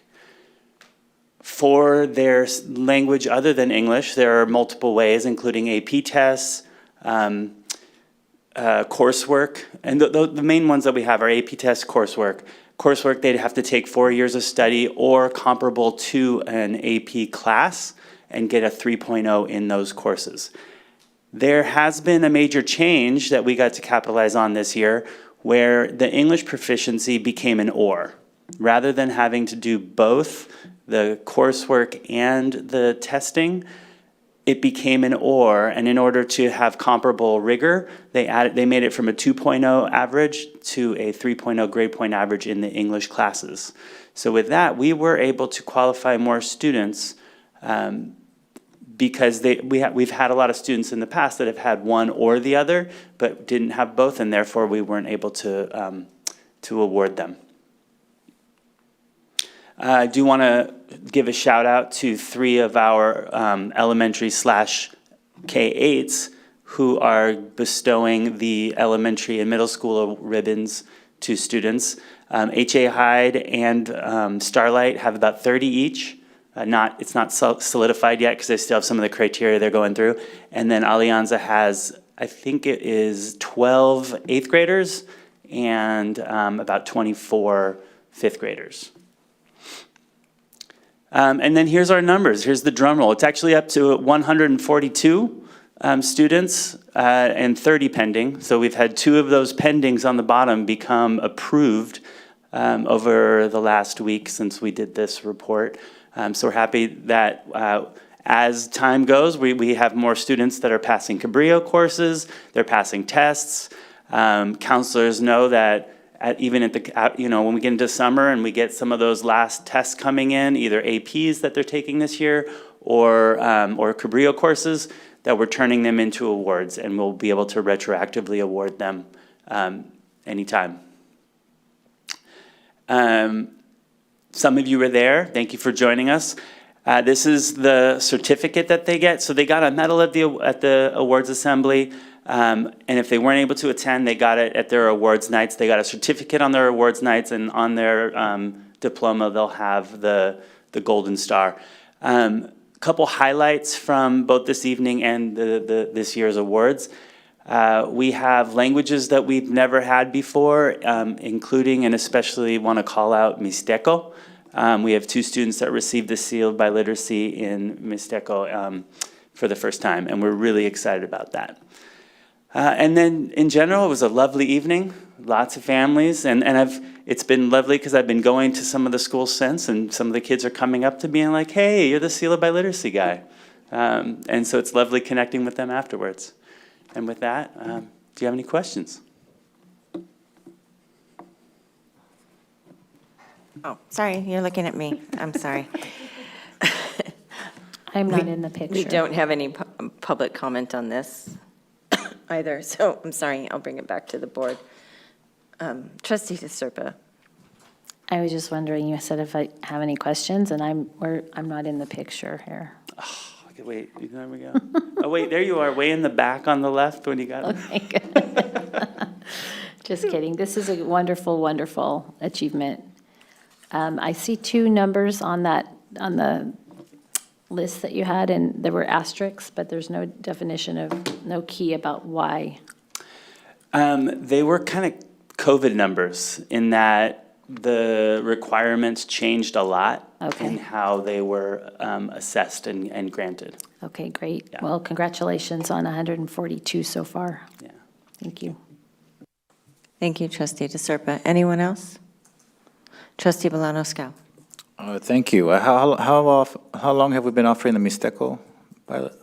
We tried last year, and we weren't able to secure a verified assessor, and so we made a district one this year. So this is the first year. Okay, cool. Okay, because I think at our last meeting, we passed something to get a stipend for some staff who can help us with that. So it seems like it's all kind of jiving together now. So we can, that's great. All right, well, thanks for this. Thanks for everybody who went. Heard great things. Sorry I couldn't be there. Pride of the district. Thank you. Thank you, Trustee Bolano-Scow. Anyone else? Trustee Flores. I just wanted to say congratulations to those students who have achieved this really remarkable thing. And I'm really sad I couldn't be there either. I think I had a family emergency that night, but I remember, this is a fun evening to really admire, what they've accomplished. So thank you. Thank you, Trustee Flores. Anyone else? Thank you, and thank you for your work. And looking at 2012 to 2024, 12 years later, those numbers, that's just amazing. Congratulations to you too, and for the work you're doing and helping to build that. Thank you for all that support you do for our students. Thank you. Greatly appreciate it. And I will say congratulations again to all those students. You said it already once that night, but thank you. Thank you all. Thank you. Wonderful. Moving now to item 13.2, the Youth Truth Survey data. This report will be presented, by the Superintendent of PVUSD, Dr. Heather Contreras. So good evening. This is a report on the Youth Truth Survey results, which is a survey that we conduct with our students, our parents, and our families. We've been conducting that for several years, and mainly it's to get information around climate and culture. What you're also going to notice tonight is a new format of a board presentation, and going forward, we'll be streamlining all of our board presentations to be in a similar format, just to help with the board not having to go through different formatting, and that we will always have a sense of purpose with that. Thank you. So one of the things in the new format is we'll always have this slide, and this is to remind us of what our collective why is and the PVUSD mission. So we'll see this slide as the second slide, and we're using it for the first time tonight, although the mission has been around for many years. So the mission of the Pajaro Valley Unified School District is to educate and to support learners in reaching their highest potential. We prepare students to pursue successful futures and to make positive contributions to the community and the global society. And this report tonight on the Youth Truth Survey results helps us to know how we're doing in some of those areas of our mission. So the purpose of the presentation is to provide the board and the PVUSD community results of the 2023-2024 school year Youth Truth.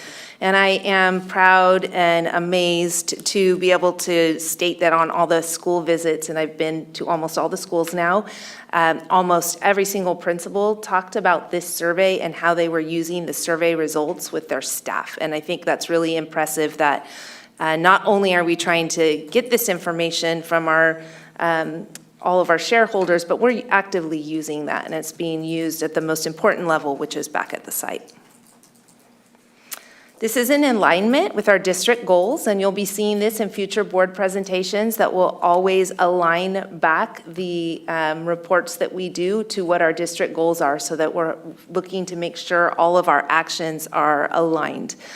So this aligns with our academic readiness goal, understanding how ready our students are to learn, high-quality learning environments, and you'll see that in some of the report, our climate and culture focus, as well as family engagement and special services. And you'll hear that throughout this report in the Youth Truth Survey. So who did we hear from? We actually heard from an astounding 15,875 PVUSD students, families, and staff, which is an amazing survey result. So some folks are doing a really great job of administering the survey and getting people to be involved. Breaking down that 15,875, 10,654 were students, so that's an 85% rate of our student population, which was a 12% increase from last year. 4,131 were families, that's 26%. So you can see we might not have quite the captive audience of our families as we do with our students, but we can work on that. But that is 5% more than last year. And then 1,090 of our staff, which is 67% of our staff responded, and that's 8% more than the previous year. So this survey looks for themes, and it asks questions around themes. Those themes are the stars that you see in this presentation. So they're engagement, relationships, culture, academic challenge, belonging, instructional methods, college and career readiness, communication and feedback, school safety, resources, and professional development.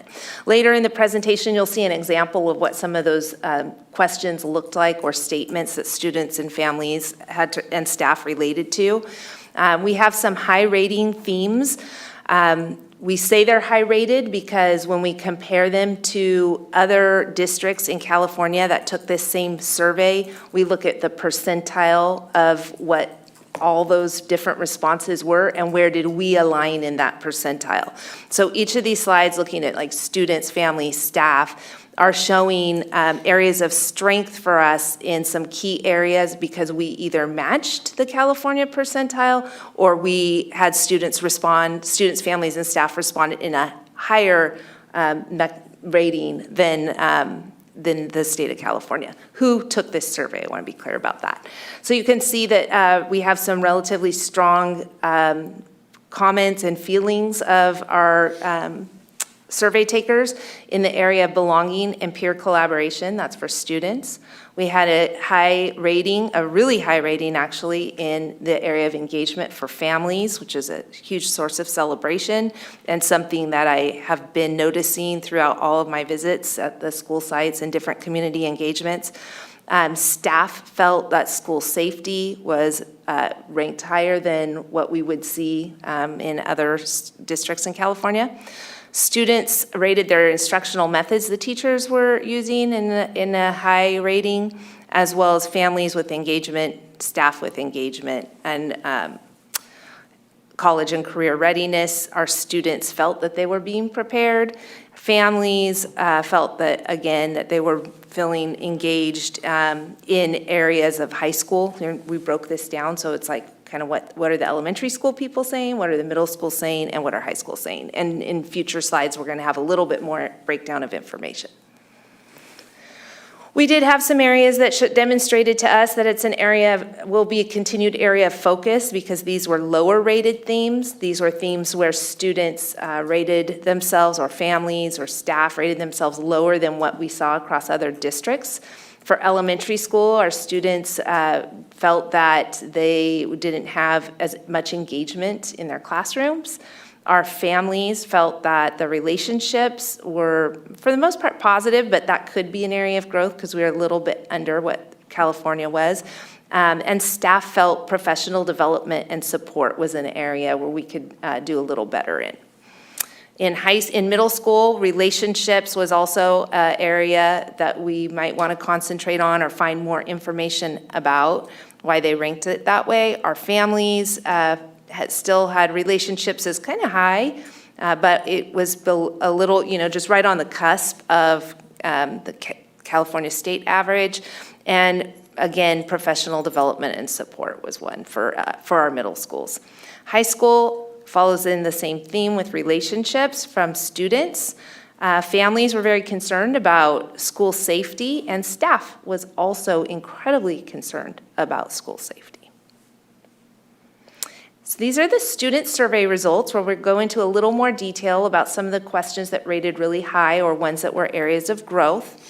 So our highest overall rated theme for our students, when compared to other participating schools at the level, included instructional methods and emotional and mental health support. A notable finding within that was that the high schools rated higher, but we saw a downward trend from previous years in our elementary schools and middle schools. The lowest overall rated theme for students was engagement. We saw that in the previous slides, as well as relationships, which was also discussed in the previous slides. Some notable findings with this were the elementary schools were tending kind of to go downward across all the themes, but most notably in the relationships and academic challenge. And the middle school and high school's lowest rated theme remains the same as the previous school year. So students' highest and lowest rated questions, so this is a sample of what were the kinds of questions we asked our students. The highest rated was, does what you learn in class help you in life? So elementary schools felt that it did. Students from my school treat adults with respect. That was highly rated for middle schools, which is quite notable for middle schools. And what I learn in class helps me outside of school. That was from high school. Our lowest rated themes was, do you think your teacher cares about you? That's in elementary school. And how many of your teachers believe that you can get a good grade if you try? That was middle school question. And how many of your teachers believe that you can get a good grade if you try? Also came up as a theme for high school. And these questions were the same and had same responses, similar responses as the previous school year. And these are our family survey results. So looking at the family's highest and lowest rated theme, we had engagement as a notable finding for both elementary school, middle school, and high school. Communication and feedback continues to trend upwards at elementary school, so our families were feeling like they had good levels of communication and feedback between the school and themselves. And then relationships increased at middle school by 10%, which is a significant percentage increase. The lowest overall rated theme for our families was relationships at the elementary school and middle school, and then school safety at the high school. And these are the same areas that were notable in the 21-22 and 22-23 school years. So the questions that rated the highest and the lowest were, I feel empowered to play a meaningful role in decision-making at my school. That was high for elementary school and middle school, which is phenomenal. And I feel represented by parent and family groups at my school, which is in the high school. The lowest were teachers and students care about each other, my school runs smoothly, and my children's learning environment is safe. And you can see the ES is elementary and the MS is middle school and then high school. And our staff survey results, following the same notable findings, our staff rated engagement and school safety as a notable finding. So although they rated school safety as a lower, there was still an increase of 28% in the feelings towards school safety and an increase in 15% in the culture. The lowest theme that was notable was professional development and support in the elementary schools and middle schools, and then school safety in the high school. And although the professional development was a notable area, it is noteworthy to say that there was an improvement from the previous year in the elementary schools.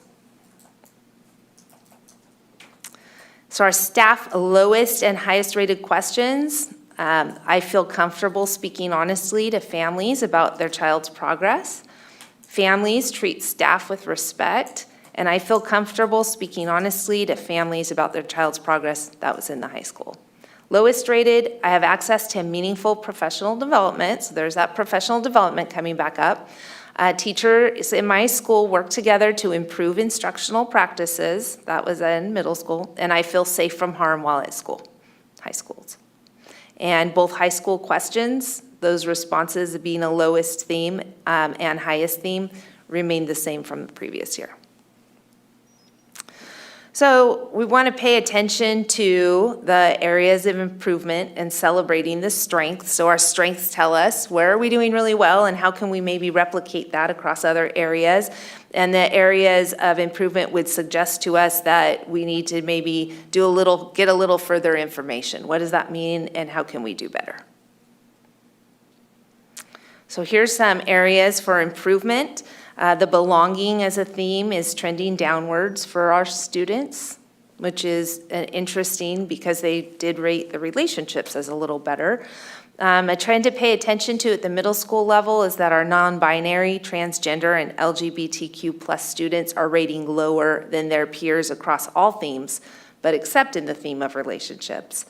And then the gaps for these students, though, are not as noticeable at the high school level, and the trend of rating higher in relationships for these students continues. Some areas of strength include that our special education and English learner students at the middle school and high school are reporting more positive perceptions than their peers across all themes, and that's great. Fifth and sixth graders also report being high across all themes in their middle school survey, especially in the area of belonging and peer collaboration, which that is not typical for our middle schools. And our middle schools rating all their relationships in the previous slides is also not typical. So there's some good work that must be happening in our middle schools. Areas of strengths also include that the middle school, the percentage of secondary students who are reporting stress, depression, and anxiety as their number one obstacle to learning has dropped, so that is great. The middle school decreased by 4% and high school decreased by 6%. The emotional and mental health theme is high for elementary for elementary schools, 52nd percentile. Middle schools is in the 64th, and high schools is in the 84th. In college and career readiness, students are asked, this year, have you participated in any of the following services from your school? And you can see that students reported accessing all of the resources except for SAT and ACT prep at a higher rate than the previous year. So our next steps, like I mentioned earlier, are to look at this summary of district findings and share them with families so that families can see the themes and that we're being transparent with our families. School sites and departments, like I said earlier, I'm so impressed. They're reviewing the data. They are creating summary sheets to share with their community. But I have also heard goal setting and looks to the future for how they're going to improve conditions at their school site. And then we'll evaluate the systems that are in place that can support identified improvement areas for our students, families, and staff.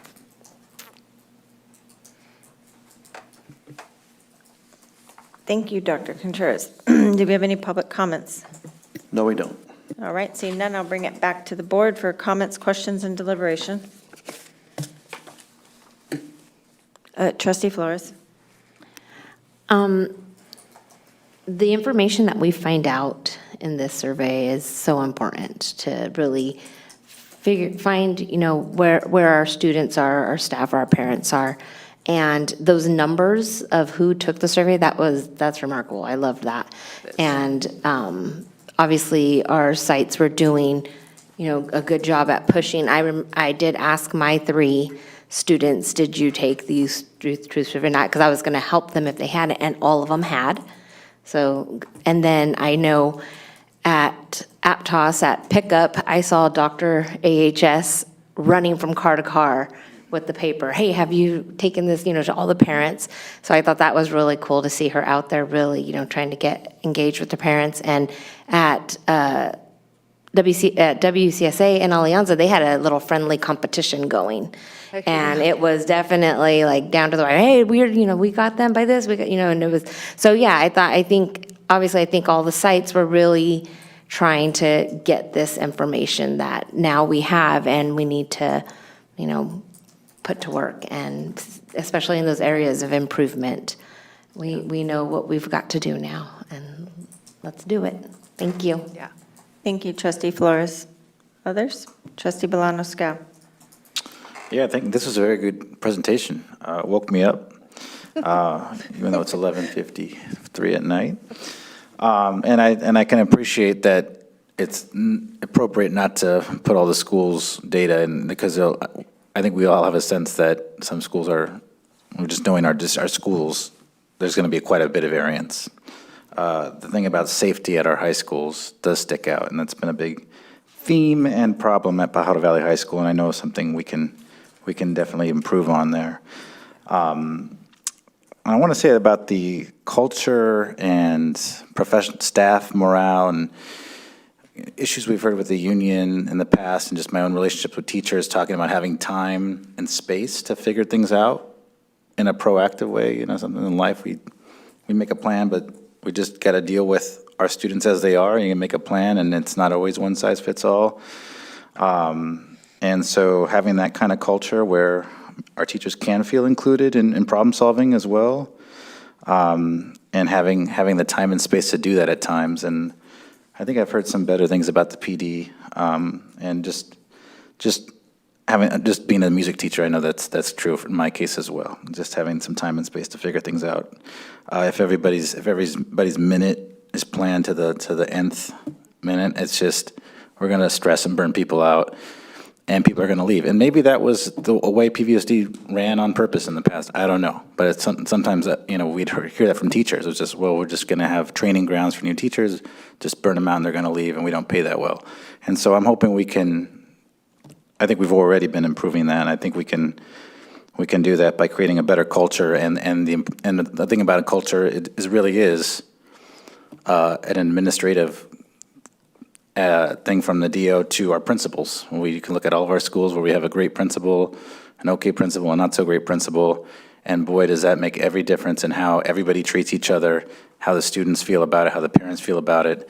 And so I know that's something, Dr. Contreras, you got a lot of experience in, something you can help bring and improve to this district. So I'm looking forward to seeing your initiatives and whatever's been working great in Modesto. If we can find a way to apply that here, let's do that and make it a way that works for PVSD. Thank you. Thank you, Trustee Bolano-Scow. Anyone else? See none? Okay. Thank you both for your comments, Trustee Flores and Trustee Bolano-Scow. And I just wanted to piggyback on what Trustee Flores was saying. I think that's really great hearing how much the principals were really working to get the messaging out to take the survey, right? As a researcher, as well as you, right? We know the importance of that sample size too in a survey, as well as the questions that are asked, the structure and the ordering of how those questions are asked. And what was the time frame that the survey was open? If you, by chance, do you know by chance? I can find that out. Okay.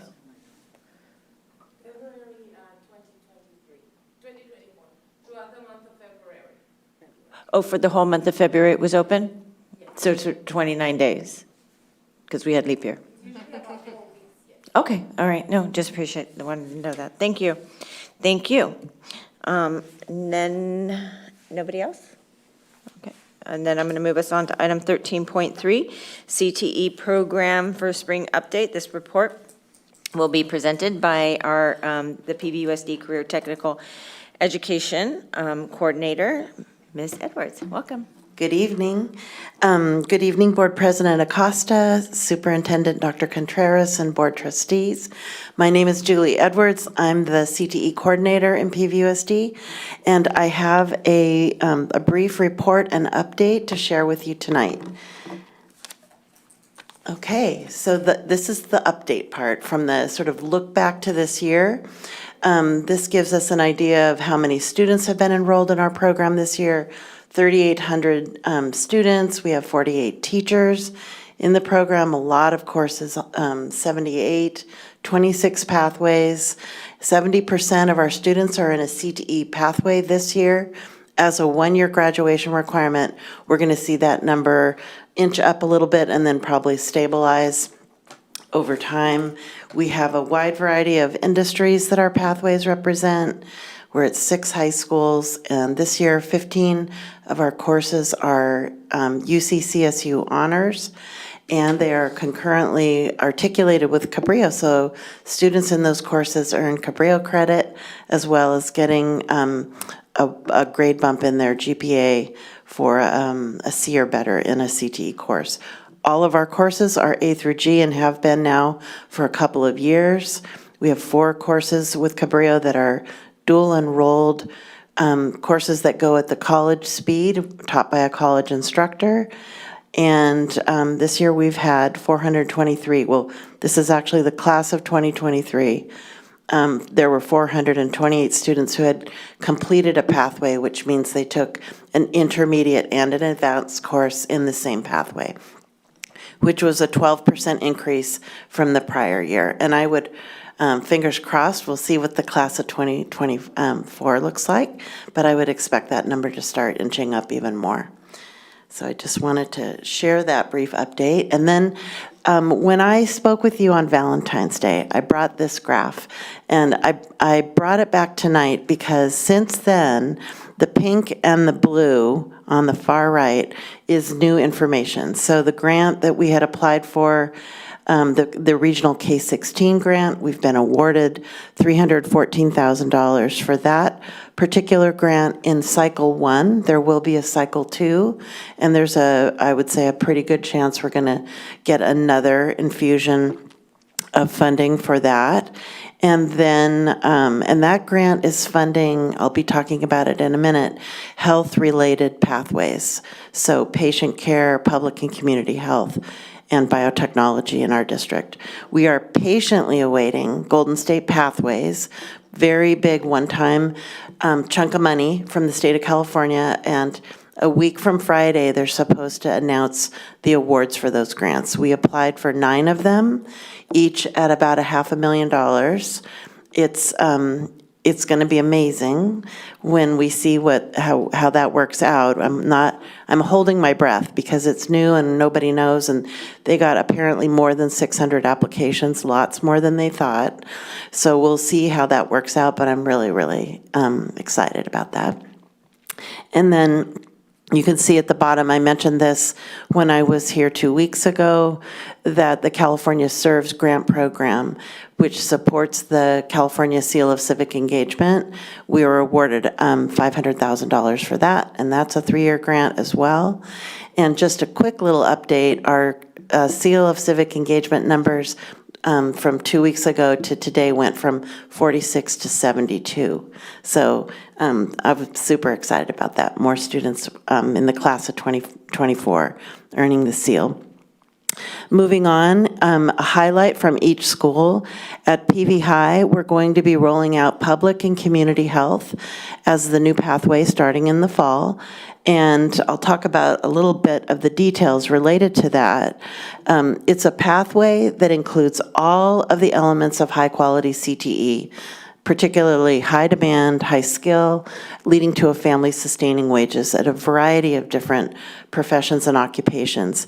Student interest was very high, student advocacy for this pathway, very high, and about 100 students signed up in year 1. So we'll have the first course, and there'll be essentially probably 3 sections of that course.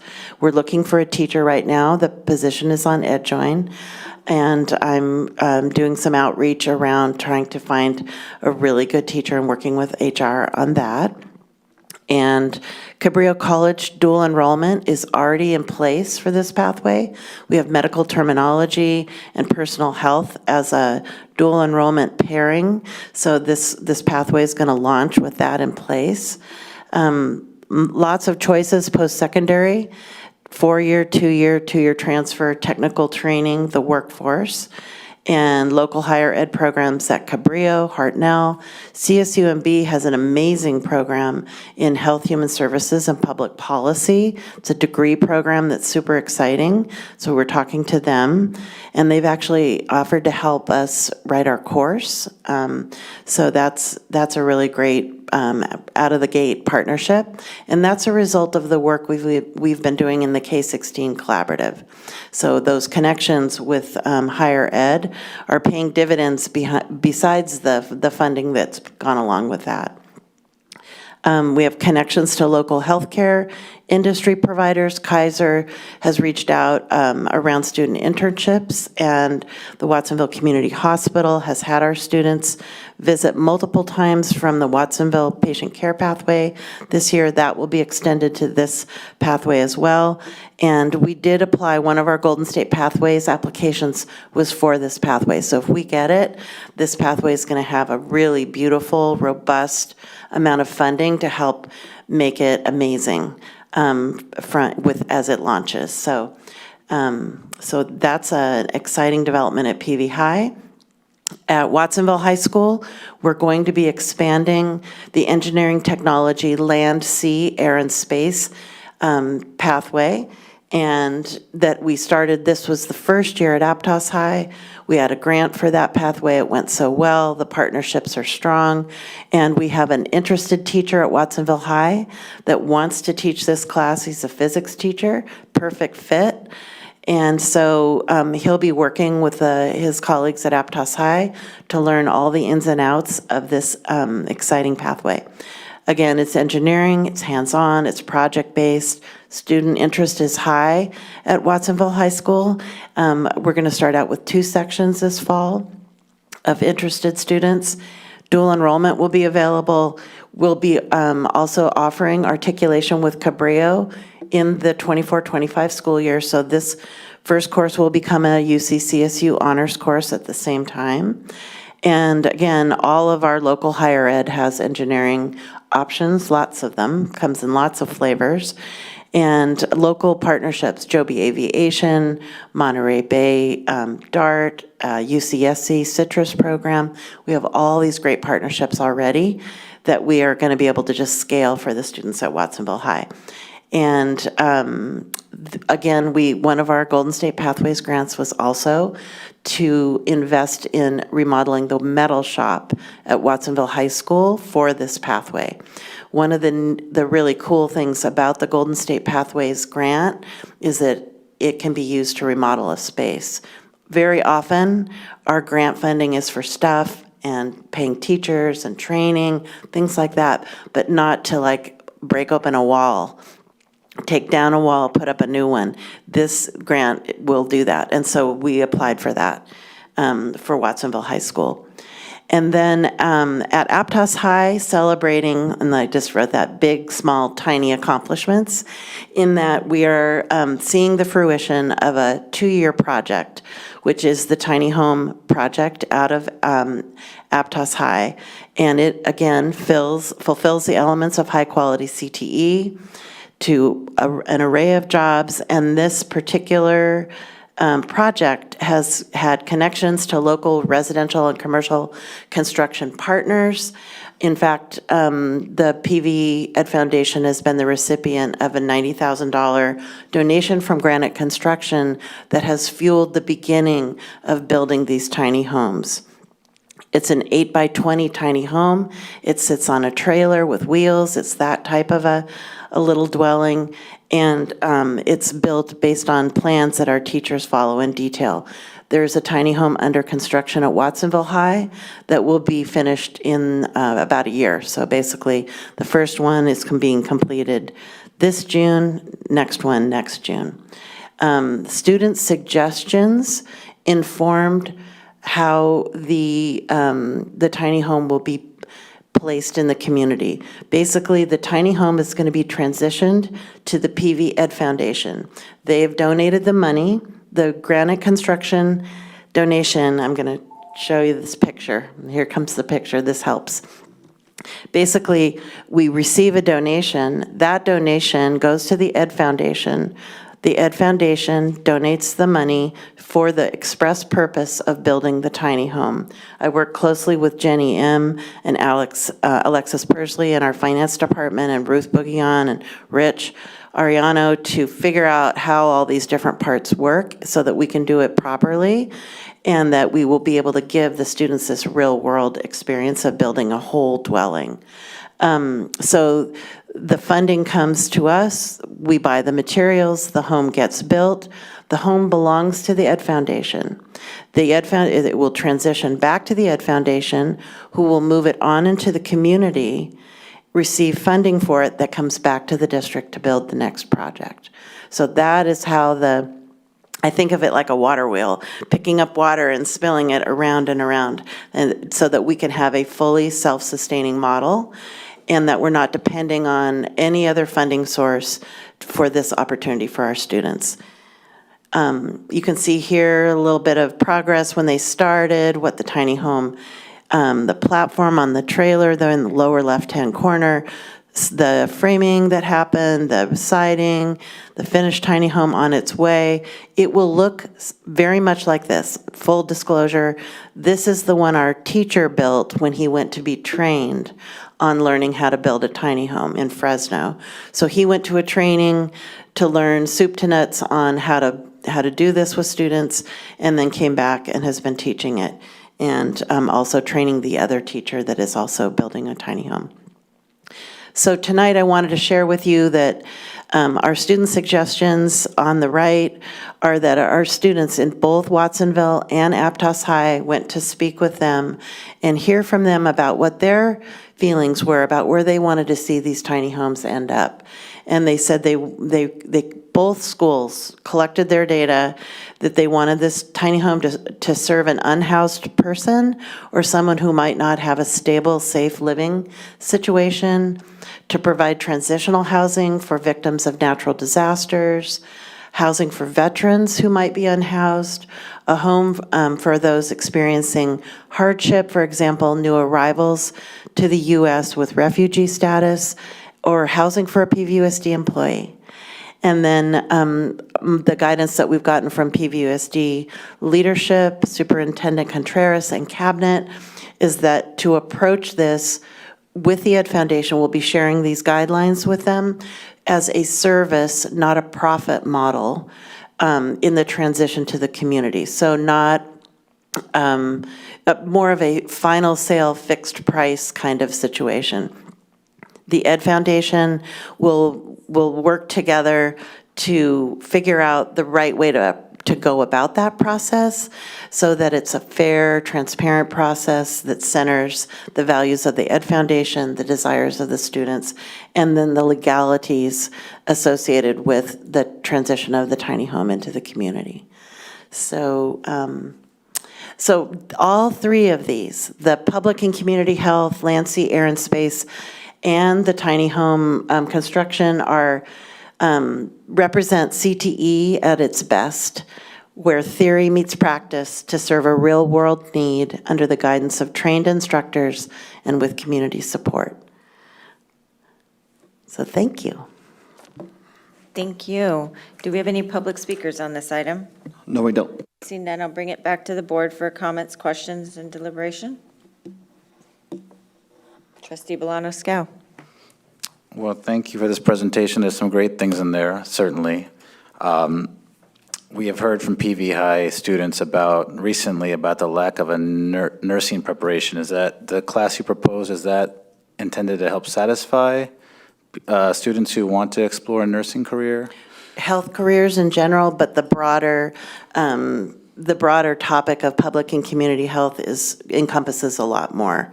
So the students that advocated for public and community health it's public and community health and wellness is the name of the course. So it's all about what it means to be a healthy individual, a healthy person in a community or healthy communities in general. But medical professions will be a part of the curriculum, as will students are going to earn certifications in some basic things like first aid, CPR, AED, and then there's one more that I'm not going to be able to think of right now. Teen mental health is one that they'll be earning. So they'll be getting some basic medical, training, but also kind of the whole person, not just the emergency response. But yeah, definitely. I bring that up because I think at Aptos High we used to have a pre-paramedic class. health, yeah, and I know some of the Cabrillo teachers, and the teacher left and we didn't rehire that. I'm pretty sure it was at Aptos, and the Cabrillo teachers tell me they felt that their students weren't as prepared for their classes, also with kind of just basic reading and writing skills. I'm just bringing that up because I think it's important. And then, so you mentioned something about high-wage jobs, and how do you define high-wage jobs? High-wage jobs. Well, I'll hearken back to February. We looked at a chart then for one adult with no children in the 3-county region, $56,000 and change a year is considered a living wage in our region. So in the CTE program, the metrics that were measured by the state and the funders that provide these opportunities for our students is that our pathways lead to jobs that provide a sustaining wage, right? Not necessarily at all minimum wage. It might start for a brief time in a lower paid job, but that there's a career ladder where a student can accelerate through that pretty rapidly. But every single pathway in our district leads to 2-year, 4-year technical training or the workforce. What about teaching and education? I hear we have a teacher shortage in Yeah, California. we have an education pathway at Watsonville High, and that threshold that I just mentioned is basically right in that same zone as a first-year teacher. And then with the construction trades, that looks really cool. And I know we used to have a construction class at PV High and trailers where the field was built, and then we don't have a construction class there. And we have an amazing construction class at Watsonville High with Mr. Patino. And we had a great speaker from Building Trades talking about the need to have project labor agreements with our bond measures. Is it right or wrong? I mean, is there a good reason why we don't have a construction class why we shouldn't have one there? Should they not have one, or should they have one, or do you have any thoughts? Well, it's a facilities, situation, right? Because the Aptos High and Watsonville High, older schools had traditional programs in multiple spaces, like the metal shop I referred to earlier was that. But students are able to do a transfer to a school, like if they're passionate about, they can request to attend Aptos High or Watsonville High. But it would be in the kind of thing that would involve a large construction project. And indeed, many kids from PV High this year have requested transfers to Watsonville High because of the things they offer there that are not offered at PV High, which as we're hearing, there's a theme there on a bunch of things that's unfair. And the reason why I bring this up, I brought it up before, is because the CT stuff is really, really important. It's great, it's very important. It feels so important that we have some things that are so core that they're offered at all of our high schools. And I'm not sure where we've agreed on that as a board yet or policy, but having hands-on learning for so many of our kids who are in construction, there's a lot of good careers in construction.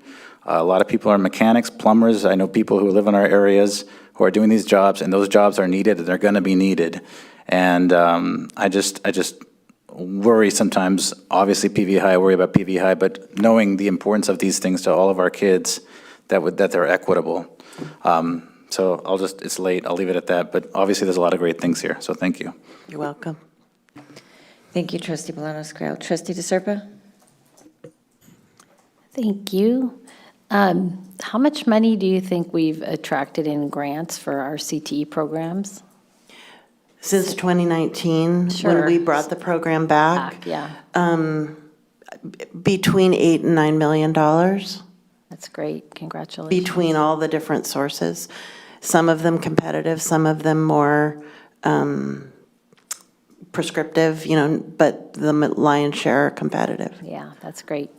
So I think I've said this before, but we do have, I think, the highest number of journeyman trades people in the Watsonville area, the highest number of anywhere in the whole state of union tradespeople. It's pretty amazing. And we've got unbelievable apprenticeship programs, like 5-year program down in Castroville for electricians, sheet metal workers, welding, and plumbing and pipe fitters. I'm hopeful that we could make some type of connection with the tradespeople so that our kids can enter those programs, because those are very high-paying jobs. Yeah.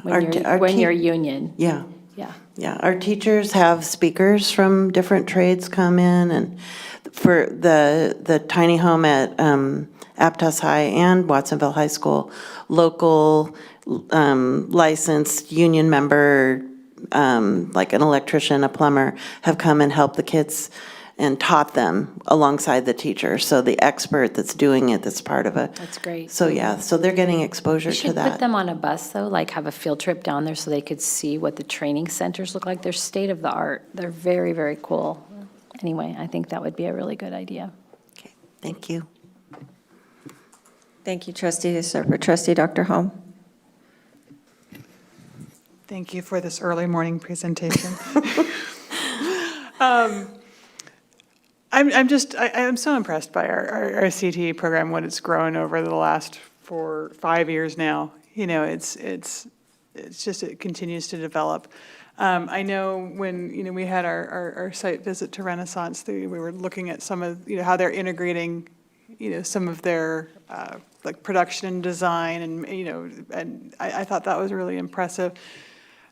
They had mentioned that they had some other ideas for other opportunities at their site, and I'm just wondering about, you know, we've heard some great things about, you know, our comprehensive high schools. Are there plans for expansion at some of our continuation sites? Yeah, I mean, from the beginning, we started Renaissance a couple years ago with 3 pathways designed to be interdisciplinary together so that they could, because it's being a small school, to allow for more integration across content areas, so graphic design, plant and soil science, and then product innovation and development, with the idea that students had the idea of a farm stand or a product they could generate, bees or vegetables, and that it would be designed and marketed by the graphic design students, and containers and whatever, like, structures could be designed by product innovation and design. And then COVID sort of happened in the middle of that, and we've had some turnover. But they have great ideas, and we have plenty of ways that we can support and extend what they're doing. Thank you. Yeah, thanks. Thank you, Trustee Dr. Holm. Ms. Edward, I just want to commend you. You probably get tired of hearing me say that over and over, for everything you're doing in our CTE pathways. You have just taken PVUSD leaps and bounds from when I first came to this board. And this is something very near and dear to my heart and very important. It's, you know, whether students are going on to college or not, be able to be open to that experience. And even if they are, right? And to have those opportunities, and you've just done an absolutely fabulous job with growing the program, and I know that's all owed a lot of credit to you. And I understand and I hear this strive to create this sameness at each high school of the contemporary high schools, and I would just, you know, want to also caution that, you know, creating things to be the same everywhere, that's not equity. Equity is creating fairness. Sameness resides in equality, right? And equality and equity don't equal one another. They're two wholly different things. So I understand this, you know, the strides that you've taken us, and also the challenges. It's not, each high school is different and in a different area with different needs. And so is it maybe 100% perfect, everyone? No, but I've seen you take us leap into bounds, so I just want to commend you and thank you for that. Thanks. And all your hard work. Thanks. Thank you. Thanks. And that will be that. To end on that high positive note, our next upcoming board meeting is our regular meeting on June 12th, 2024, and it will be held here at City Council Chambers. And for now, I will adjourn this meeting at 12:21 a.m.